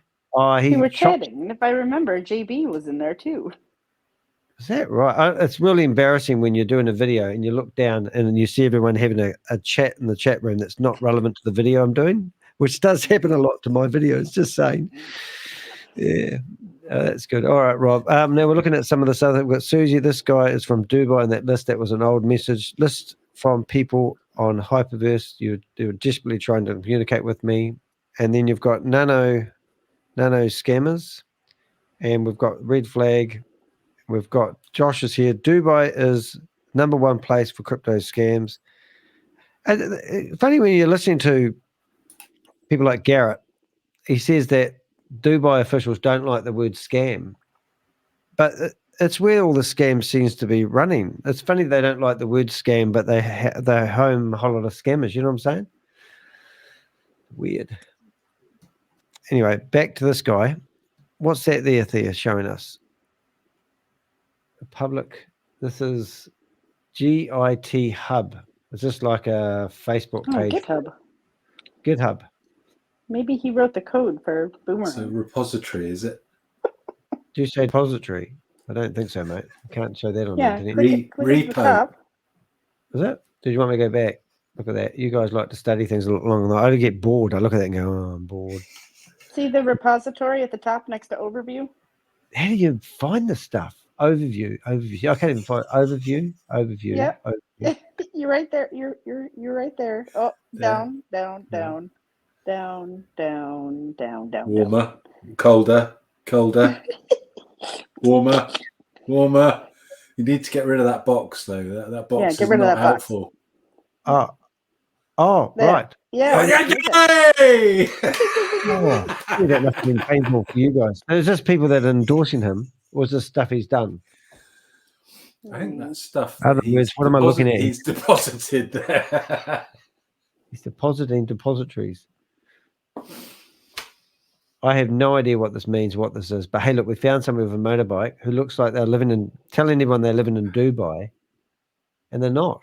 So GitHub's a sort of open source library, isn't it? So we started off with this scary stuff with the bugs all over it, which is spinning me out, really, to be honest. Just saying. It's got trending. It's got another link, 25 movies, heroes. So that was the first thing we looked at. And then we went off to his what do you call it, Twitter, which he hasn't got a background picture, so he's not a big Twitter. He's got 139 followers. There's a link there to his website there. I missed that the first time. A security consultant for HyperPay, which is interesting. Look at his media area. There should be a hint in there. And we've got novacinemas.com, service unavailable. That was his probably claim to fame when one of the websites he monitors actually did go offline. He managed to screenshot it. Then we went off to his Instagram, and we did find a YouTube link, and we found followers. Why don't we send him a message? What should we say to him? Let's see if the message works out. What's going on, mate? Hello, mate. Hello, mate. Are you still working for HyperBC? There we go. That probably hasn't popped up, has it? Oh, yeah, it does. G'day, mate. Are you still working for HyperCT? I'm Danny. Yeah, and then I'll just go send. We'll see if he comes back and messages us. That would be fun, wouldn't it? We'll come back and look at that in 3 weeks' time. So then we went to, we went to Rob. So we're not talking about Rob. He's trying to steal my clients. I don't like Rob now. He's probably listening to this, and he's probably trying to get online, and he can't. That's so funny. Then we go back to overview. So I still don't really realize the relevance of this particular one. Projects. There's no projects. He's got no packages either. Or maybe he has got a package. What's that? No. Ruby gems. Hey, look at that. It all goes back to rubies. Ruby gems. Look at that. Yeah, look, there's a connection there. Yeah. I don't know what that is. So then we go back to we finished up back on his page. Last post there again, 19th, 2019 was his last post, last public post, I should say. However, he is married. So let's have a look at his wife. I could be wrong, but he seems to have multiple profiles on LinkedIn. Oh, if he's famous, he probably does. Like Grant Cardone, he's got like multiple. I was chatting to Grant Cardone for about 2 weeks, thinking he was a legend, chatting to me, and then I realised it was not the right Grant Cardone, and there was about 25 of them. That same sort of deal, wasn't it? So that's his wife. That's the baby's hand. I hope it's a baby's hand. bit young if not. Yeah. Crypto G's ran away now. He's doing a deep dive and so I can hear him thinking from here. Yeah. Nothing really spectacular there. Yeah. So I don't know. So where did we get up to? We got we were originally looking at this HyperTech Group thing, blockchains. We've basically covered all that. What HyperDAO? You did? Go on. Boomerang tester wallet at some point if you want to go and have a... That was more exciting. That was what we were doing. I got distracted. I'm sorry. That's all right. You can go down the HyperDAO rabbit hole if you want. Yep, let's do that. What one? Anything that's going to be better than what I'm doing. Trust me. So we're just gone here to debank. Is that the one? Yeah, you should have that one. I think you've tagged that one already. So if you're signed in, it should come up with... Yeah, that's probably the problem. Oh, I think I am signed in. Does it come up with this? No. I can see something, but it's all grayed out, don't isn't it? do that. Don't do that. No, don't put that screen up there. I don't know. Main admin, is that... Oh, no, I have got it. Yes, I am. Yeah. Let's go. I just showed everyone how to scan into my my page, though, but Just that won't thinking matter. it probably, if you go to this, settings. So on the left-hand column... Oh, no, here we go. Navigation It for Danny says, again. it should say That's all. settings down at the bottom. Oh, it does too. How do you know this stuff? That one there. And then go and click on dark. Can I add my email? Wouldn't that make my life a lot easier? Just saying. I'll just save that now. That's going to make it easier for logging in, surely. And then Twitter. it says appearance in the top section. You click on dark. It's easier to... Oh, now it looks easier more. to see. Is that Oh, better?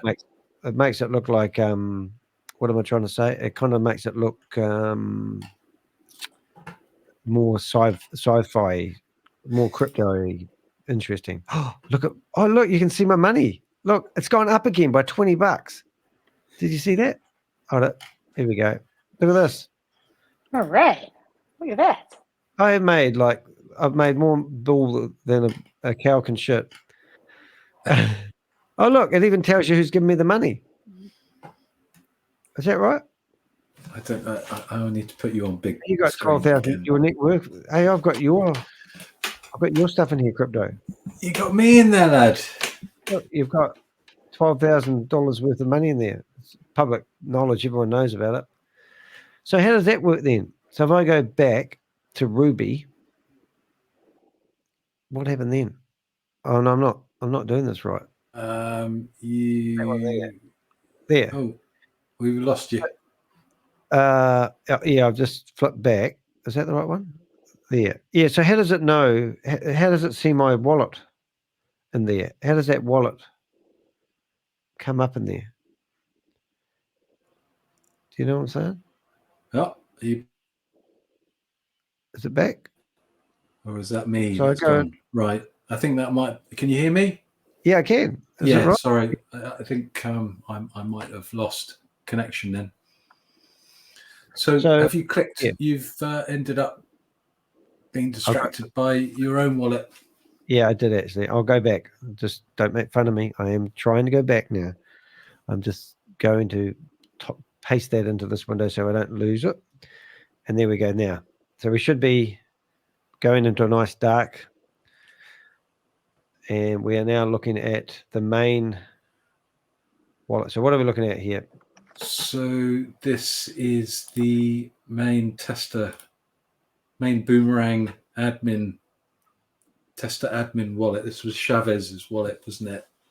Oh, is it? Do you remember? It was whitelisting when they were, this was the one that we went through. Yep. A week or so ago. And if you look down through the transactions slowly, scroll down. Scrolling down. You should hopefully have some. Oh, you haven't got any tags on there. Oh, Danny, we need to update your tags. Okay, so well, you did notice. Do it for me, and then I'm going to send it across to you. I'll put that on. But you'll notice that there are a group of send actions. Yep. Are these ones here? Yeah. So that wallet ending CAAO. Yep. That's Mr. Hyper 1. Oh, I remember these ones. Hyper One. So that could be theoretically that could be Ryan Jew, right? No, that's I think that's Chavez. Yeah. Okay. Or yeah, I think that's Chavez because it's active with the boomerang. So if I go like this, are you going to send me the right code for that? Eh? Yeah, just you should do this for a living. Yeah. If only I could make some money at doing it, eh? Hyper One holder. Yeah, that's what I'm trying to do. Oh, I need money at the moment. Let's go here and go confirm. So okay, so Mr. Hyper. Now do I hit the back button? And then refresh? Okay, I've done that in the background, everyone, in case you're wondering what I'm doing.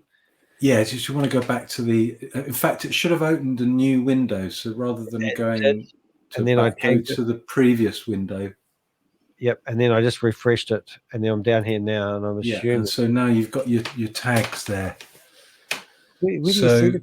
Because I can't see it for looking. So I've tagged in the second row. You've where it said send before.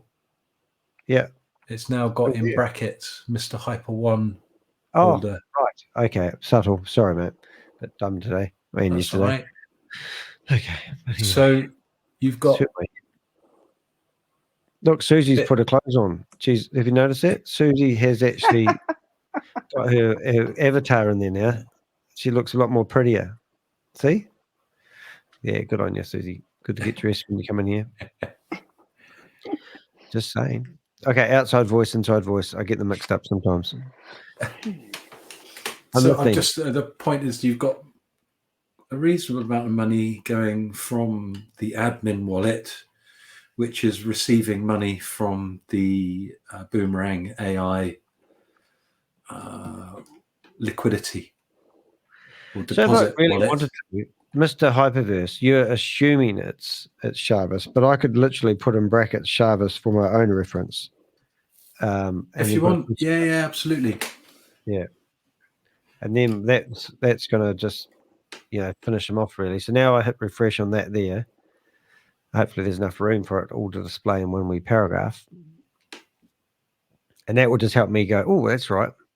It's a shame that you have to bounce back and forth from DBank to DeFi to TronScan to, and all that. But I get why they... I'm sure at some point there will be just one interface that you could use. Okay, if you scroll down a little bit further, Danny, past those sends, there's a receive there. That's it. So you've got a receive main liquidity source. No, the one above it that's got in brackets. Okay. Main liquidity source. Yes, I see. So that ultimately is the money that's coming from the memberships. Is that 9 million?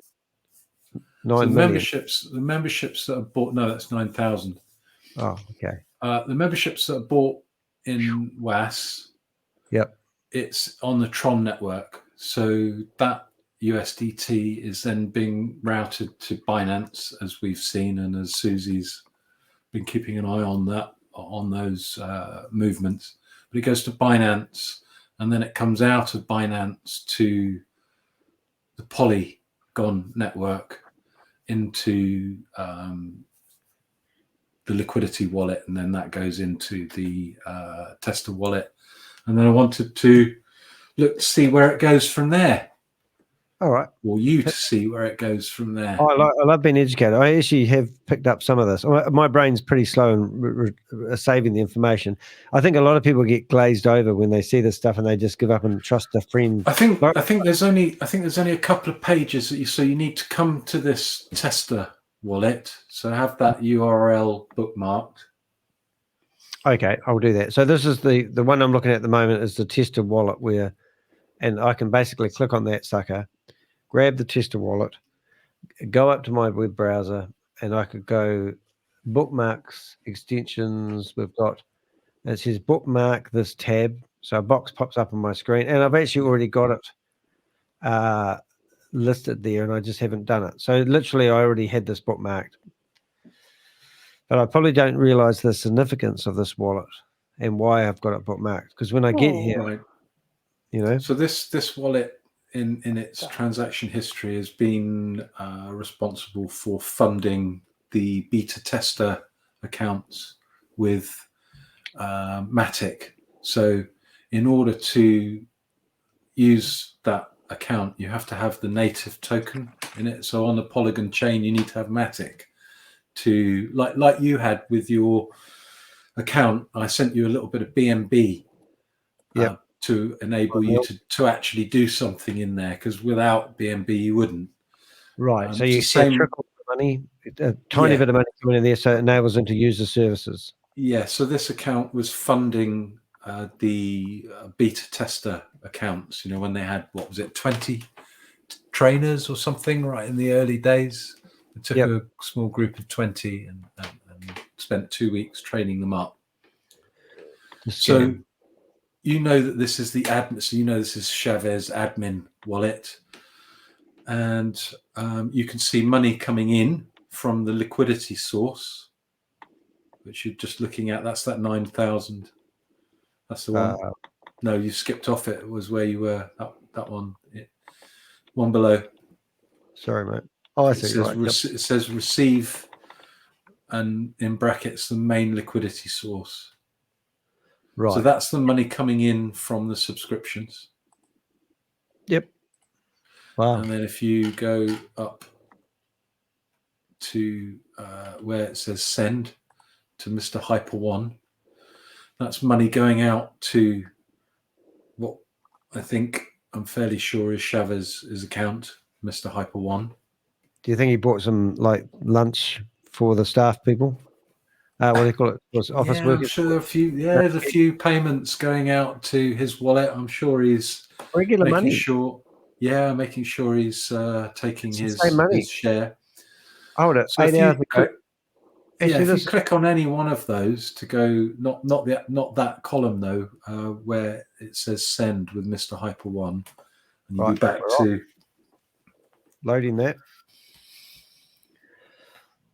This program I'm using, StreamYard, is brilliant actually, because it hides a lot of the things I open without it flashing up until I click it, and you can't see the URLs. Cool. So it's quite handy. This, I was just saying. And then you want to be on transactions again, I think, with this one.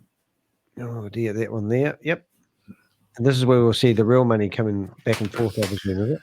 And then let me just double check on mine. So you've got some tags there, haven't you?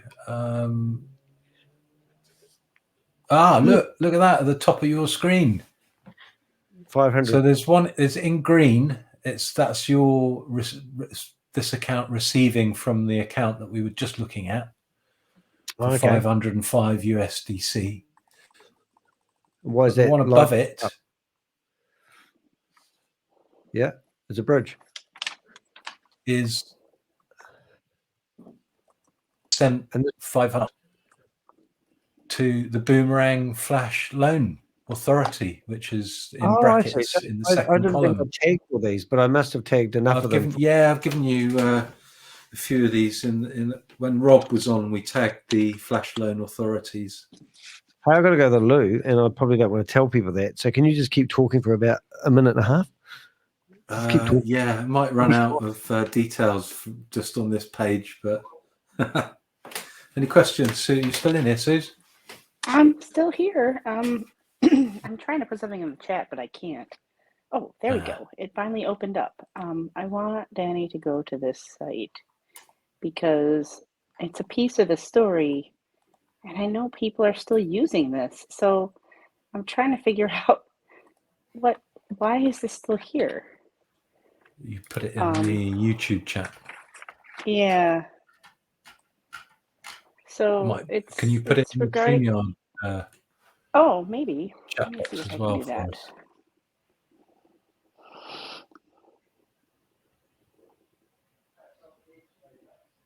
Where's the chat?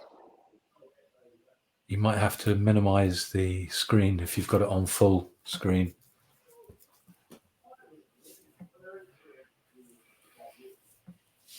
There's a little box in the bottom, hide chat.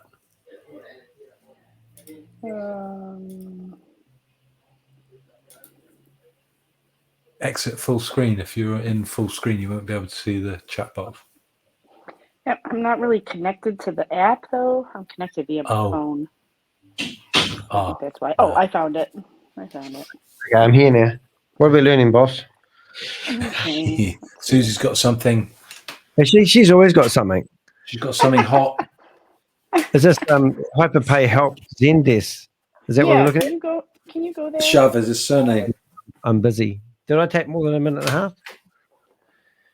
Imagine saying no to Susie. She would like, I'm going to take your computer off the internet. Okay. Kidding. Tomato. I'm trying to find the button, the thing where I can. Oh, here it is. We're expecting a present in the chat box. Yeah, I am. I'm just going to find the chat box so I can click on. It's always exciting, isn't it, when Susie says I'm on to something. Okay. Well, I don't know what this means, right? You can't have a disclaimer now. This was way before I started looking at any of this, but I know that this company has come up several times, and people still use HyperPay. Yes, I do. It's still a wallet. Yeah. Have a look at this. Have a look at this.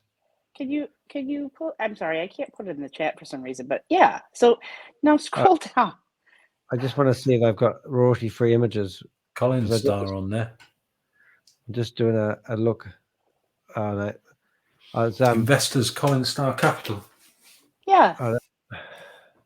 Sorry, I'll go back in a sec. I just wanted to see HyperMate, Zendesk. HyperMate was the hardware to secure your HyperPay wallet account.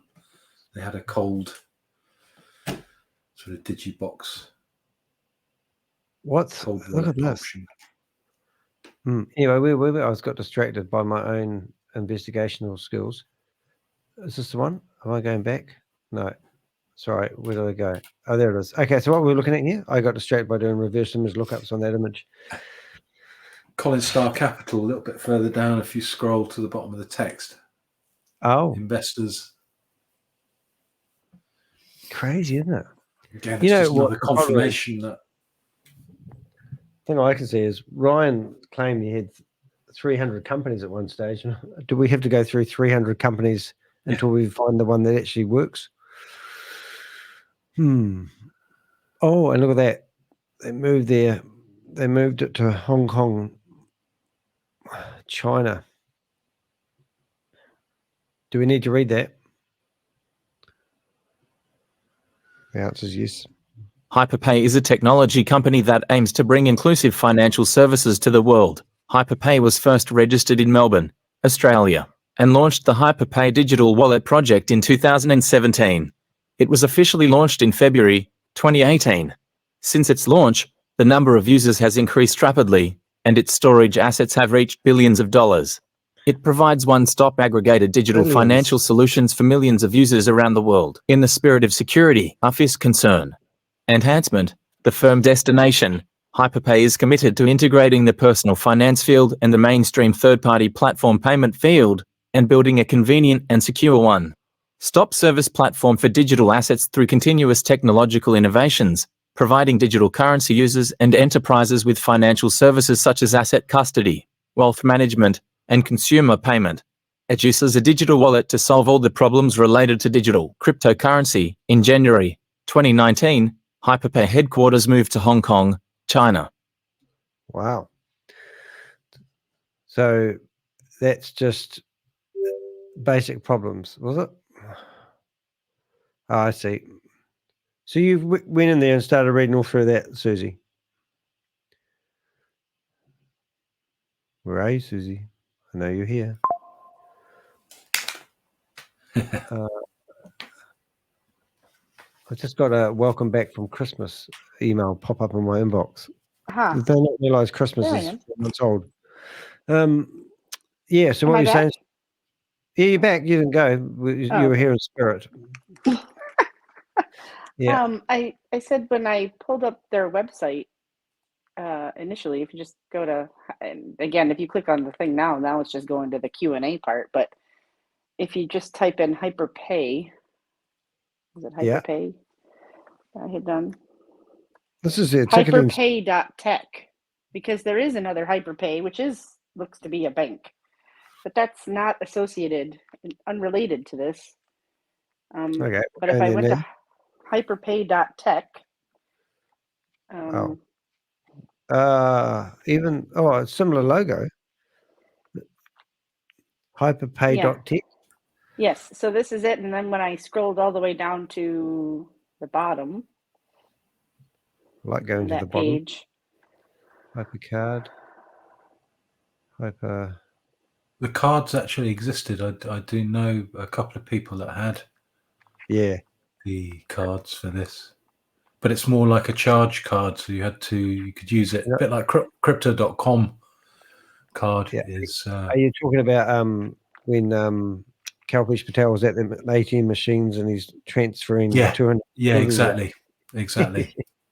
Yeah. Do you know Kalpesh Patel? Is that what you're trying to say to us? No. But I do remember doing some deep research on him in the early days. He had a bit of a checkered past in the UK. Oh, he only got arrested for 12 months and had to pay a $330,000 pound fine. He was involved in a car sales, wasn't it? Something to do with car sales. It's just amazing. I want to find that video of them all sitting at that round table as well. I've got to find that video. I'm going to upload that to my. I can't remember when I did that video. I remember telling myself though that I shouldn't. That was weird, and you're going through this process. And I remember I physically remember saying to myself, "Well, just because he's got a previous record doesn't necessarily. I mean, should I base my decision on that?" Well, with hindsight, yes, I should have done. Yeah, it's interesting though that you say that, because it is like. You can get, or somebody can do something wrong and then realize about turn and clean their act up. I get all that, but yeah, it's just amazing, really. I'd love to. I've got to find that video when they're all in Hong Kong and they're in that round table. I can't remember. I shared that so many places, but I don't think I actually ever downloaded it. So I think we went through. I'm just trying to have a quick look on another screen to see where that video came from. That would have been a special occasion. Yeah, where would I find that video, I wonder? Anyway, what are we learning from this? Oh, we were tagging. Yeah, so I scrolled all the way down to the bottom. You like me at the bottom? And then at it says under About. About, yep. Company profile.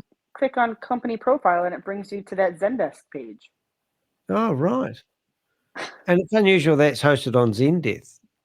Zendesk. Well, it's just there's nothing here. There's no information about the people that manage the company. No, it's nothing. There's nothing here. It is unusual that they've got it on a ticketing system website. I did do a bit of a reverse lookup on these images, actually, funny enough. So I went to this image here and right-clicked on it and went search Google Images. And I tried to find whether that was a real office or just some sort of staged piece of shit, something or other. So you can you get lots of these sort of, it's not available. No, but I couldn't find anything. Oh, no, I did find something actually, because I went back to find the image source. And then I found the Twitter page, the Chinese version of the version, which isn't very exciting, Danny. Zen of Death. I found their Twitter account. A lot of Chinese, obviously, stuff wrapped around this, isn't there? Yeah, I mean, if I was using HyperPay today, if I was a Canadian using HyperPay today, I would be very concerned looking at this website. Yeah, well, because there doesn't seem to be any credible way to contact anybody. No. And you can write to them and you never get a reply, which is quite amazing, because you normally get a reply. And a bunch of links, depending on what you click on the page, will go to a contact us page, but it just is, fill in your details and send. Well, let's just use this as an example. Their Twitter, sorry, you're not looking at this. Their Twitter page has actually got, 52 followers.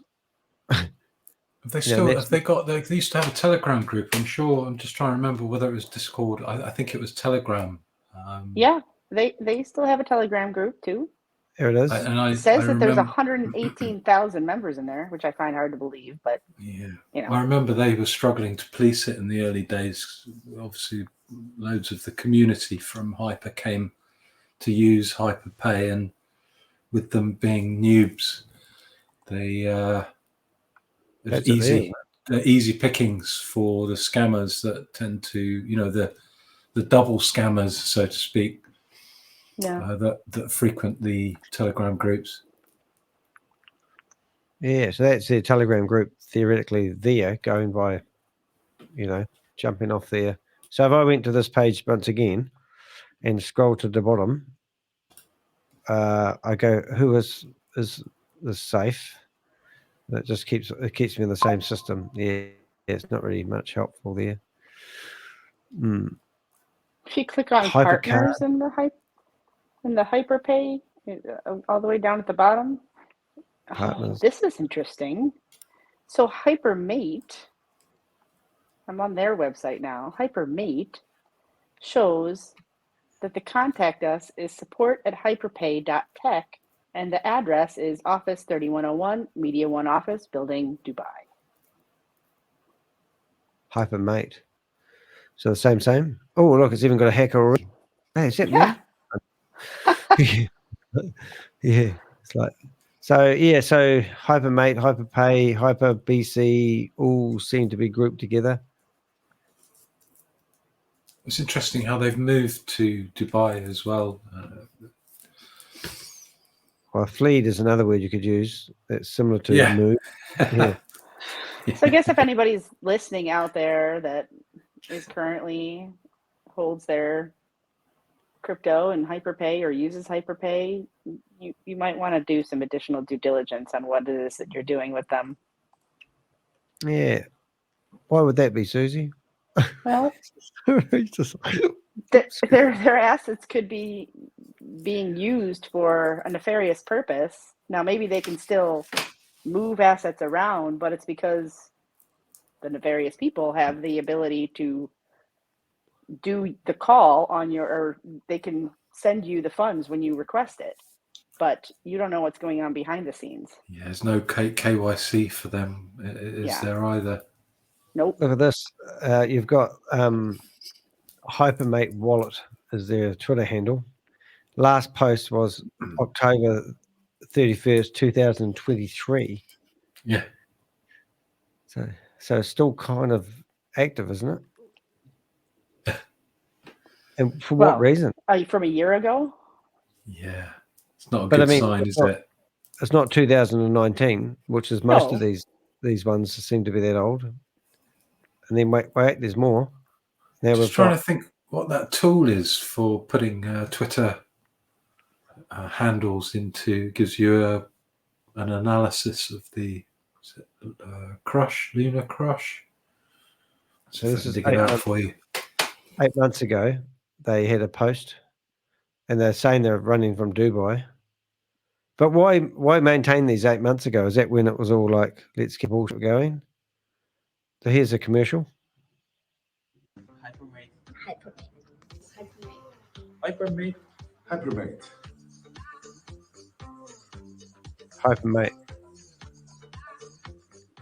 everyone. Hey, we can start up a HyperMate club. Here's a happy guy. HyperMate is perfectly designed. It helps me to manage my crypto assets well. Using a cold wallet like HyperMate really give me the peace of mind in my cryptocurrency investments. Very convenient to put it in your pocket and take it everywhere. Fingerprint authentication, luxuriousness, and the security is insane. HyperMate is the best combination. Oh, we're watching the same video twice. Sorry to do that to you guys. Insane. It's insane. Love that. Yeah, so that's their Twitter handle. There's more. We also found them.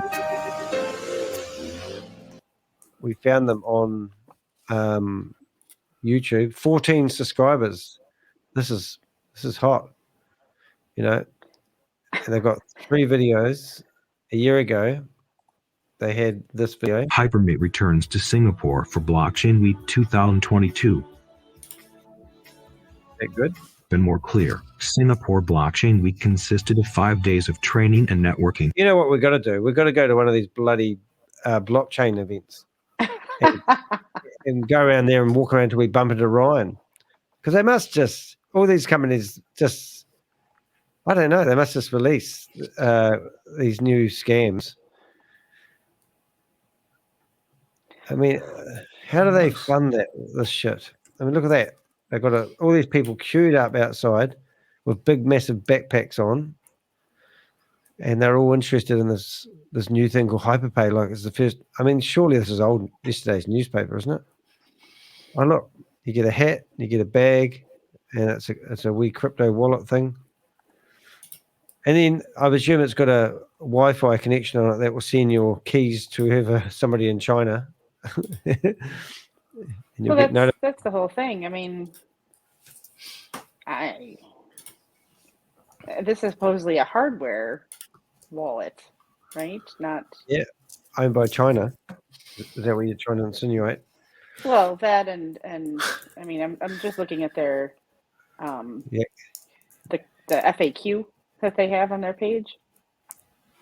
Yep. Right. Yeah, I mean, HyperMate G. Hey, it's a G product. G only has English language, but Pro supports English, Korean, Italian, and Arabic. I mean, it seems a little unusual. Those are the languages that. Yeah, let's have a look at this guy. There's not even any Chinese here. How is that possible? English, Korean, Italian, and Arabic. I've just sent you the link to Lunar Crush, social media analytics. Okay. For HyperPay. Looks like they've had a post 4 days ago, 6 days ago. Baby Doge Swap Plays App Games. I like games. My ex-wife used to play games. She's not with us anymore. HyperPay and SFT. What are we looking at here? Oh, do I have to click the button? You probably have to sign up for it to get all of. But if scroll down just a little bit, you don't have to go through that now. Okay. Oh, I see. I want to do it later on. Oh, no, not really. But yeah, there's a couple of posts there. Unfortunately, they don't go anywhere when you click on them. But oh, that's exciting. Plays games. So they've got a gaming network. I mean, maybe this is all on the black web. What do they call it? Dark web. And all of a sudden we're getting the spillage that comes over to the real world, and there's a whole like cyber network that we don't know exists. You know what I'm saying? Is that what you mean? Who knows? Yeah, absolutely. What's the point of this? This is what I'm trying to figure out. So we're on Lunar Crush. Social media impacts markets. Dum, dum, dum.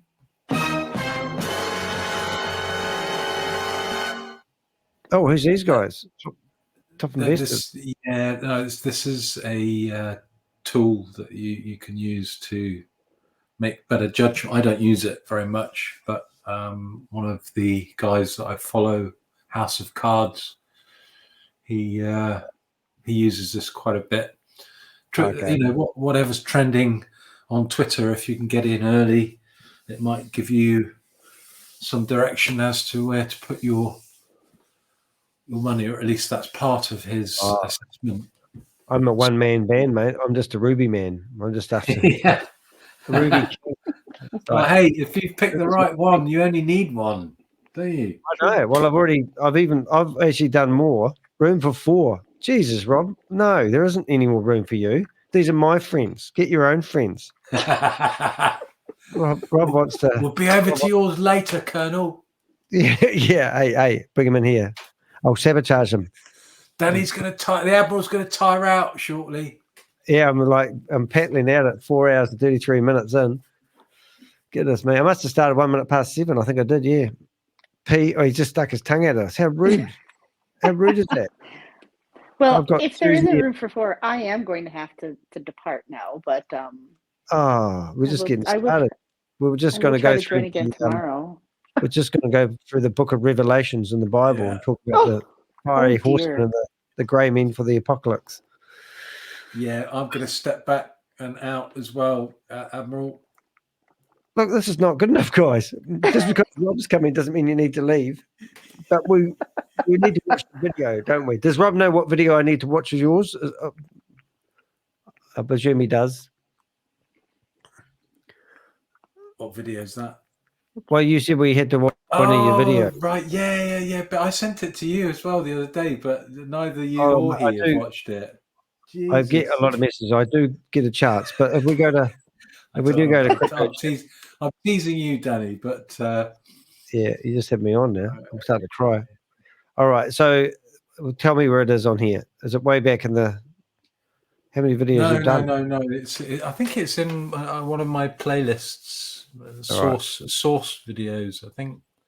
All right. Well, you go, Susie. Oh, hold it. You got to say a quick hello. You can't just run away because Rob's he's coming in. Oh, look, if he's got some questions, I'll hang about for 5 minutes. I thought, I thought you were off in the car. Rob was having a really cool conversation the other day, and then he didn't have his mic on. But it's not the first time, is it? I think I've got BO. I come into the room and everybody walks out of the room. Oh, just Susie, mate. You've scared her off. She's gone. Sorry about that. Yeah. Sorry about that. Look at that. Look at this. We can just change things like that. Okay, back to our school lesson. I'll find it for you rather. In fact, no, Danny, go back to the playlist again, because there's a couple in there that are worth watching. Sorry, I can't promote your YouTube channel, mate. Sorry about that. Is it? I'm not promoting my channel. No, other people's stuff. But seriously, guys, go and check out. Who's the guy? Because you were worth listening to. I thought that was you there. No, there's a group of that. There are loads of videos in there that are worth listening to. Yeah, like this one here. Play the but music. Most people, as I think Rob alluded to the other day, don't have much time to go through. No one does. We have to be forced to a half-hour session, let alone. Yeah, have we got any music? I don't know what that. No, that's Tommy Emmanuel. He's Australian legend. I've got. He's brilliant. Yeah, he's brilliant. Oh, I've got his CDs. Believe that. Yeah, I follow. Didn't he die? Yeah. No, he's still around. He's not been very well though. Something happened to him recently. He was in the news. He's not been very well. He suffers quite a bit with psychological, with depression and. Oh, don't put him on here, mate. We'll finish him off. Rather than there should be a list in there. Let me find it for you, rather than going through that. Then. I didn't realise this was going to be a drawn-out, painful process. No, it shouldn't be. Do you want to share the video before? Shouldn't be. Do you want to share the video? The one that you need to watch with Crypto G's. I've got it coming. You turn your light on. That looks better, Rob. You look like you're a bit of a shiny forehead going on there. Just saying. It's good. It's good. Hey, I can hear you. Jordan Peterson's worth listening to, though. Who? Jordan Peterson. I see another electric guitarist. No. Comment of the day. Really? Can he play? Even I don't know. No. Sometimes it's coming out funny. He's a psychologist. I'm going to do it. I'm going to do Rob's here. Watch this. Hey,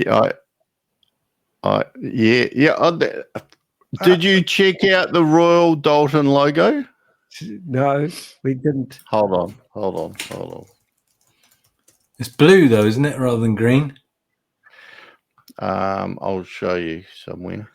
How you going to do that? Out where the hell I am. Put Rob in the spotlight there for a bit. Oh, it's just a lion, mate. It's not the same. It's miles different. Oh, mate. It's pretty much the bloody same, isn't it? It's a lion, mate. It's just there's no connection whatsoever. You just it's like, what the hell is that going to do? Look, mate. Lion head. Okay, line them up. Get your best lion picture for Royal Dalton. Right, line it up. Oh, hold on. Pause it. There's your lion. And then we go to Rob's lion. It's not even the same. Where is it? I can't even wait. Oh, where the hell? Now we're going I to was thinking it was more like the Fox's Century. Was it the 20th Century Fox Lion? Rob's falling off the planet now. He's on the floor crying because he can't find his bloody lion. I can't even find the bloody. I've sent you the link, by the way, Danny. Oh, it's not a very good. It's not a very good argument you got there. Wish it would open in another window. Oh my goodness! It is because I'm the adjudicator. Hold on. There. Redskin, Gutterheads, tepid lemon. Bad language. Get out of it. Is this Monty Python? Skins, Dutterheads. Hold it. Is this the video that we meant to watch? Yes. And somebody's just beaten an animal on live TV. Bitcoin explained, medieval style. I did watch this, so I do listen to what you say. Rob, get yourself back in here. Hold on. Rearranging. Is this the video that we watched? Okay, I'm going to listen to it while Rob's fucking around. Redskins, Dutterheads, tepid lemonade. Get out of it. Redskins, Dutterheads, tepid lemonade. Hey, mate, I'll take 5 of your Redskins and one of those tepid lemonades. It's one chicken, mate. It's not a chicken. No, that's much better than a chicken, my friend. That is gold. What? Gold. The currency of the future. Great. Come back in the future. Redskins. No, mate, I don't think you understand. This has unlimited use. Can I eat it? No. Can I wear it? No. Can I use it as firewood? No. It's starting to sound pretty limited, mate. But you can melt it and then turn it into whatever you want. Can I turn it into food? No, you can't eat it. Is this going to take long? Hold on your horses, mate. We are dealing in futures here. Oh, what's that? Is that a rock? No, worse. It's cold. Oh, cold. How do I get some cold? Gold. I have people mining for it. Oh, you have people. La-dee-da. We got a rich one here, eh? What do you pay them with? Gold. Next. No, they say that this currency could be worth 1,000 Ratskins, maybe even more, in just a few years. Says who? The people with gold. Fuck. Next. Look, every economy ever has been controlled by the big chicken banks. Next. And this is our opportunity to get out from under the big chicken boots, Fuck me. shake up the market, and start taking back our economic independence. Are you with me? Yes. No. Really? Come on, man. Look, all my mates are doing it. I'll just get your hand off it, all right? Everyone's trying to predict the next alt rock. First it was stone, then bronze, then iron, now gold. What can I even do with this shiny shit? Make fucking jewelry out of it or something? Yes, you can do that. Great idea, because it's malleable. And best part of all, there's fuck all of it. It's a finite resource. Mate, I'll tell you what a finite resource is. My fucking patience, all right? Now piss off. You know what? Stuff it. I'm taking it back. It's like talking to my dad. Yeah. Why don't you go just cover avocado and smash it on toast, you dickhead? Yeah, maybe I will. Sorry, mate. I'll have a dodo head, thanks. Half a chicken. Piss on me, not you two. Oh, no. This is way better than gold. It's silver, or as I like to call it, light gold cash. It's faster to mine. It's... Got to be the last one, surely. Ratskins, dodo heads, very tepid lemonade. Get it here. It's brilliant, man. Fantastic piece of work, that. I'm going to have to subscribe to that. That was pretty cool. Yeah, they do a whole load with Facebook and 3,000 comments. Absolutely love it. Yeah. Absolutely love the video. Sums it up beautifully.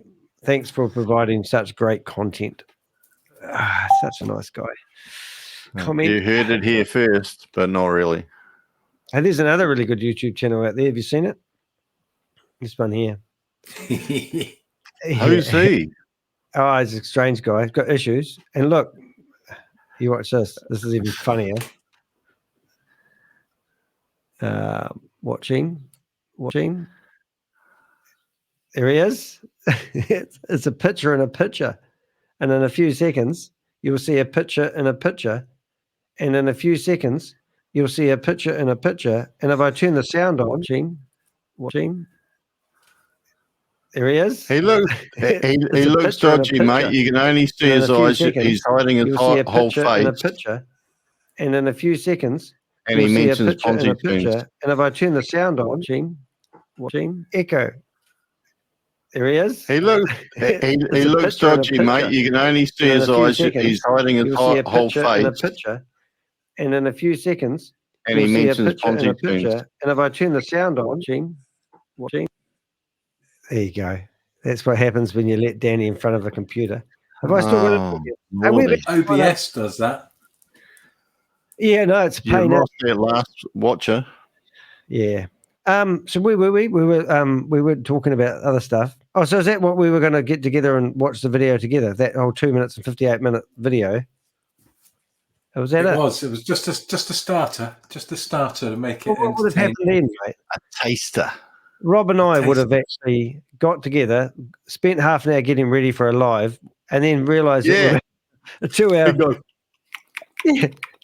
And then we would have realised that we only had a video for the last 3 minutes, and then we would have. Oh my god! It's all over, Danny. I know. Is that it? Well, apparently, but he wouldn't have seen that. I think he did. Danny. Yeah, it was good though. I enjoyed it. We have got some comments in the chat room. We've got a P. That was from Rob. And also, of course, JB, is it Cola? Excuse me? Coda. Coda. JB.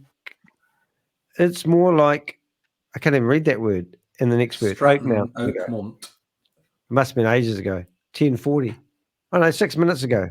So we said something that encouraged him to say that.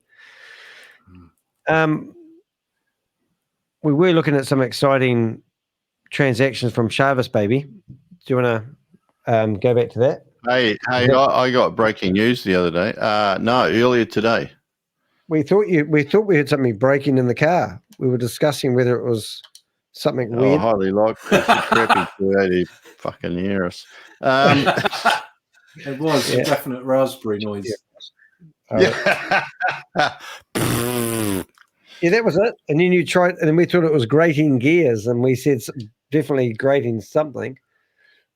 Apparently, I heard on the grapevine that on Wednesday's meeting, which is Thursday our time, the bridge is going to be talked about. Oh, really? For how long? Sorry, when? Oh, hold it. On the Wednesday update of Wednesday, our great leader. No. That was that you've just made Crypto G excited again. He thinks he's going to get his money out. Yeah. Right. Keep that away from the hard drive, mate. How many more transactions do you need to get your $30 out, Crypto G? How did you know that that's what I've got in there? I've been watching you. You've taught me how to track people's Whipto wallets. I've been trying to find Rob's transaction. I can't find any. My transaction? Yeah. Yeah, you'll be waiting a while. You haven't got anything in crypto, have you, Rob? No, I'm not a lunatic. Present company accepted, I think. Wow, that's kind of like rich, really, isn't it? You know, look at us. My nickname's even got crypto in it, and I don't even know much about it, but it's... Although with all this inside trading knowledge I have of Ruby, I should really get on board, shouldn't I? Well, I reckon Helen wants to put $100 down, and I reckon anybody that puts money down, this is not financial advice. How do I bring up Ruby on my screen? Scream. Did I say that right? Shall I send you a link? Oh, well, I'd like to show off my wealth. Yeah, let me send you a link so you can. I like. Susie's left us, but she's still sending us messages. Oh, I see. That JB was talking about the lion logo thing that Rob gave up on. Glad I was able to join for a short time today. Thanks for the invite. Yeah, it's always welcome. Wednesday Susie. with Chavez, Susie. Wednesday with Chavez. Oh my God, is that coming up? It's Tuesday in New Zealand, so that's 2 days away. That's what they're saying. Okay. I want to see if I can find this myself. I reckon I can. So if I go to, oh no, I did that again. Don't put that up there. People can get into my crypto wallets. I reckon I can find it. You watch this, Rob. I'm going to show you how much money I have. Home. Portfolio. All right. See Ruby down here, mate. Hold on. Where am I? Yeah. Look at, I invested no money. I got donated money from Jim, a guy called Crypto G, and also I think it was Crypto Mac. And I put all my money, which was $155 into this coin that's worth 0.0018. And right, that's one of the popular ones. And look at that. It's gone up to $708, and I can take it out in real time. So I'm quite excited about being a crypto investor. In real time? I've been told, actually, can you work that out? I've been told I'm not allowed to take my money out until it gets up to 4 cents. 4 cents, it would have to be 22 times higher than it is now. No, that's not enough. So your money would be worth around about $16,000 at that point. Oh, I mean, actually, you could work it out, couldn't you? You got 415,000 shares. So if it was 4 cents, be about what, $16,300? Oh, you worked it out that way. Here I am going to the 0.0018 cents thing, trying to work it out that way. So if I go, if they were worth 4, so I just times that 415 times 4. Is it that easy? Yeah. Jeez. Well, that's not going to be enough. Just make sure you got your decimal point in the right place. Yeah. So it's our secret little snash egg. So we've just clicked on Ruby. Don't tell anybody. Like, don't mention it on a live YouTube or anything. No. And look, it tells you who the net worth. Look at the big guys in here, the big whalers. You see that Crypto G? Oh, look, who's that? Cryptog. I want to follow him. Cryptog. Who else is in there? I want to see. Is there only 5 investors? Hold on a minute. No, it's only the people that have minted an ID in DBank. I own a DBank NFT. So, hey, you know my mate that gave me this. Can I go back? I didn't know you had a mate. Or Jim. I want to go. If I want to go and spy on Jim and see how much he's worth, because he's got tons of Ruby.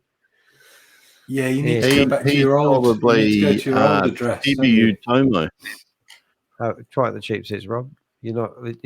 Oh, here we go. You need to go back. Oh, I was going to say you'd need to go back to your old wallet on DBank to do that, but not there now. Yeah, has it dropped? Probably be a bit rude to go back and have a look in your mate's wallet. Imagine if I was at the pub, or let's say we was back in the Mediterranean, the old times, and I'm going there to the man with the chickens, and I walk up to him, I go, do you mind if I just have a look in your wallet to see how much money you're worth before we start talking about buying stuff? Oh my goodness. This is the candles, right? Of yesterday. Look what happened. Is that 4 candles? This is Ruby.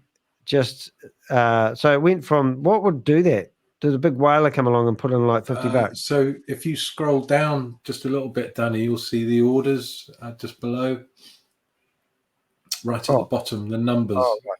Okay, that's it. Here. I see. Oh, right. And I think there were a couple of big orders, one about $4,500 and one for a couple of grand. But because it's such a small cap token, it doesn't require a great deal of money to push the market price up. Well, let's advertise it. Everybody who wants to get in to this coin, this is a sure thing. Can't do that. You can't make promises like that, Danny. Come on. You know that. Jim's in here. And this is not financial advice, and he definitely is not a financial advisor. Previous history is no indicator of future outcomes. We've got some sad news. Look at this. Jim, come on here. Come on. Behavior is the best predictor of future behavior. Yeah, Jim, give us some insider trading. Tell us all about it. Yeah, Jim, follow that link. There's no excuses. I know you. Danny misleads everyone. I think I might be getting scammed. I might be getting scammed by Jim though, because he might have known that I heard about it, and he gave me $100. US, I should say, which is very generous. And I had to clean his windows in his house, and I realized that his house is big, and I've had to restructure my whole pricing as a window cleaner. It's like he's got like windows everywhere, and I think I got the initial clean as well. So it was like 6 hours of my life I'll never get back cleaning Jim's windows. But you'll be cleaning his windows for the rest of his life if it goes up to 4 cents. Well, I was just going to say that. Yeah, he'll get free window cleaning services from window cleaners. The best advertising he's ever got, and for how much? Yeah. Now I wonder if Jim actually threw $4,000 in there. But yeah, so that $4,000 is that there? Is that the one I'm looking at? No, the $4,000 on it, I presume. Price, because that's in BNB wrapped BNB. That one. So you want Jim mentioned a very valid point. I was cleaning his house, the outside, during a thunderstorm, and it rained like cats and dogs, poos and wees, tables, spoons, and forks, and I was still cleaning his windows. I you want the column. You want the column with the whales, the dolphins, and the fish logo next to it in the middle. It really is. Are you kidding me? Is there dolphins in here? Yeah, well, it depends on the size of their. So you could be you'd be a shrimp. Oh, let's go to whales. I see. Shrimp. That's and not then very the more funny. money you've got in your wallet, the bigger the fish. Here we go. Whale. Dolphin. There we go. Now we're looking at the big dolphins. So they all come in and that short. On 11th of Feb, they had 10 grand, 12 grand put into it. That's cool. Yeah. Jim, are you coming in here? We know where you live. There's a link in there. You just click on the link and you pop up. And, you know, I from here, what I'd be spending my time doing is clicking on the transaction. So the maker column, exactly, those hashes will take you to the that wallet address. And then you can do what we've been doing on the boomerang and everything else. What, tag him? The top. You could do, but you'd have to look in his wallet and see what he's doing in order to have a tag. Otherwise, what do you call him? And how does that then differentiate that wallet that you've come across from the hundreds of others that are in there? So let me play this out. Let's say this was Jim, and we tagged it as Jim, and then we could go in here and go, well, Jim's investing in all these big coins at the moment because he's invested in this one. There's another one there that he's also invested in. So because he's knowledgeable, we could follow him around the internet. So that could be quite clever. So and that's why is no one following me? Well, it's handy to. I noticed that there are a couple of tokens in the Mr. Hyper One's account. That there's one that I haven't seen before. Share or all right. So you know whether or not that's worth looking at. I don't know. Yeah. Well, these are all the same wallet. So you need to take the filter off now. You've clicked on something. So this guy here, we could look at his transfers and token transfers. Is that the one we're looking at? If you, I don't know what do you. Well, I'm trying to figure out how. Yeah, what do you want to achieve from here? You want to tag that wallet, or we're in trouble now. Here comes my boss. My boss. Pick up the client. And there's a fly in here that's going to destroy my gear in a minute because I'm going to hit the fly. Is that a nuclear symbol? Well, that's what you come in looking like sometimes, Rob. I'm on a computer with no webcam, so. Well, I don't know what sort of. That's a likely story. We've heard that before. Got OBS here. You can't ask a question then. Yeah, we understand you're trying to hide your identity as they. I'm sorry, I'm at work, so I can't put my camera on. You were on OnlyFans just half an hour ago, Rob. That wasn't OnlyFans, it was Pornhub. Hey! Remember what I said about your fake? Pay for OnlyFans, bugger that. I want my porn for free. Yeah, it's pornography. Hey, have you exchanged any links with George, the jet skier? No, mate. No. Well, yeah. Well, no. You're not going to go there. I know you. Yeah, let me go there. You just stop and just nod, smile and nod. Yeah. Is that a surfboard in my pocket, or am I just glad to see you? Oh my goodness! Look at that. Have you really put your family on? This is hopeless. It's your father. Oh my goodness! Well, you know that's fake, don't you? You can tell that's fake. This is the video that I use to get into the We Are All Satoshi meetings and you got a stay looper. anonymous. So that's actually that's James Taylor. Is it? Are you sure there's not Jim Bob? Are you sure? No. Yeah. That's actually it's actually a video of James Taylor that I found online. I was just like, oh, there we go. I'll just use that. Oh, that's brilliant. Yeah, they kept me out again this morning. I think they got used to me. I started drawing. That's over because the you guys are giving your game away, Danny. I know. You're showing them who Danny's you're logging going- in as. Yeah. I'm going to use this name, and I'm going to go into this room. Well, now. Well, like I won't yesterday, someone was like, "Oh, hi, John," and then it's like, "Oh, okay, Danny's name is John. Quick, Danny, change your name to something that's not John." And then, boom, John got kicked. I know. I was like, discrimination against all the Johns, and then there must be more than one. but there was only one guy with a turban on, looking like an Indian, called John.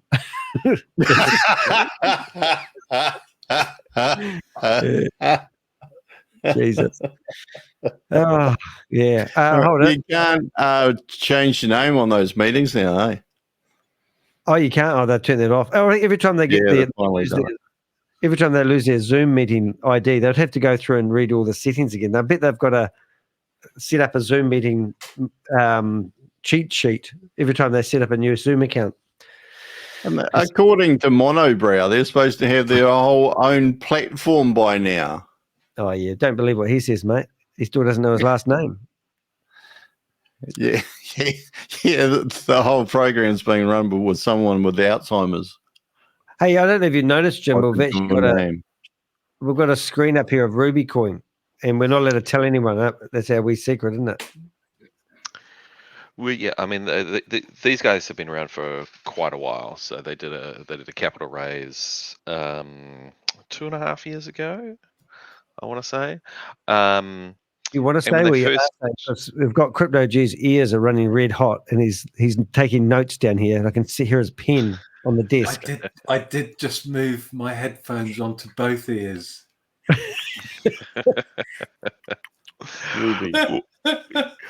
Well, I mean, when they first started, there were about 12 staff, and now they're about 80. 80. And is this in Christchurch, Jim? Yeah.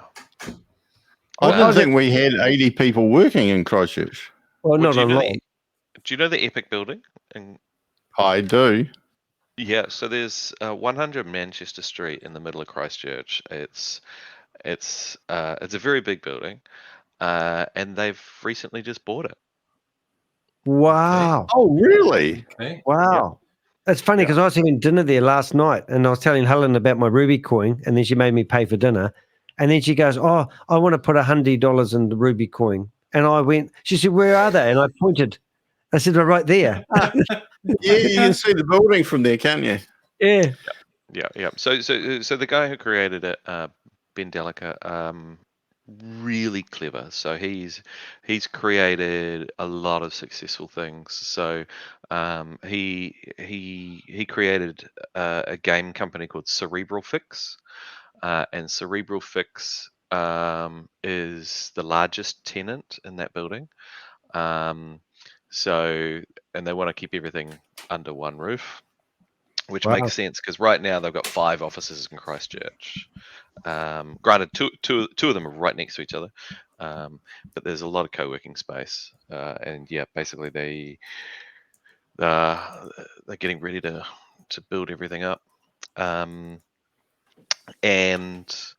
yeah, what was I going to say? But I'm watching the money. Everyone's buying it at the moment, so keep talking. Yeah. So there's another gaming company that they created that it's called Black Salt Studios. Now, Black Soul Studios created a game called Dredge. And Dredge on the Steam store has sold over 1 million copies. Wow. And My on the Steam daughter might store, have bought one. I think it's about $20 US. So that's a lot of turnover for a game company. But yeah, their main product is it's a sweepstakes platform. So they take a lot of money off Americans playing sweepstakes. I know it's quite easy actually, because Garrett he was starting up sweepstakes, but that's a different story. But let's not go there. Yeah. Last scheme, right? So how many of these tokens have you got, Jim? I got a few wallets. Yeah. How many you got, Rob? You should buy $100 worth. Just buy 100. There are quite a few holders, though. I noticed 60-odd thousand holders. So that must have been from the early rounds. Yeah. Rob's getting his wallet out. He's getting his gold out of his coins. This is his gold jar. Can I exchange some gold? So can I buy ruby with gold? As the price moves up, there will be obviously there are people waiting to get their marginal cost back. How many people have a jar full of gold on their desk at home, Rob? That's the Captain Cook necklace. Has that got the wee ring at the top of it? That's Captain Cook. He gave them out. I've watched the Antique Roadshow. You should watch it sometime. Have you got a crew grand in there, Rob? Look, he's got. No. No, what have I got in here? Oh, what's this? I don't even know what's in here. What's in here? It's my engagement ring. I thought she gave that back and she wanted to keep it for sentimental reasons. How many engagement rings have you bought in your time? I've bought 3 in my life. How many engagement rings? Yeah. I've had a lot of cans of Coke. Oh, pearl necklace. Look, he's just got a whole jar. Can you exchange that to some ruby coin? Hey? I reckon I could buy at least 3 ruby coins with what I got in here. Well, actually, I disagree. You could probably buy a lot more. So, yeah. What we got here? So we could be manipulating the results, couldn't we? I'm going to hit refresh and see if anyone's the last person that bought anything was 8 minutes ago, and they bought. There's no harm in talking about these things, Danny, as long as you're not promising 200 or 300% result. If you buy $100 worth of this ruby coin, you are going to be filthy rich.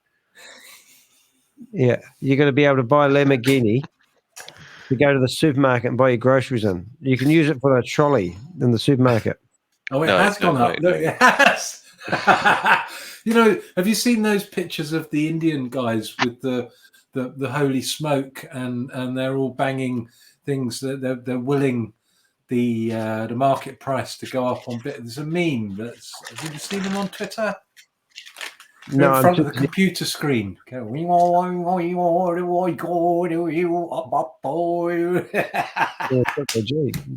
I haven't seen it. No, but I will look at it. Is that the didgeridoo coin, which Didgeridoo did? Where is Bob?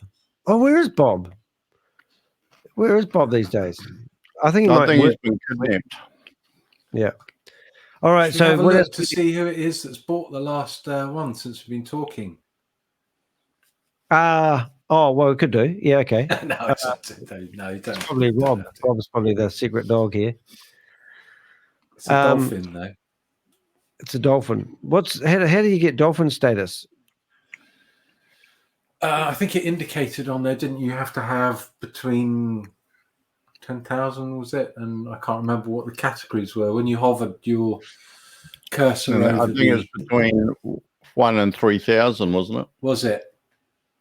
Oh, right. So I'm curious because this talk about dolphins and whales, I thought it was something that you self-appoint yourself. No. Well, I guess there is an element of that. If you're a whale if you're a whale with Bitcoin, does that mean that you've got a shit ton of money? Yeah. Oh, right. Well, we met Zach, who claimed he was a whale, didn't we? Remember that guy? Yeah, I do. Yeah, we should invite him back.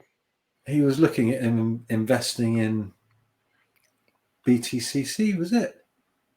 Well, he was telling us it wasn't all bad. And then we're going, well, what would you know? And he's like, I'm a whale. And it's like, oh, okay. Yeah. Sorry about that, mate.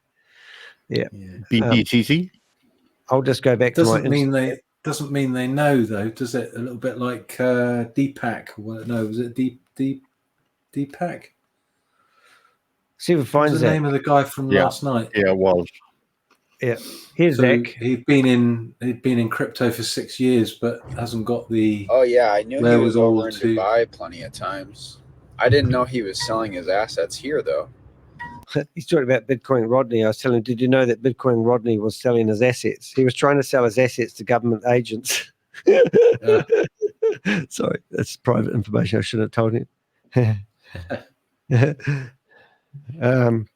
You up Probably to? doing it over the counter. Was the OTC trying to sell them off? Oh, he was literally trying to sell his vehicles and all sorts of stuff to government Was agents. he? Yeah, and then he just decided to buy a one-way ticket to Dubai and sit in the departure lounge and got arrested. I mean, some people have all the bad luck, don't they? Okay, Susie's talking about BTC again. Is it going up? Have you heard from Gareth Admiral? Am I Admiral? Yeah, I am Admiral. No, not lately. Oh, we could always invite him in. When if Garrett's available? Do you want to have a chat to Garrett? Have we got time? Any updates? I'll ask him.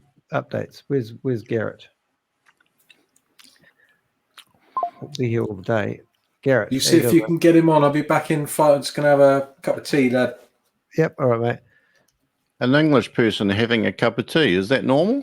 I think it sounds a bit of a cliche, to be honest. Not at this time in the evening. Whoops. I'll ask him if he's free, and I've also asked Zach if he's available. Invite. So we've got a whale, a real big guy, like somebody who's got like, if you are free, how about popping in and saying hello? Hello. I'll give him Hello. that. So I'm asking. Is it me you're looking for? I asked Zach, who's meant to be a crypto whaler, and I'll ask old whatever his name is, Garrett as well, and then we'll have the whole lot. So Jim, what are you doing these days, mate? How's the windows looking? They're ready for another? They're revamped. We've put the window cleaning tokens gone up quite a bit in value at the moment, so it might cost you a little bit more to get your windows cleaned next time. But that's right. I'll just keep paying you in rubies. Yeah. Oh yeah, that's great. It works well. Yeah, I'm into that. So when do you stop buying rubies? Like, do you mortgage your house? You know, get an extension on your credit card. Just keep buying them. No. And this is the problem with crypto is a lot of people get themselves into trouble when they try to speculate because everything's speculative. You know, there's always the possibility that it's going to go to zero, that anything's going to go to zero, any crypto. No. We are all Satoshi. But yeah, see, I look at it and I go, well, what's the potential upside? Mm-hmm. Especially on something like Ruby, where when they first launched, they had 12 staff, no product, no income, okay, actually, I don't know whether they had no income. Whereas now they've obviously got enough income coming in where they can pay 80 full-time staff. Yeah, that's hard to swallow, that one, isn't it? That's massive. Yeah. So they've got a raft of staff. But you know, they're obviously bringing in over $1 million a month if they've got that kind of wage bill. Have they got a tech team larger than We Are All Satoshi though, Jim? That's pretty hardcore, Rob. Oh well, I mean, I think We Are All Satoshi had, what was it, 8,000 at one point? It's huge. 5,000 actually. Huge. Right, but Sam Oh, had to buy 5,000. 8 buildings in Dubai, Silicon Valley. But funny enough, were owned by another guy that was already in prison. So we found out. I don't know how he did that. It's not only 8,000. That's like 8,000. It's 80,000 fingers typing on keyboards, putting script and data in. Not many people look at it like that. Do they need a YouTuber to help them promote Rubycoin? That's what I want to know. Just saying. They've got one here. Hey, are you talking about you and me? Danny, you. I thought he was trying to. I reckon you would do like a Bitcoin Rodney, but you'd be like Ruby Danny and come on with big rings with big rubies on. And go, yo, today we're going to talk about the Rubycoin man. I've only been streaming for 5 hours and 15 minutes. He's taking a break. He's just getting warmed up, Helen. Yeah, we've just invited a crypto whale on, and Garrett, who's probably still alive in the desert somewhere. Oh. Yeah, and if he Crypto whale. I didn't think whales would get it. well, they actually have these things, honey. They actually call them whalers, and they don't make that title up. They get appointed because of how much money they trade.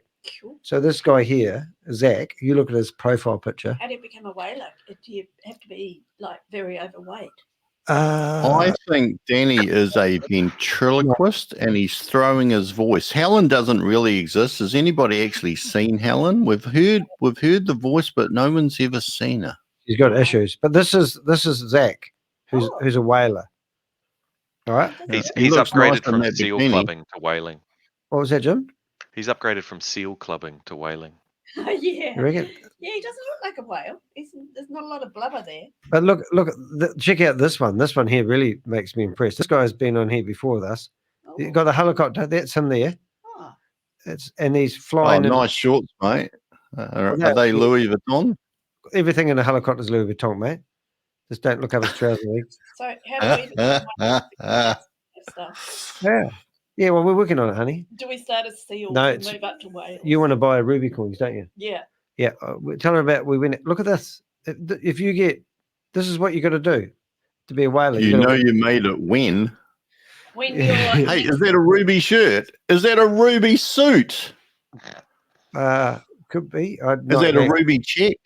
Oh, he's got my abs. I mean, one ab is a lot more easier to look after. They look like they've been surgically enhanced. Oh, they would have been, honey. There's no such thing as that. And my abs have been surgically enhanced, Helen. I'll show you next time. Okay. That looks like an electric Lamborghini. The problem with all these people is that all they do is flash around their flash watches, Lamborghinis, private helicopters, and it's a look at me. I don't mind it. I think if I had a camera in every. No, maybe I'd do the same. See, the funny thing is, people who are truly wealthy don't flaunt their wealth. Yeah, that's right. Oh, I do, Jim. When was the last time that you saw Bill Gates rock up in a Lamborghini? Yeah, that's Oh, right. mate, he came round for tea last night at my 28-story mansion. Warren Buffett still spends like $3.24 each morning at McDonald's. And he drives a very old car Yeah. and lives in a fairly basic, biggish house, but fairly basic house. Yeah. Have you seen the basement though, Helen? Oh, no. Yeah. Whereas 29 stories like, straight down. You look at people like Grant Cardone, and he's all about trying to show people how flashy he is, how much money he makes, and that sort of thing. Yeah. He's always But got the reality is, it could just be smoke and mirrors. Yeah. Hey, smoke and mirrors. Look. Smoke. Is he really happy though? I think he is. he looks happy. It's all relative. To me. Is that a baby reveal? Is it like a boy? Oh, hands move now. Oh, it got you. Don't you spill your tea, Crypto G. Look at that. Oh my golly. Nice. I can do that. What the hell is that? Oh, no, they put him on a ladder and then they Photoshop the ladder out. It's photography 101. Professional photography, yeah. Yeah. Mate, that is one smoking. Ruby dress? Yes. He's got a Ruby Mate, share. these are all subliminal messages. Zach owns Rubycoin. Oh, did you realise our stunt for today? Yeah, I can definitely say that's not true. But do you want him to own it? If he come along with a few zillions and said, "Hey guys, come on, let me buy it." Gee, forgot to put a pence on. Just saying. I Hey. mean, he might have been the person who came in yesterday and bought another $28,000 worth. No way. I didn't see the transaction. Or something. I don't know. Is that what we're predicting? We wanted people to but anyway, Zach was really nice because he come in and talked to us. And I've just sent him an invite to come in here now, but he's busy in his helicopter. Maybe Is he the YouTuber that gave you advice? Yeah, that's right. It's Zach. Ah, right. mate. The penny drops.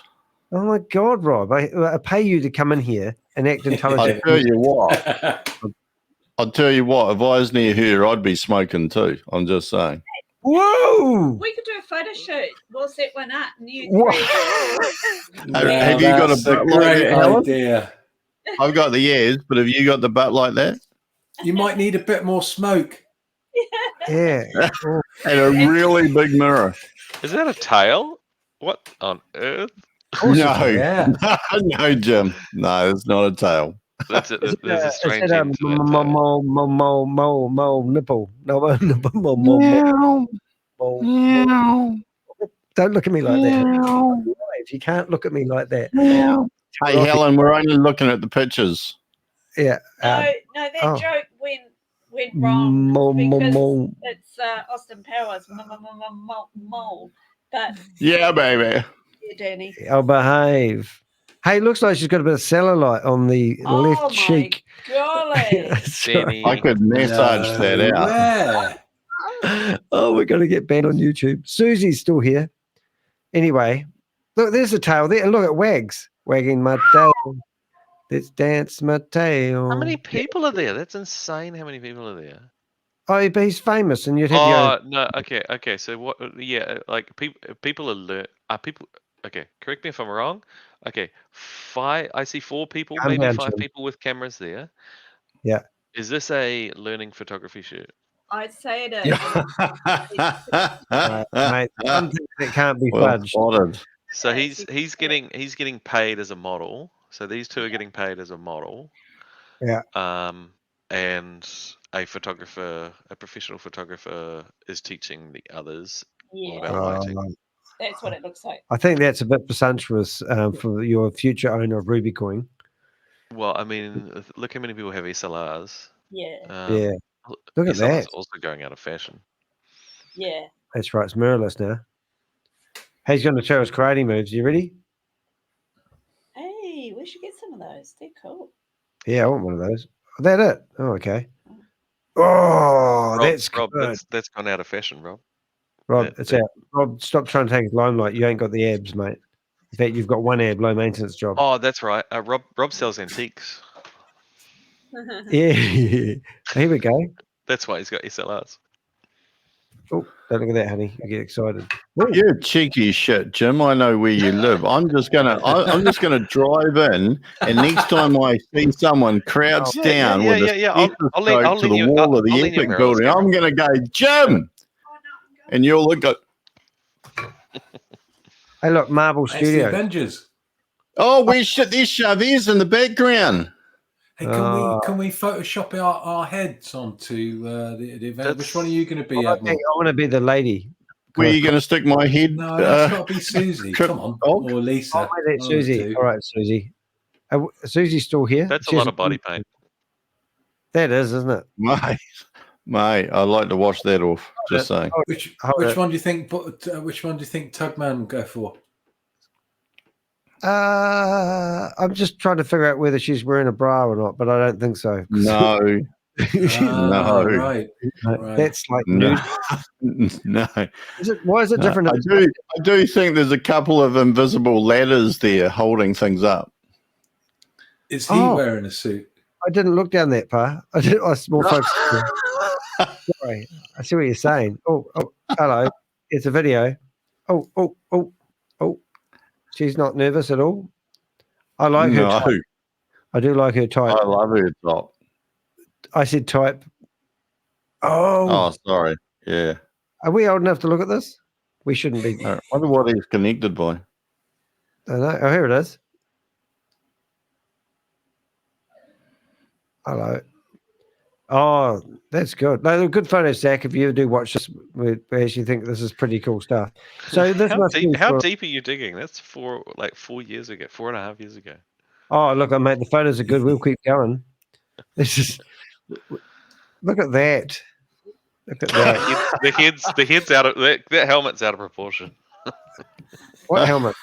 Sorry, this is naughty. We shouldn't be doing this live. Anyway, it's pretty cool though, isn't it? I mean, so anyway, Zach was nice enough to come on and chat to us, and he said that he's considered a whale. So, and he's got like heaps of interesting photos. What does he do his YouTube channel on? I don't know if he's got a YouTube channel. I thought he was the one who. What's his last name? Oh, Alan's trying to escape out the front door. I'll find you. Okay, so this is his Circus. Yep. Instagram, Facebook, TikTok, Twitter, Trends, Helicopter, Rolls Royce. I mean, it is a bit strange, isn't it? So he hasn't got YouTube here. Pix was trying to Oh my goodness, what's this? Hey, if you type in Zachary A. Circus, you get some interesting info. Yeah. His background was a bit funny because we did do a bit of research on him at the time, and he had a wee conviction there, and he laughed when we found that out because we didn't know who he was, and then we thought, oh, you're a phony, but this can't be fudged. This is real. This is surely, It comes up pretty quick on the Google search. Yeah, it does. Yeah, he's obviously has to go at things. They did have a COVID operation outside his house, monitoring his house for a few months before they realised what he was up to. But now he's all above board. So he's told me. So I believe him. He's actually just doing some maths here. He's 32. Yeah, well, that means I can still be successful. Because no, I can. Well, I'm just going to get myself a jet and a is that a Porsche Cayenne? I don't know what he's got there. And a haircut. Oh, yeah, and some big glasses. Is that Lippy? Has he got Lippy on? I reckon he's got lipstick on. I can't enlarge. That could be lipstick. And a smoking hot girlfriend, which I've already got. So I'm halfway there. Yes, he knows how to smoke. Yeah. But it's funny though, because if you go to his TikTok, which we're about to do, I bet I've got more followers than him. Oh, hey, look. All right. So he's got 25,000K followers and he's had 16K likes, but he hasn't got much content. Yeah. So if we have a look at Zach at work, he's pointing at the computer. Ruby coins. Yes. Hey, Ruby's our hope, Jim. If we don't get rich on Ruby, we're coming to see you. We're coming to clean your window. We're coming to dirty your windows. Yeah, we'll bring a bucket of mud around each. We'll dirty the windows out. Jim told us about Ruby coin. In fact, Jim gave me all the money for my Ruby coins as well. See, party hat, fire. What's this photo they're holding up? A motorbike. I want to go to this party. How come I wasn't invited, Zach? Why don't they get cool big? people allowed? Yeah, it's probably something about that. Everything that I. Oh, that's why I don't like these word ones. That's Japan, isn't it? Potential energy should rise, free fall. I don't hate those ones. Oh, what's he got? 6 million followers on Instagram. Yeah. 1, 2, 3. Yeah, chew that chewing gum. That's good. I like it. Okay, but look, you might think that he's got 6 million followers on whatever it's called, right? But wait until you see this, guys. Look at me. Look at my. How many followers have I got on TikTok? 3,000. No way. And I've got 22,000 likes. It's because Are you following 421 people? Oh, well, you do follow them because they follow you back. That's the only reason. But if you look at this, this is where nearly 1 million people. No. This is people being burnt to death. Well, they were already dead, so it's not so bad. And then they throw all the bones in the river, and then they bathe in the river. It's pretty interesting. Yeah, but do remember this one. You'll like this one. You know this guy? It's Rodders. Another scam guy in the group trying to get you guys scammed, saying that he is me and he has some meta Bitcoin deal. That's not me. I'll put in the video. Hey, Danny, you don't have the cat, It's mate. not me, so you don't get scammed, losing your money. This is being recorded right now in my car, as you can see.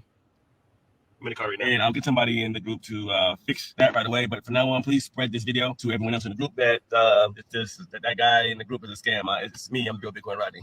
You guys know that. But there's been a lot of that, and I apologize. I've been trying to get my accounts approved for blue checks, and these bunch of scammers out there, they just want your money for free. Don't give it to them. Don't do anything unless you know it's me or I myself contact you. Don't scam his money. Yeah, definitely don't do anything if you know it's him. Yeah, and it's me in there. Who smashed Rubycoin? It's just flown up. Great minds are on this platform. Hey, hold it. That was that. Oh, have you heard that prayer? Just while Great minds are on this platform, God. Mighty God, we put Mr. Samley before you. My God, touch his mind. My God, we put the team before you as well. Lord, we know there is a way. We know there is a way out. Mighty God, we are asking you to intervene. Father, we are depending on you to come through for us. You promised me an harvest and I am not letting go. I will not let this go until you bless me. Lord God, that this business can be profitable. We ask you for a solution. We need your help, mighty God, to save this platform. Save this platform, God. We need a way out. We know you're going to come through, God. You know I believe in you. You are going to put the revelation to help Sam. Mighty God is a great young man. Show him the right way. And we are looking forward for the divine revelation. Don't be discouraged. Stay. that went on for, I think it's 7 or 11 minutes, and I just cut out all the good bits and put it all together. Yeah, and she was praying for Sam Lee's platform. It was absolutely incredible. Hold it. We're going back to Rubycoin. I know, she's crazy. I can't find it in a hurry now. I have to start shutting down things to find Rubycoin. How do I find Rubycoin? Not that one. Ruby, will you be Has it gone up mine? yet? Yeah. Yeah, Flying up. 18s or 0.0018. And this could be insider trading then. We could be done. Yes. Because I've just... So does that mean that my...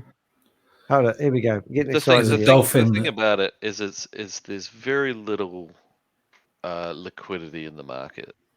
No, don't downplay it. This is an opportunity where people can put money in and we get rich. I mean, you can't make excuses. That's the advantage, though, of a low market cap altcoin is that you got when you get in early. Yeah. Like equally, it can go down as quickly as it can go up at this stage. But you guys aren't helping my future retirement fund. There's no negative talk. It's going up, and we're going to the moon. We're going to Mars. As what is crypto? No, what's it? No, where Lambo? That's where they are. No, not Lambo. Ryan, we're going to the Mars. We're going to the moon. Oh yeah, go to the moon. Yeah. All right. So what happened then? If you refresh it. Oh no! Sorry, go Jim. Shut up, Rob. You're not an investor. If Bitcoin were to double from where it is now, you would need hundreds of billions of dollars to enter into the crypto market, or at least just billions of dollars. But for Ruby to double, I don't know. It probably only needs a few 100,000. Yeah, I get it. So how do we see that money that just come in? Just scroll down to if you're on that. I wasn't. Can we do it by date? Looking at your screen, but there's one for 1,300. It was done at 10:54. Yeah, but I had that on there before. 54. Have we got people investing as we are talking? Yeah, There's a whole bunch of cells after that as well. At, oh, the dirty very bastard. small cells. Can you disable cells? Yeah, it's called a honeypot. It's called a honeypot. Yeah, hey, it's There are quite a few of true. those There around. is. Yeah. That's a great You solution. stop the bridge. They've got nice charts though. What website is that, Danny? It's too high tech for me to tell you because I don't even know. Dex Tools. In the chat room, mate. Come have a look. It's in the chat room. Click on that. Yeah, I'll Dex Tools. That's pretty cool. Yeah. So what one do you normally use, Jim? BSC scam, but it doesn't visualize as nice as that. I also use poocoin.app. Did you say poocoin out loud? I think you said poocoin. Yeah, there's a website. Dex Screener and Dex do a whole bunch of different tools. Quite good though. So I come through next week and I strap in cameras and I go through the Ruby coin and take all these photos but not get caught. Is that what you're saying? Or do they strip me at the door naked and then I get painted up? And it's nice to know that they're developing though, and they're growing in employee numbers, and that they're actually purchasing their, their own base. It's all really good. It'd just be nice to have a little bit more. Normally with these teams, you have a bit of interaction with the CMO, right. CTO might come on, and well, there's a 4-letter word, isn't there? It's called REAL. Real. In case you can't spell it. That's what I see. If they've got 80 staff in a building, unless they're doing something else, we'll have to go and make sure they're not playing solitaire on the computers, and they really are doing grow on around the back, have they? Yeah, that's right. Yeah. Oh my goodness. Oh, that's good. So so we can literally, if we scroll down, we can see people selling. But I suppose when the frenzy starts, it's kind of like mayhem, I assume, and all of a sudden it could go really bad. Is that what the danger is? I don't know. I mean, if looking at those sales, there's a couple more buys come in, have they? Just then. We'll just keep broadcasting. Or if you just scrolled the screen, maybe I didn't see that. But you notice that there are quite a few sells that come in immediately after, and they're almost within seconds of the buys. So they're clearly scripts, or someone's got something written in the system to take profits after a percentage move or whatever. Someone's probably set a bot up to basically say, hey, if it suddenly goes up in price, be one of the first ones to sell a small amount. Yeah. And then, like, chances are later on they'll decide to put some money in and buy or a they've little bit later. put a limit order in, maybe. Do you? Yeah. What about other? Because you can have a look and you click on the wallets. So like choose that one. Where it says maker. Maker. Okay. Way over to the right. The blue where you were looking before. Yeah. Which one do you click on? Look at the bigger one though, Danny. Yeah, the dolphin. Yeah. Okay. That opens up a new window. New window coming through. Boom. So you can see if you scroll down a little, that person's been trading a bit, reasonably active, and then if you scroll all the way down to the bottom, you'll see when the wallet was originally opened. Okay, view all transactions, I presume. Yeah, looks like it was a year ago. Oh no, wow, way more than a year ago. And now this is where Crypto G's taught me to go to the very first transaction. So there's an old wallet of some sort. And where do you click on the first one? First row? That's the transaction hash, but yeah, it depends what you want to do from here, Danny. Well, I just looks like it's the same. Looks like it's the same wallet though, ending F2CF that's been interacting. Oh, that is the wallet, is it? Right. Yeah, so that would be created. So that's created nearly 2.5 years ago. Yep. And obviously he's a happy trader.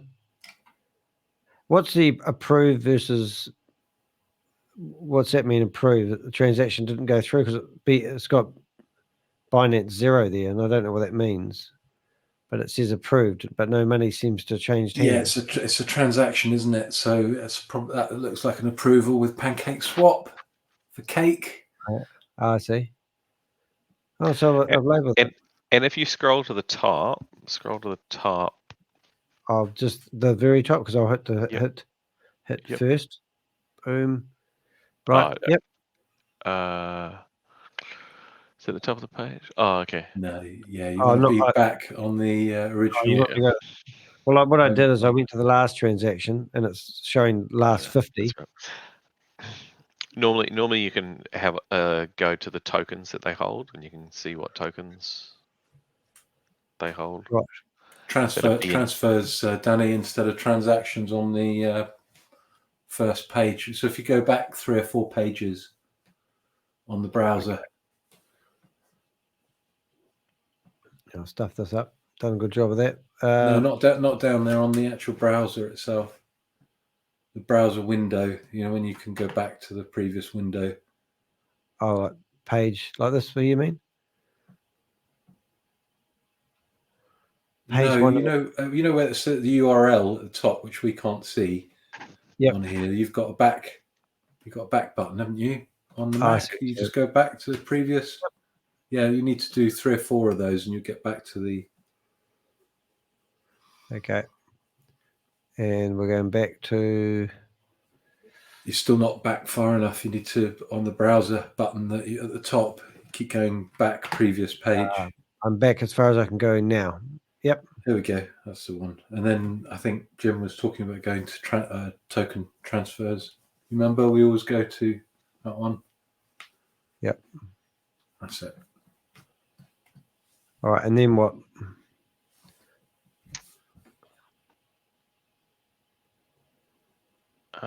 Normally.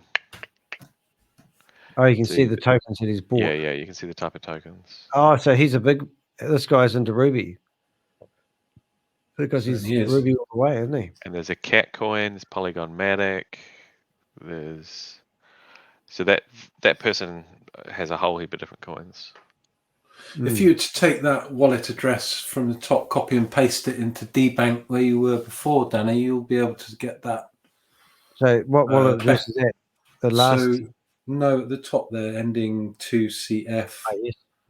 That's right, it. So now I'm going to go to... open your DBank page. All right, so I'm going to go there. Learning, rawhide.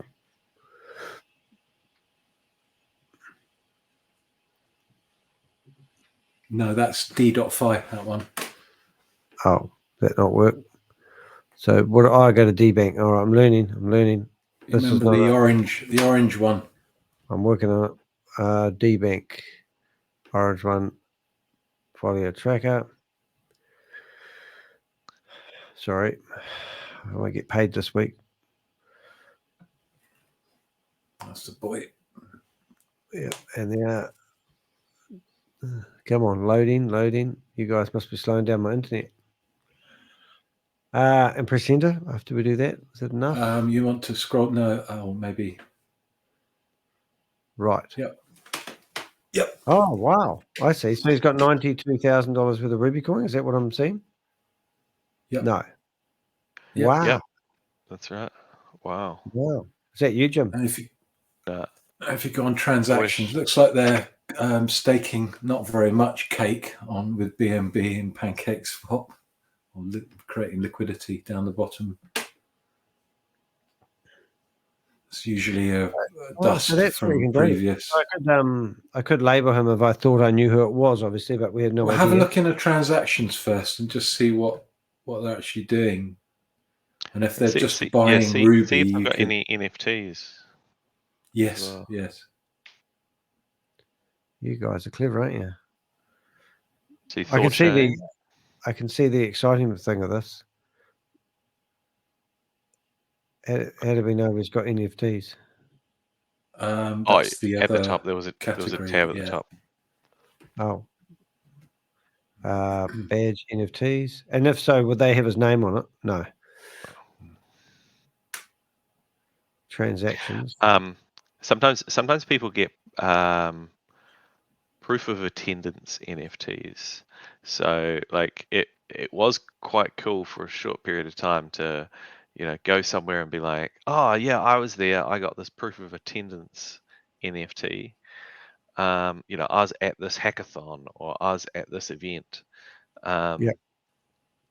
And it kind of just doxes yourself. It's all part of the trail, isn't it? Yeah. Yeah. Swapping cake for Ruby. So if this guy took his $92,000 out of Ruby coin for whatever reason, then we would all take a dive. And then obviously, is that what happens when whale trading happens, and they can use it to manipulate the market? So technically speaking, if somebody was a whale trader, let's just use Ruby coin. Let's say if somebody dropped $50,000 down on it a day.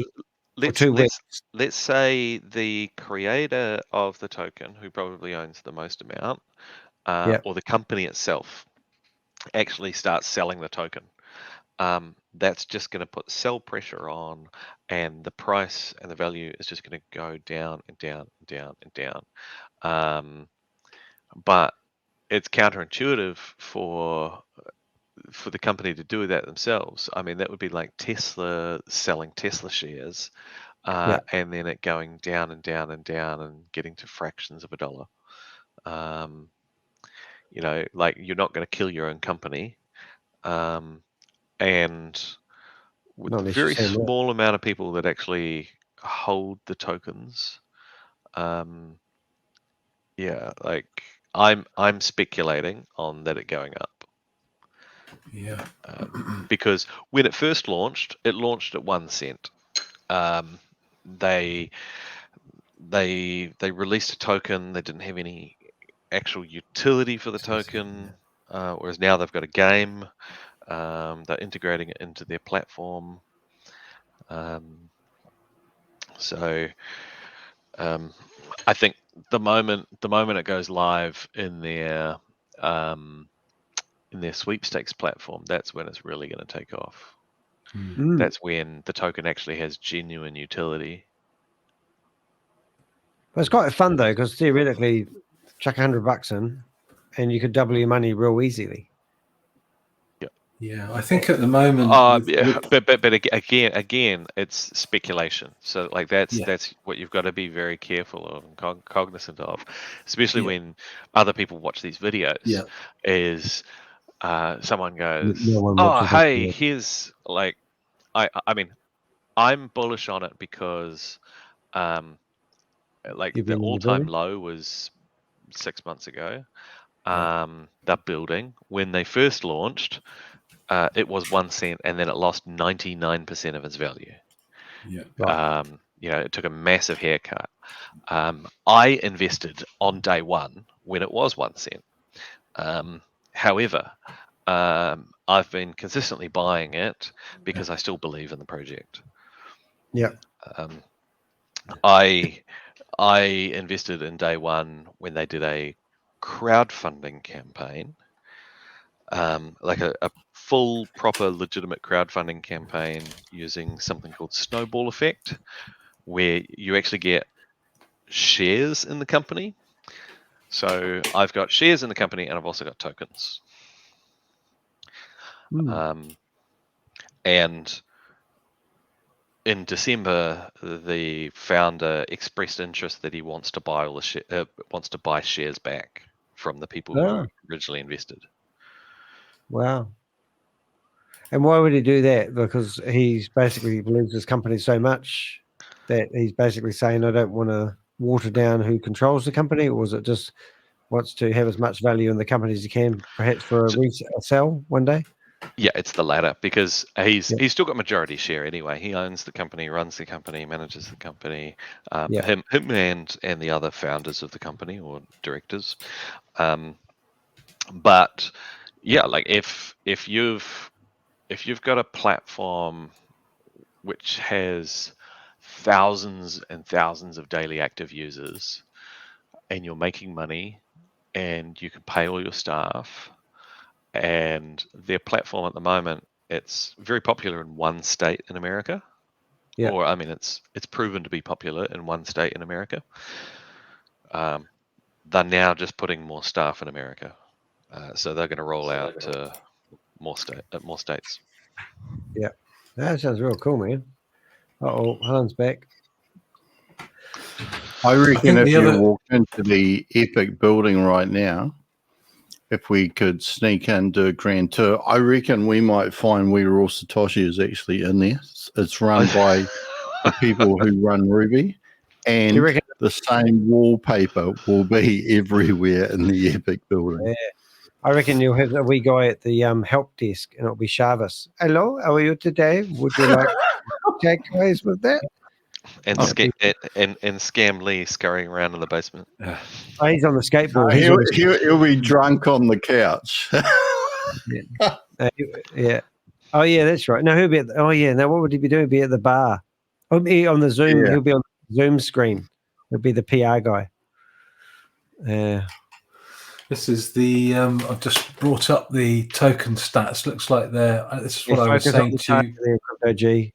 earlier, Okay. Danny, was that there are 69,000 holders of the Ruby token, but the majority of them have very little value, despite and that's bearing in mind the used to token prices.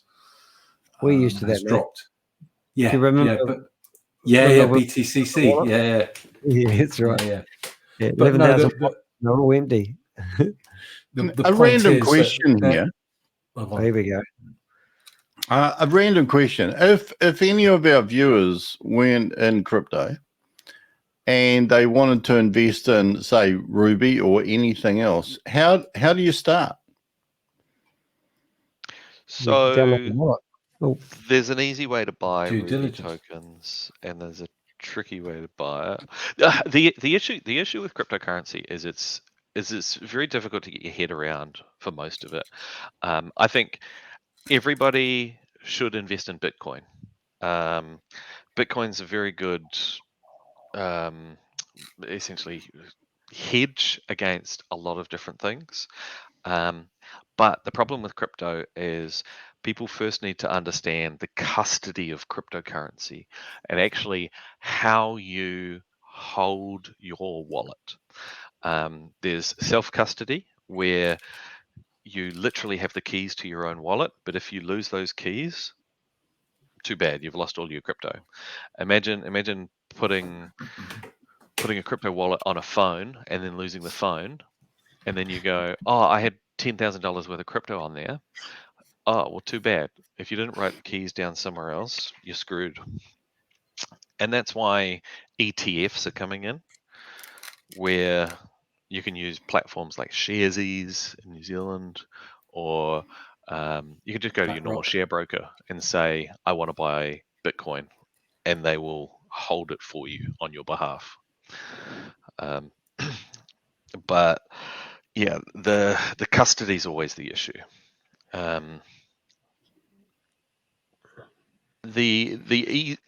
So the issue with Ruby tokens is if you want to buy it in a decentralized way, you've got to go buy BNB, you then go to a decentralized exchange, you swap that for Ruby tokens on the decentralized exchange, and you put it onto a wallet where you own your own custody. That all sounds very difficult. Most people say it's too hard, I don't want to do it.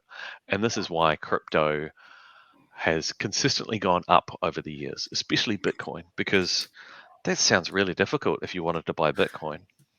I tried buying Bitcoin in 2011. I've got this awful email exchange where MasterCard wouldn't let me spend money on a Russian exchange because there was no other way to buy it. Like Binance didn't exist. There was nothing. There was no easy way to buy it. And yeah, I didn't know anyone with Bitcoin at the time. A couple of years later, I started mining it. only mined it for a short period of time, and then the market tanked. But to answer the question, how do you buy it? So yeah, you could do the whole really annoying decentralized exchange system, or there's a really good app called Pay It Now. Is the PIN network? Pay It Now. Oh, I know that one. PIN. Again, another Christchurch company doing really well. They've got a really cool app. Works really well in New Zealand, Australia, and I think they're getting into America. But yeah, you can just buy it straight off that. Yeah. So is that like Simplex? Pay It Now would be the way to go. If you want a nice, simple way to purchase in New Zealand or Australia, yes. Why can't you just do what I do with MetaMask? Is that more complicated? Well, okay. So there's a caveat with Pay It Now. Pay It Now is it's you don't own the custody of it, as far as you don't have the keys to your wallet. You're relying on their wallet, their app, to basically work. Yeah. However, in New Zealand, they're a registered financial service provider. They've gone through hundreds of thousands of dollars worth of regulations. Whenever there's New Zealand dollars inside the account, it is stored in the lawyer's trust fund.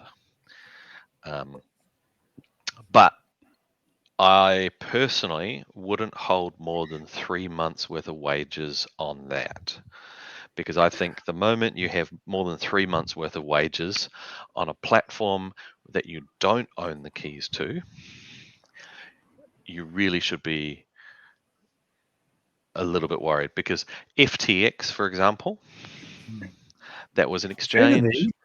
They made it very simple. Sam Bankman-Fried, great exchange, really good. However, they held the crypto on that exchange. When they went bust, they locked everyone out. Are you saying that crypto things can go bust? Oh, definitely. However, no way. Look at what happens when they go boom. Like if I could have bought my $100 worth of crypto in 2011, we'd be having different conversations, and I'd be driving Lamborghinis. Do you Jim, you would be talking to us. Yeah, that's right. Do you regret not continuing your mining during that time when it tanked a little bit? I think you should have 100%. stayed mining for a bit longer. Yep, really good question. So I had a gaming computer. I had a good graphics card in it.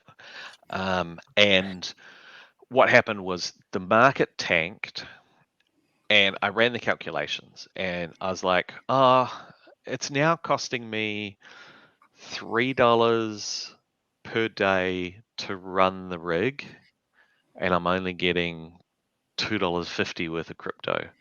I may as well just buy the crypto. And I didn't buy the crypto. You sound like me. Crypto's filled with should have, would have done it.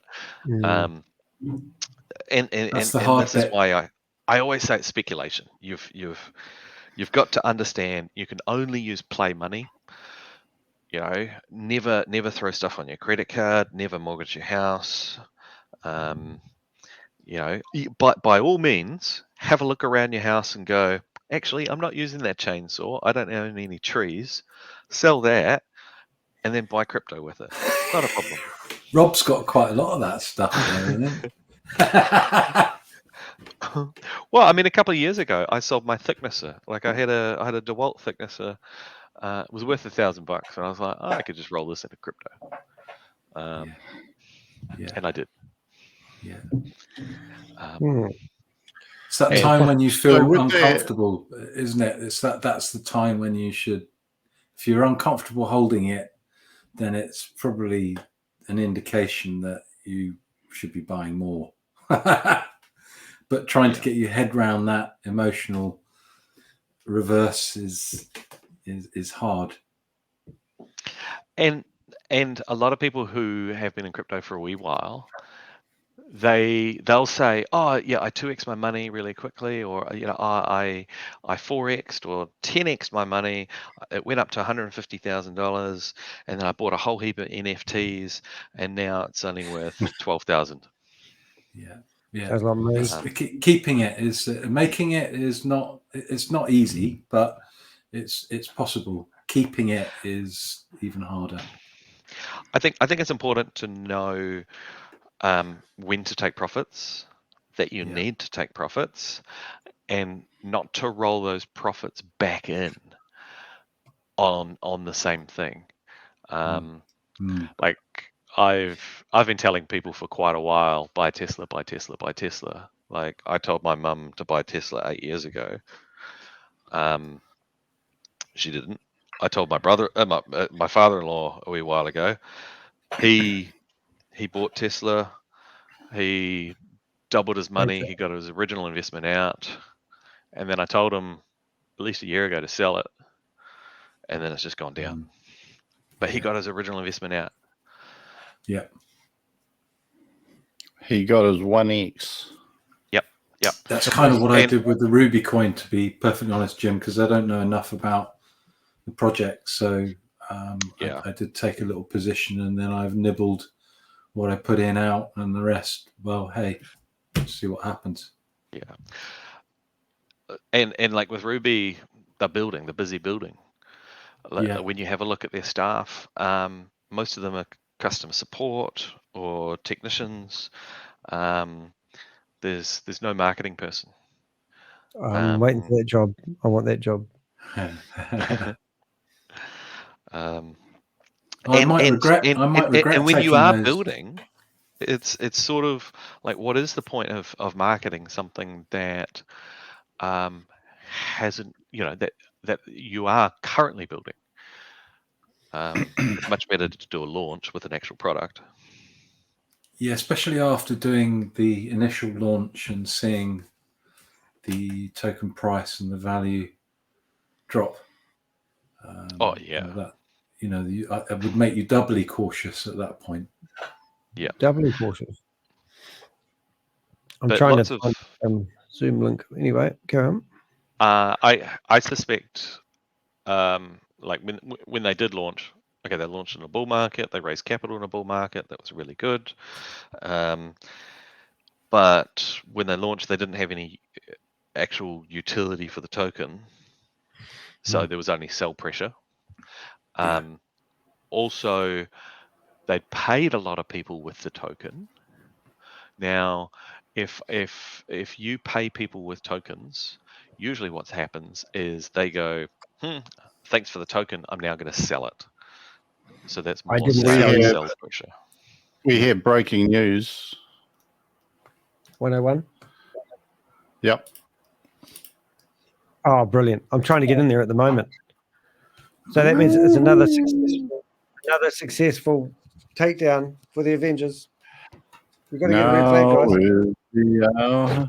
We say No, goodbye. it looks like the top 20 accounts, Jim, are contract accounts. Stay focused, Crypto G. There's one private wallet in there, but everything else below that is pretty much less than 1% allocate, or 1% less than 1% holding of Ruby token, which is it's quite Well, that's nice really to have promising. a fair because distribution.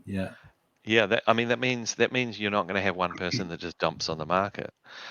You would have to collude a lot with a lot of people if you did want to rug pull.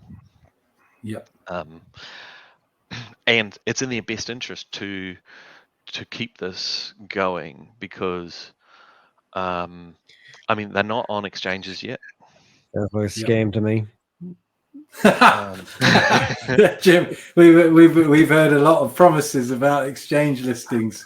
Don't go there. Oh, yeah. You'll be fine. I think that Danny and I need to do an expose. We need to set up with like an iPhone and a couple of iPhones and iPhones and a tripod outside of the Epic building and go, we report here live from the scene of the latest crypto Ponzi scheme at Christchurch, Manchester Street. We interviewed Jim. Can you tell us about what's happening inside this building behind us? I would have lost one of my window cleaning jobs. Jesus. Yeah. Walk around Christchurch, everyone with a dirty window is a former Ruby investor. Do you know what that noise is, Rob? Hey? Do you know what that noise is? So how are we going to convince is that the meeting? The Colonel to that's the press the wrong shake one. this crypto doubt off Jim?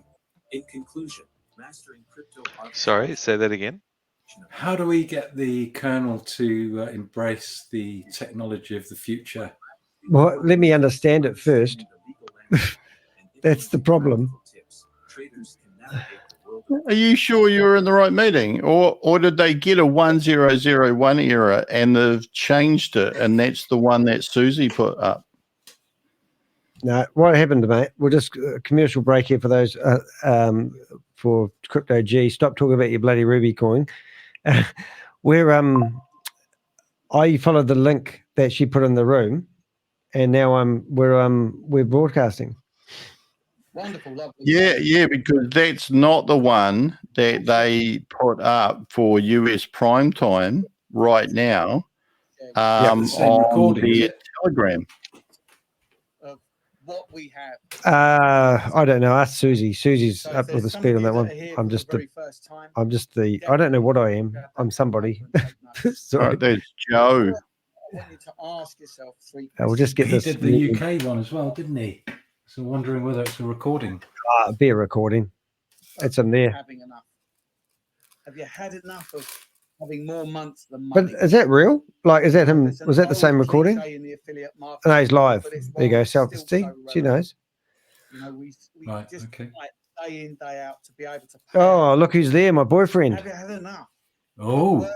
Should I ring him up? Oh. I'll tell you what, if this proves to be a scam, I hope he's the first guy down. Yeah. I really do. ABC News. Hey, I did get a message from the Men in Black just coming in. Does anyone know what they said to me? When this proves Man to in be a Black. scam. Okay, Men in Black. When, my friend? See that? Me walking along the picket fence? To break out Yeah.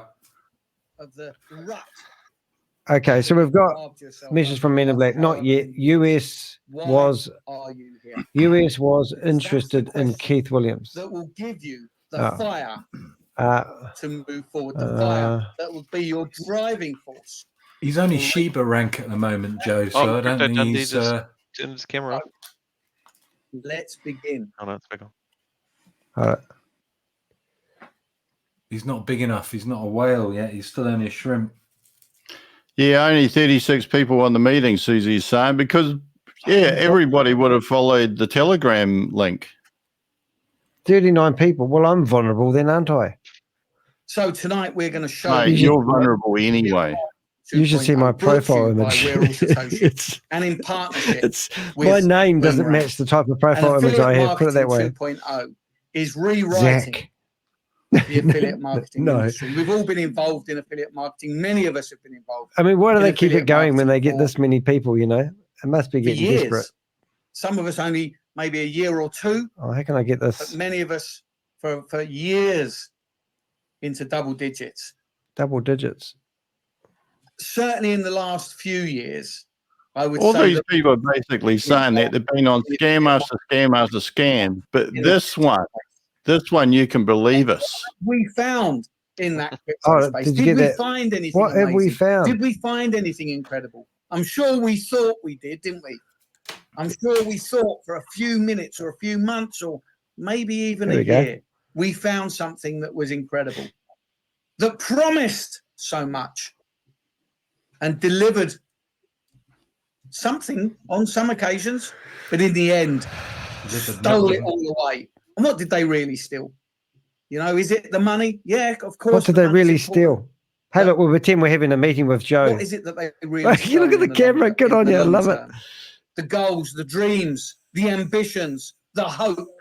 Don't give your game. Carl will be watching, Jim. The thought of having something better, of that vision of Joe. a day soon, not a day in years from now, but in a day soon where you'll be able to just say, I don't want to go into work anymore, and then be able to execute on that, on those words. And that's what they really say. And this is what affiliate marketing 2.0 is changing. We're breaking away from the old model of return on investment because it just simply doesn't work. It simply doesn't work. Sustainable. It's not It's all right to sustainable. make promises and give you nice shiny things to look at. I don't want shiny things. Where's the shiny if things, they Ron? don't deliver them, what's the point? So we don't do that. What we do in affiliate marketing is something different. What we are is we are a product-based project. We have solid products that can fulfill the promises. Boomerang. Like what?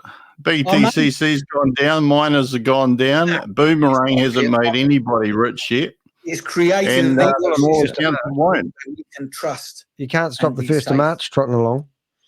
It's all about sentiment. This is the man. This is the postman. The postman. This is Chavez.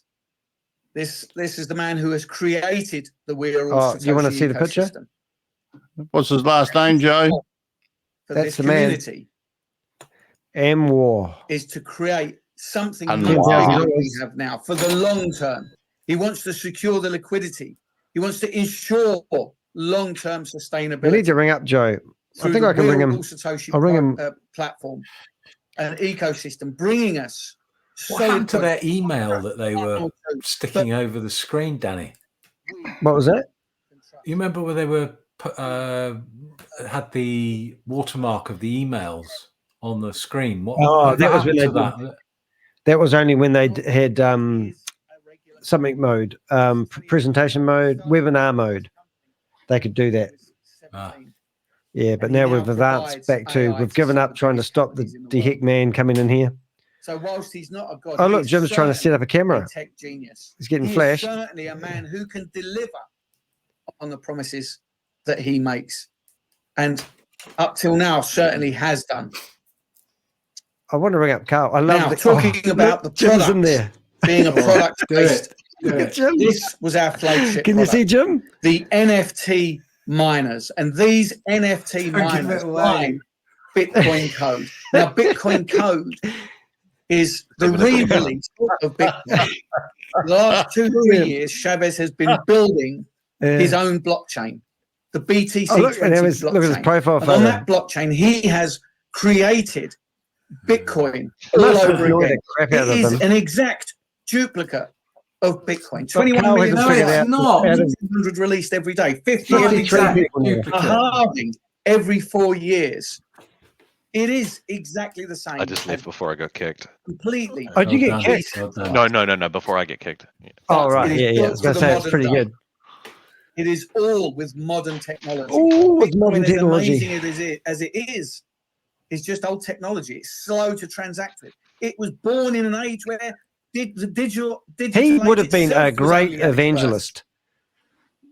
So it's slow to transact. praise with, and be now to it's Jesus. expensive to transact with, Yeah. and it's No, very I think you would have got head-butted too many times, Danny. These NFT miners mine Bitcoin code online. So you don't need to have a shed with really expensive miners in. Oh, we showed one of those yesterday, didn't we? And you don't need to spend I had to- thousands and I had to thousands show you. of dollars. According to ChatGPT, if you have NFT miners, they are very dodgy. Without using any data on your Oh. phone, and you don't have them plugged into the national grid. So 59 people, and And they we have can't police 3 which one is me. Types of miners. We have the GT1X. Here's the other thing. They charge people heaps of money in B fuel for the electricity, and yet there's no real mining going on. They just allocate 7,200 coins. You're just asking too for much, Rob. 140 years. Anyway, I'm going to report this meeting. But of course, we are really here right now to discuss Boomerang. Now, Boomerang is a fascinating concept, and that combines these 3 elements: arbitrage trading, artificial intelligence, and zero collateral flash loans. On their own, these things are not On their particularly own. unique. You've all all right, that could be changed around to artificial flash zones and zero intelligence, couldn't it? Well, It's such a crock of shit. Realistically, if you've got an unlimited, if you've got a money printing machine, you're not going to give that money printing machine to everybody. No, yeah, Like, exactly, you're right. going to be like, Yeah. hey, I figured out a way to do Trading, something, you and I'm not almost going to tell certainly many would have people trading. because Maybe it's not arbitrage going to trading, exponentially make me rich. So arbitrage trading's been around for decades. It would be automated. It'd be just running 24 hours a day, 7 days a week. Mainly, And everyone was saying, where did Jim's money come from? Because the problem is, the more money printing machines that you put out there, the less money there actually is. Yeah. That's very profound. But Boomerang is the first. But Boomerang, nothing to do with Aussies. Things together into one place. Right, over to go and do some work, guys. Lovely chatting. I'm the same. Are you not allowed to go? Like a I gotta go. All right, mate. He's gone. Nice to speak to you, Jim. I'm off as well, Danny. This All right, time mate. for real. For real. See you on the For next real. one. Cheers, I'm busy Jim. with- Catch up again soon. Yep. All right, see you, mate. Awesome stuff. For example, if an asset is Right, priced lower on and then one there was two. and higher, traders can buy the asset on the I'm just cheaper trying to figure out and why. sell it on the more I've already reported this meeting once. from the price differential. Now, arbitrage opportunities. I love this shot. That's such a laugh. Come and go Yeah. Because I know that guy. Wasn't he evangelist? Is that right? Very quickly. No, James Taylor, like the musician. Execution, Oh, is it? of course, means that you Oh, need to have. I had seen the video before. That's on why the my brain's going. Not Oh, that's only interesting. one, you may have to have it on 2, 3 different platforms. Several $1,000s on each.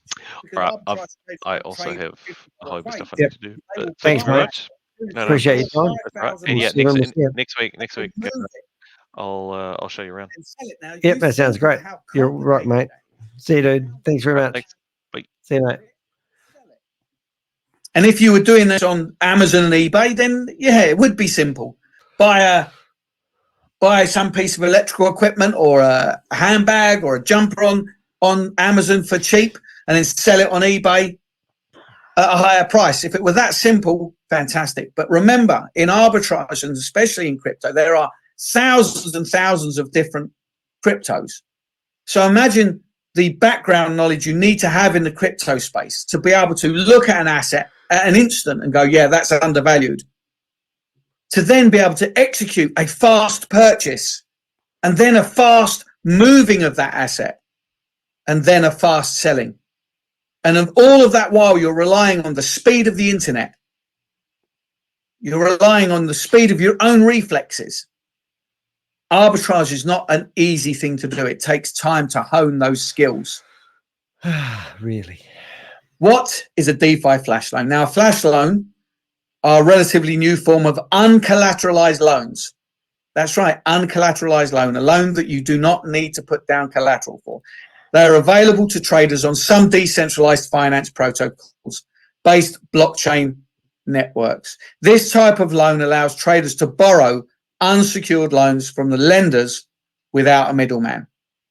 Now, it's called a flash loan, but I really like to prefer to refer to it as a credit limit, because this isn't a loan that you take out in advance. It's not like when you go to the bank and you'll borrow $200,000-$300,000 to go and buy a house, or $5,000 or $6,000, $10,000, $20,000 to go and buy a car, and they'll give you all of that money in advance and then start charging you interest on it. This is more of an allowance that's sitting there in the background, ready for you to use at a moment's notice. So it's really more of a credit limit, but it's called a flash loan because you borrow the asset in the moment of the transaction. Now, a flash loan has been issued. When a flash loan has been issued, the smart contract rules ensure that the borrower pays back the loan before the transaction ends. If this condition isn't met, the smart contract reverses the transaction, and it's like the loan never happened in the first place. And this guarantees the safety of the funds in the reverse pool. Now, you imagine the speed that this is happening. You imagine the complexity and yet the simplicity of the wording. The smart contract rules ensure that the borrower pays back the loan before the transaction ends. So this is seconds.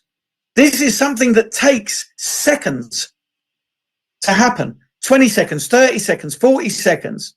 You have borrowed these assets for a matter of seconds. And in those seconds, the AI repays the loan and the transaction is completed. And if this condition is not met, then the smart contract reverses the transaction. So in the midst of these few seconds, the hurly-burly of action that's going on, the AI, the smart contract is rushing about, going, right, okay, no, this isn't going to happen. Let's send the money back. In a blink, it's made the decision that this transaction cannot be executed, and it returns the funds so that you don't even have to worry about it. So here's an example of a flash loan. So you found an asset, you get a flash loan of 10 Ethereum. You then use that 10 Ethereum on platform A to buy the undervalued crypto or asset, whatever it is. You then move that to a secondary platform. Now, that's not always possible. Not every crypto is available on every platform. Sometimes you need to move it to an intermediary platform, swap it for something else, and then move it to the finalization platform. But in the meantime, you've borrowed 10 Ethereum, you've bought your asset, you've moved your asset, you now sell that asset for 11 Ethereum. In the moment of the execution and the closing of this transaction, the flash loan is repaid to the liquidity provider, which of course leaves you with 1 Ethereum profit. But what do you do with that 1 Ethereum? Where does it go? Where can you possibly hold it? If only there was somewhere that you could have that was completely under your control and nobody else's control for you to deposit this 1 Ethereum. Well, thank God there is. And that is MetaMask. And actually any Web3 wallet. But we are using MetaMask as the standard because it's easy to use. It's easy to train on. So MetaMask is under your control. You will have your own MetaMask account. It is only you who has access to it. It is only you who can decide what to do with the funds in that MetaMask, which means every penny of your profits is under your control. No waiting for somebody to tell you you can withdraw. No time will anybody ever say to you, yes, you can withdraw, but you've got to pay $2,000 to withdraw. These funds are completely in your control. So this is the Boomerang platform layout. This is the dashboard of the platform. And this is the market opportunities tab. Now, remember, Boomerang and the AI does not create trades. It simply searches. It is the Google of the internet world, of the crypto world. It goes out there. You tell it what to do. It goes out there. It searches for the trades and it brings them back and aggregates them in one easy to see space for you to be able to select which trade you wish to execute. And today we're going to look at this one, the 1.22% USDC unwrapped Ethereum. Now you've picked your trade, you go to the dashboard and you enter the first of the pair, which is in this case is USDC. The first of the pair will be the asset that you get your profit in also. So that's where you put in the first asset. And this is where you put in the value, the quantity of that asset you wish to borrow. Remember, you're borrowing assets, not dollars. This line here, this is where the dollar value shows of that particular asset. And then down here is where you put in the second of that pair that you're going to trade. And of course, here is where it shows the percentage profit. Over here is where it shows the complete details of your arbitrage. And of course, there's only one thing left to do now, and that is to press the confirm button, which is that little green button on the right-hand side that you can see. Once you click that button, the AI scuttles off, arranges the loan from the liquidity provider. And of course, it all happens in split-second timing where you can actually see the transaction for a minute before it actually happens.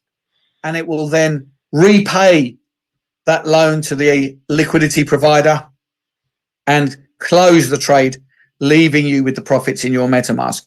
And of course, that means here you now can see how much you have remaining of your flash loan limit. Now, in case you hadn't realized, in case you'd missed it, in case you haven't thought about it, in case you're so engrossed that you missed the point of what is happening here. And the point is that you are trading with other people's money. At no point do you ever deposit a cent into Boomerang to trade with. No. You are borrowing funds. You have access to millions of dollars of funds to be able to trade with through the Boomerang platform and the flash loan providers that we have contracts with. And that's what we confidently call this Boomerang AI, zero loss trading platform. These are the licenses that we have. $500 license. Now, we are currently in the beta stage. We don't go to launch until the 1st of March. So once you've bought your license, which is $500, you will get a pre-launch allowance for you to use between now and March, and that's for $1,500. And there's no reason for them to hold back your money other than on the 1st of March will never happen, and they'll have problems and they'll take off all your money. To be able to share this and show people, look at this, look at what we have, look at what I've discovered. And then, of course, in March, you'll get your full flash loan of $150,000. You heard right. Make sure you write down all 3 zeros so at a later stage you don't think we only get $1,500 again or $15,000. Every license that's purchased between now and March comes with 300x flash loan. So for $500, you will get $150,000 of flash loan allowance. License 2 is $1,000, comes with $3,000 to use between now and March, and in March you'll get $300,000. License 3, $3,000. You'll get $10,000 to use between now and March, and $900,000 of flash loan allowance to use between from March onwards. Look at that. It's just so close to $1 million, isn't it? But don't worry, because we've got license 4. $5,000 gives you $20,000 to use between now and March. And, drum roll, you'll get $1.5 million to use flash loan allowance on March the 1st. $1.5 million. Look at those numbers. Aren't they mind-blowing? Because of this unique platform, you have access to trading funds and almost unlimited resources. Now, these numbers are big enough, aren't they? You'd be happy enough with $1.5 million, wouldn't you? But, look, we didn't leave it at that. We thought, well, why not make it that much better? So, license 5, $10,000, immediately gives you $50,000 to use between now and March. So, in March, you'll get $3 million.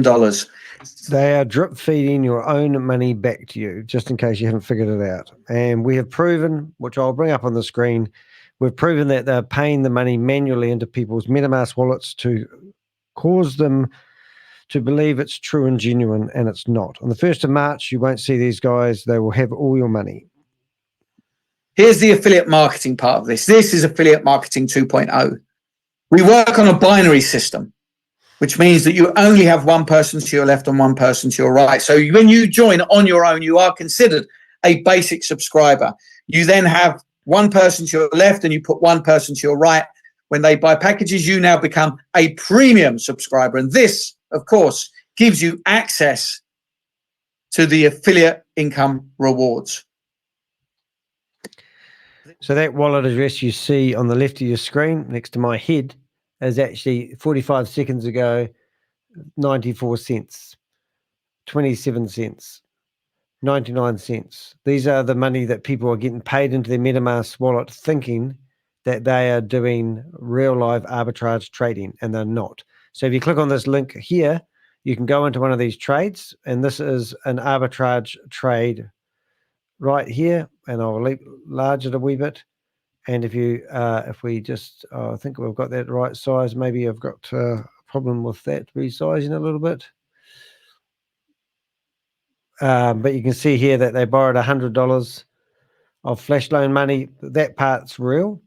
But when you get to the bottom, you'll see that the wallet address that we had a lot of time finding that isn't connected to this arbitrage trading is paying the money into people's MetaMask wallets.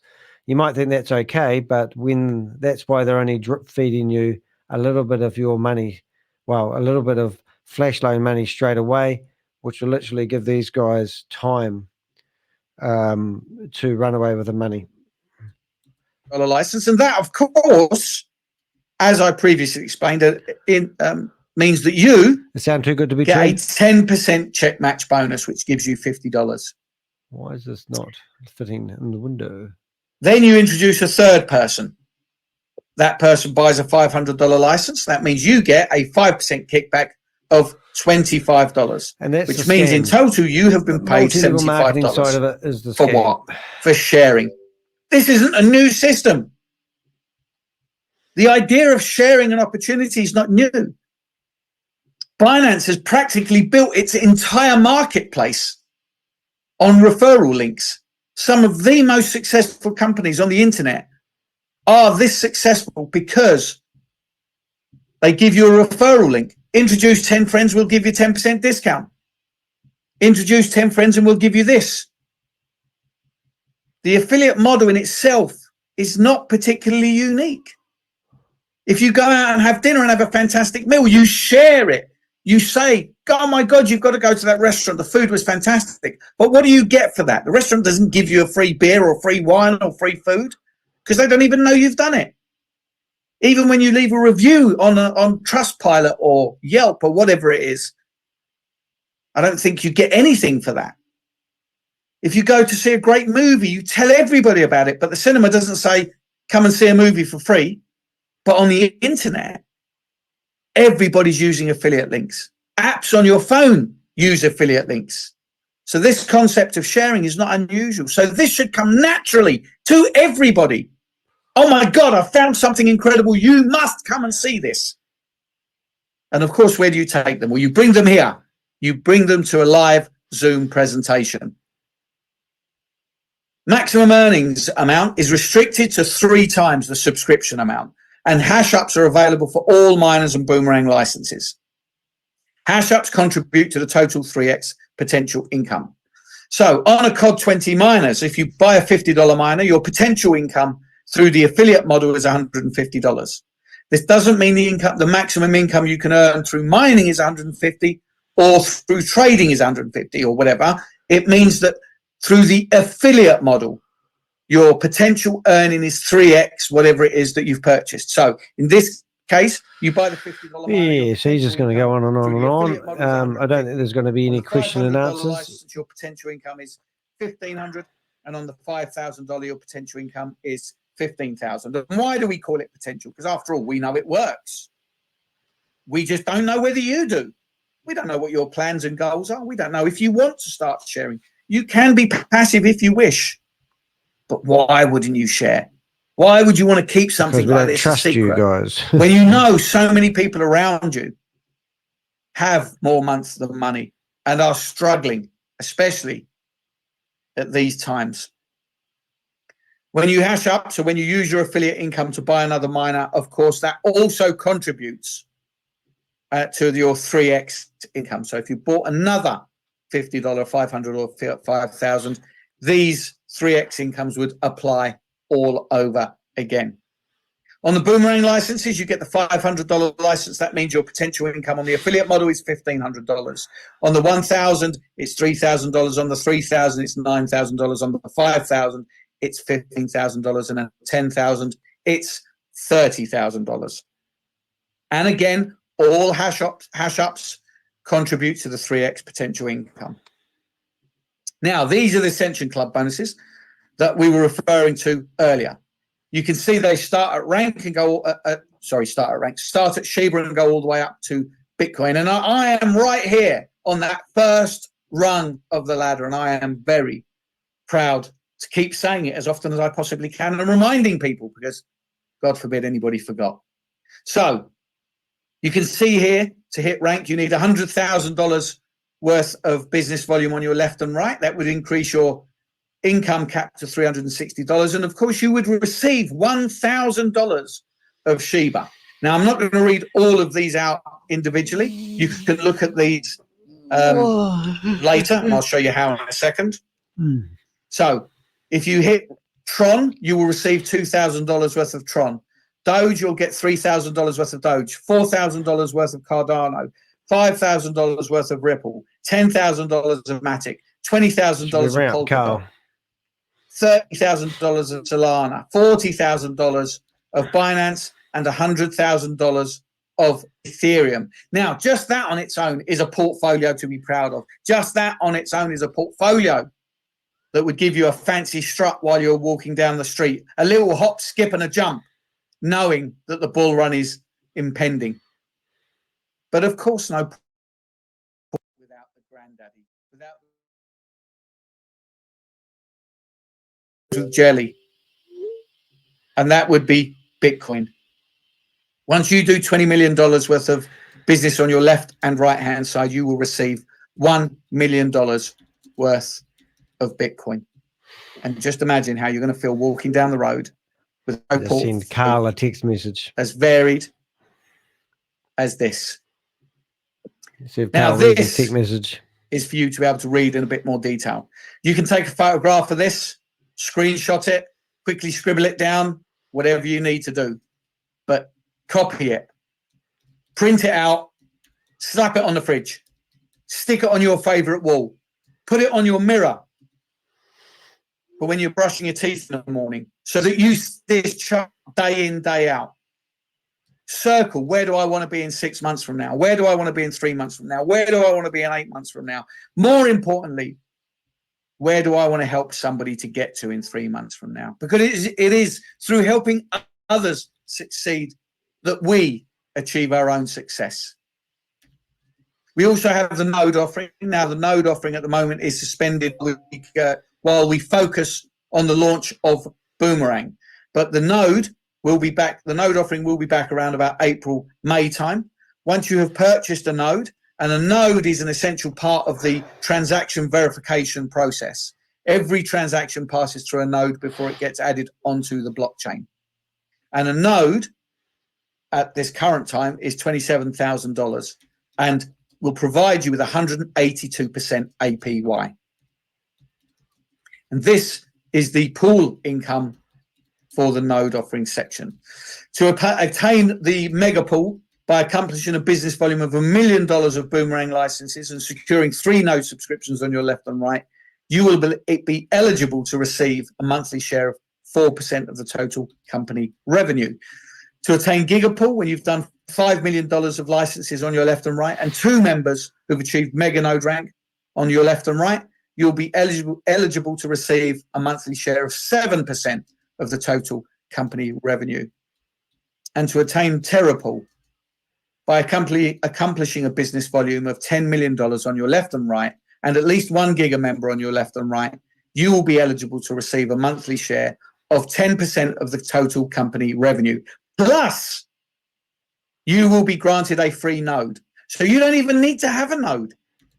Now, again, in case you missed it, in case you didn't see all of this, in case you've been so engrossed that you've not followed this linear path that I've been describing, what I hope is that you've noticed that you are being rewarded at every stage for your contribution to the growth of the We Are All Satoshi ecosystem, to the growth of this community, to the success Carl's looking for me. Of the people that you Carl introduce. A text message every second saying, wave, Carl. At every wave, stage, Carl. you are being rewarded for your contribution. I've asked him to kick me out of the room. And recognized. I mean, after all, I get to tell everybody I'm Shiba all the time, and people love it. Carl's the one with the red top on it. The terms and conditions. Beta version test accounts with test account with its respective beta flash limit will be granted exclusively to 20,000 whitelisted That's wallet the addresses ways. during the pre-launch. The total whitelisted wallets is limited to $100,000. Sorry, 100,000 wallets. After the MVP launch on March the 1st, users who obtained Boomerang licenses will be able to access then utilize their 300x flash loan limit. After the MVP launch on March the 1st, new Boomerang licenses purchased will have a multiplier of 200x. And that means Literally that send time them 200 is limited. texts. There is only 3 weeks left until the end of this month. And this is the long month. It's 29 days instead of 28. And there's only 3 weeks left to lock in your 300x. That means on a $500 license, you'll get $150,000 if you buy it in the next 3 weeks. If you buy it in March, you Carl's picked up only his get phone. $100,000, which Look at is your phone, still Carl. a huge amount of money, a huge amount of funds for you to be able to trade. But my God, what could you do with the extra and Carl's 50,000 for gone. no extra money either? What happened, Carl? You're looking at your phone. You can lock in 300x leverage if you take action now. Introduced to keep action check match bonuses are credited to the account on a daily basis. Well, give them the Subscribers link, eh? have the opportunity to receive Ascension Club rewards from the multiple clubs every single month. For example, if a subscriber has achieved Cardano rank in the club, then they will receive club Cardano bonus rank. from Cardano, Doge, Tron, and Shiba as well. Ascension Club rewards will be credited every first Monday of the month. Where'd you go, Carl? Every earning is subject to a here. fixed 2% admin fee, and there are no withdrawal fees. That's not on the trading income, and that's not on your mining income. This is purely on the affiliate income. But there are no withdrawal fees. Zero, nada, zilch, goose egg, as Judge Judy always says. She No does not. withdrawal fees. Pool income will be calculated based on the total company's back, revenue Carl? for the period starting from the first day to the 30th day of each month. Thank you. That brings us very, very neatly to the end. I certainly hope you've took lots of notes. I certainly hope you've got lots of questions to ask the person who introduced you to this Zoom. I hope that you enjoyed it. And I certainly hope that you are extremely excited. On fire, isn't he? I will now pass back to Grace. Back to you, Grace. Grace is falling asleep. She doesn't love you anymore. Grace is having a quick. Amazing. Thank you very much, Joe. That was 66 excellent. people in here. And do you have a demonstration for us? Yeah, give me 1 second and I will do that. If you want to just say a few words while I quickly bring that to the front. Well, the thing that I wanted to point out is during that video about what you have to know in order to do arbitrage trading. And it seemed to me that all those pieces of information that you have to know, the different trading values, the different platforms and networks, all of that has been wrapped up nicely in a nice package in Boomerang. And all of that with the AI, that power of the AI, correct me if I'm wrong, in my understanding, is all wrapped up. And you don't have to learn all of that. No, you don't. In order to be able to trade. And the one thing that catches my attention all the time is that it's always a profitable trade. The AI will not allow you to do a losing trade. It will abort. So that is something that always catches my attention and is fascinating. So I am sure that everyone here is anxious to get to trading and also to make sure to get back with the person who invited you here. Joe, you ready? I sure am. Thank you. Take it away.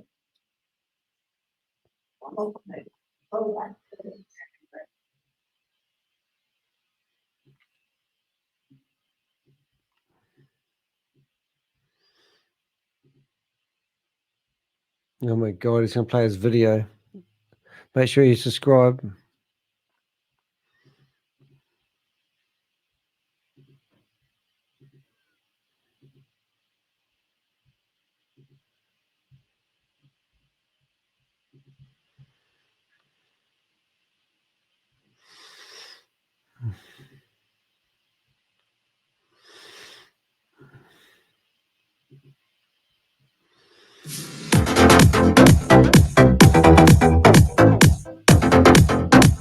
Hello, so this is a demonstration of the Boomerang zero loss trading app.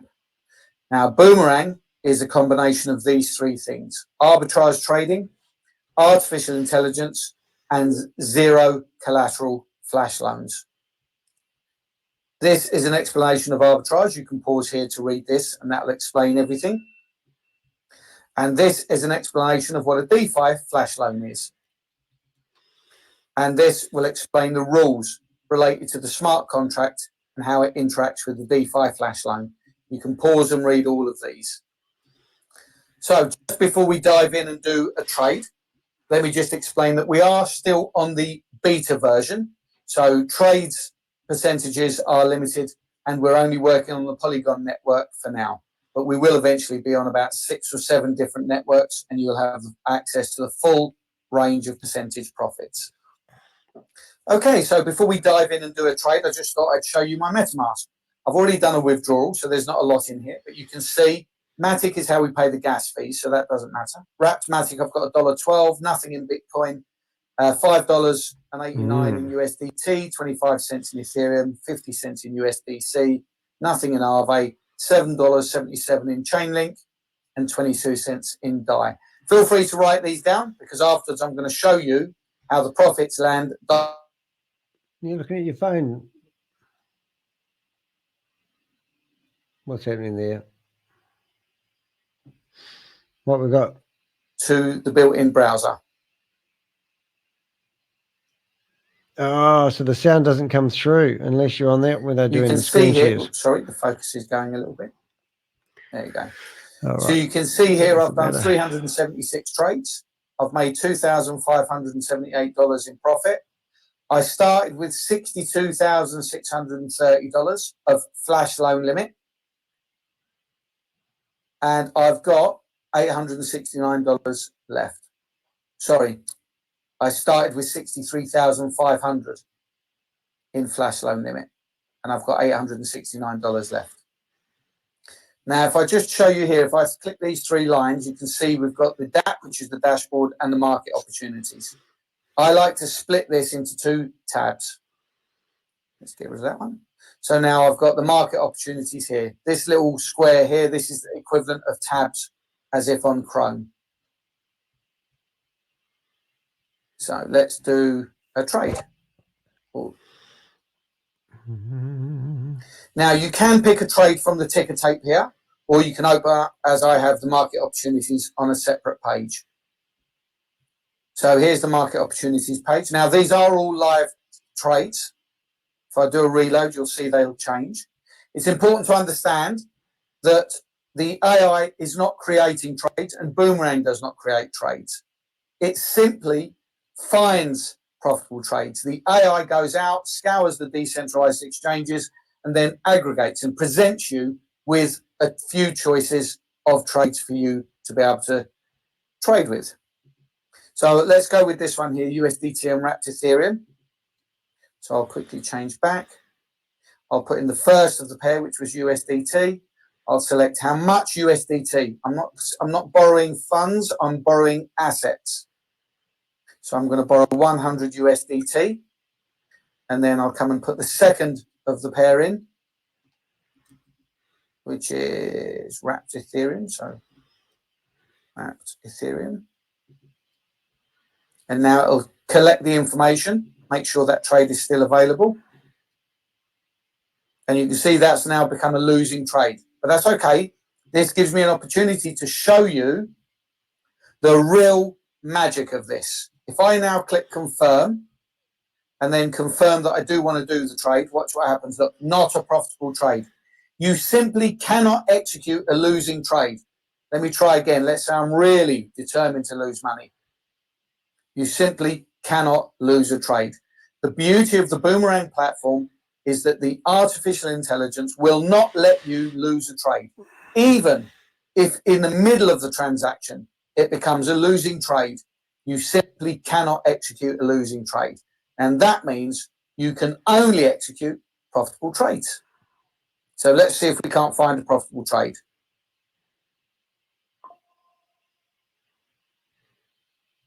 Can I show you something that kind of messed me up? No, he doesn't even pay for his YouTube account. 1 sec. This is a Joe's watching.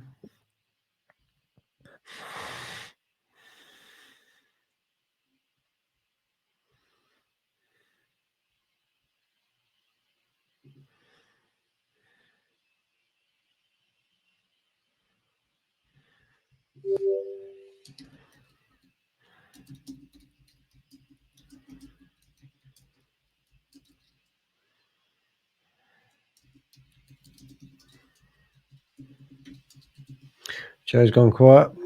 Back to his video. Oh, painful. And USDC. What have we Now got the here? aggregator. The AI will collect the information. And you can see that's a 1.03. So I'm going to click on that and confirm it. And then I'm going to get the pop-up for MetaMask to confirm.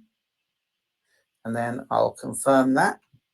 But I'm going to change that first.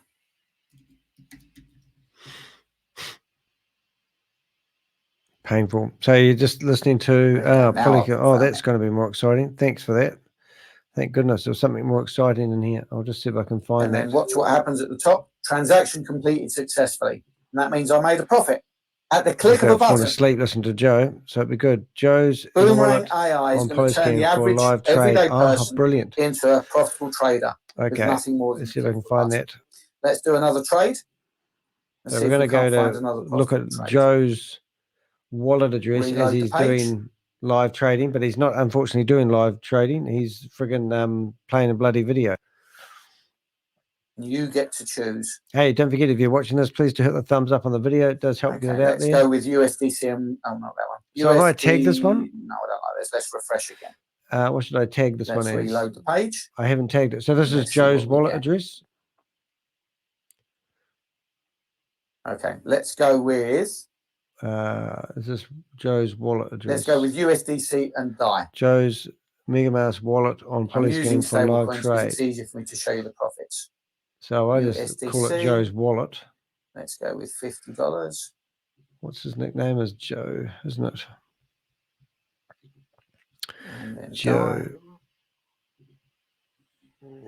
Joe.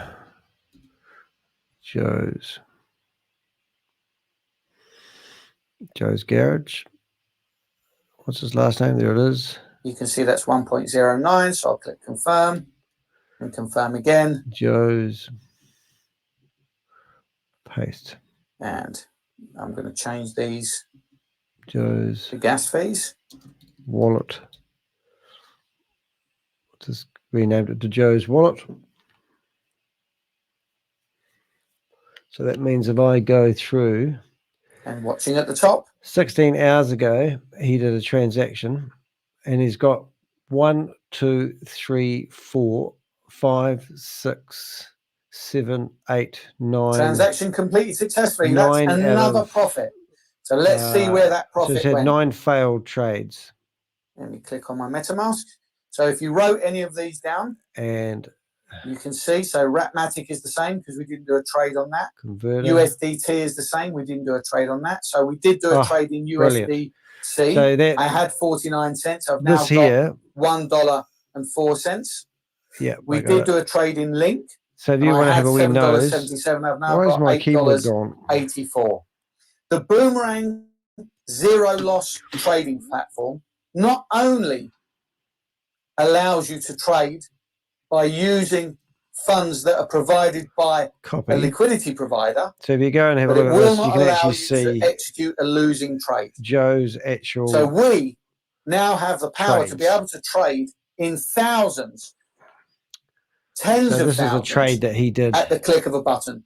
through And you flash can loan actually see the services Boom Fund controller and through artificial paying intelligence. into Joe's And wallet. this is going to be a real game changer for the average everyday person. So see this here? Thanks for watching. Please subscribe to my YouTube channel, and yes. so that you get updates on any new videos I release. So thank you. He went and traded Joe. Now $60. you do have some you have a playlist because you are a prolific trainer and have made many videos. Do you care to share their playlist? He a made link to it in the chat, please. Let me get that right now. How much did he make? He didn't make anything, did I he? should have prepared for that.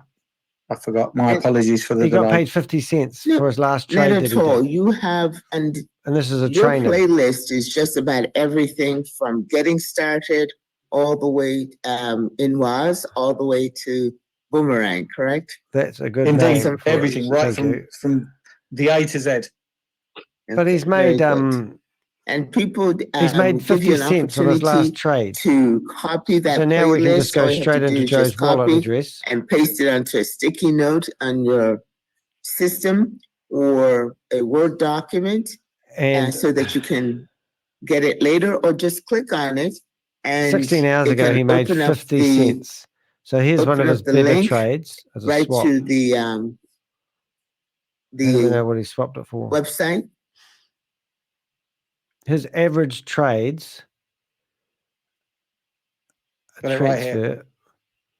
Is it possible for me to see him getting paid?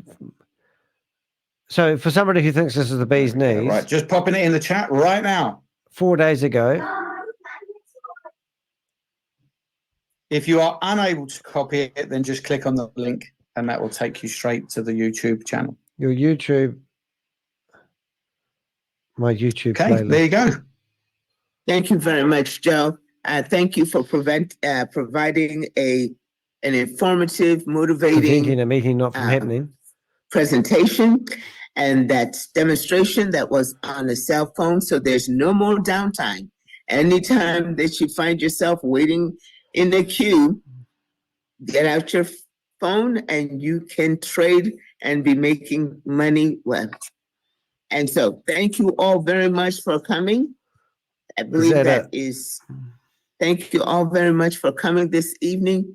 I know that you're anxious to get back with the person who invited you. No, we're anxious to get all the questions like, why is the bridge out? If you have any, for them to answer questions and let you know how to get started. Thank you all for coming. You all have a very wonderful night. Oh my God, really? Good night, everyone. Thanks very much for letting me be here for you tonight. Thank you, Joe. Thank you. And thank you all my co-hosts. Thank you all very much. Have a good night. Good night. What a joke. Oh, what a laugh. Anyway, this is quite interesting though. We've got Joe's wallet address up here. So now we click on Joe's wallet address and we can see all the transactions that he's been doing on Boomerang. If I make this a bit bigger, whoops, wrong one. Oh, I see. Now I've got more addresses here. Why did I do this? Somehow I've stuffed up. I'll find this in a second. Okay, we're going to look at Joe on DBank for some reason. Is that the same? So I just need to tag that as Joe's wallet address, I assume. And I assume that's what we're doing. So now we want to go to, I'll be able to run all by myself soon at one stage. So now I need to find the name I gave it, which was, I'm just trying to find, and no, it wasn't a rocket science name, but let's go Joe's wallet. We're going to go back to share this screen. And I think if you want to do the same, you can. Once you go to DBank, as I'm assuming that's, yeah, I'm tagging it now. So now we go to memo and I paste for some reason, my paste key doesn't work. Hold it. Let's just go back and copy what I've got done. For some reason, I've lost cut and paste. So now I go paste. Oh, this doesn't want to work. 1 minute, please, caller. Paste. Oh, there, it did work. Okay, confirm. So that means I can now have a name associated with every transaction that Joe does. So I can see how much money he's got in that wallet. $18, $11, $9. Am I right? Is this what he's got in there? Is that all he's frigging got in that wallet that he's using? So see if he's got any NFTs, which theoretically he should do, shouldn't he? Because he's got NFTs with where all Satoshi. And he's got none. So does that mean they're not proper NFTs? What am I looking at here? Transactions, which is always exciting. So Joe's wallet has got $61 in it. I mean, really? Is this what it's all about, Joe? And you're a trainer? Just goes on and on. Request flash loan.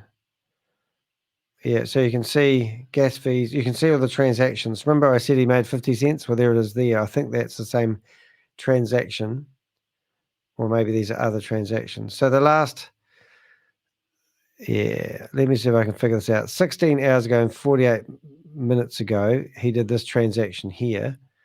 So if I go back to Polyscan, you can see 16 hours. So there's the same transaction. Oh, this is quite cool. I think I get some of this now. So if I go into here, select transactions. Yep. So now I'm going to Polyscan. I'm clicking on a transaction that Joe did 16 hours ago. So this is the best thing since sliced bread, and Joe hasn't touched it much in the last 5 days. But in here, you can see that he did a trade. He borrowed $50 flash loan money, and then you can see he used that $50 worth of flash loan money, and out of that, he did a transaction, and he made 50 cents profit. Yes, 50 cents profit for all that time and energy. He's made 50 cents.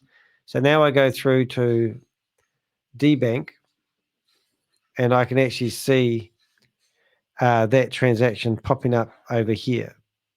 And it's from a request from a flash loan. And am I right? I think I'm right. Yep, you're right. Brilliant.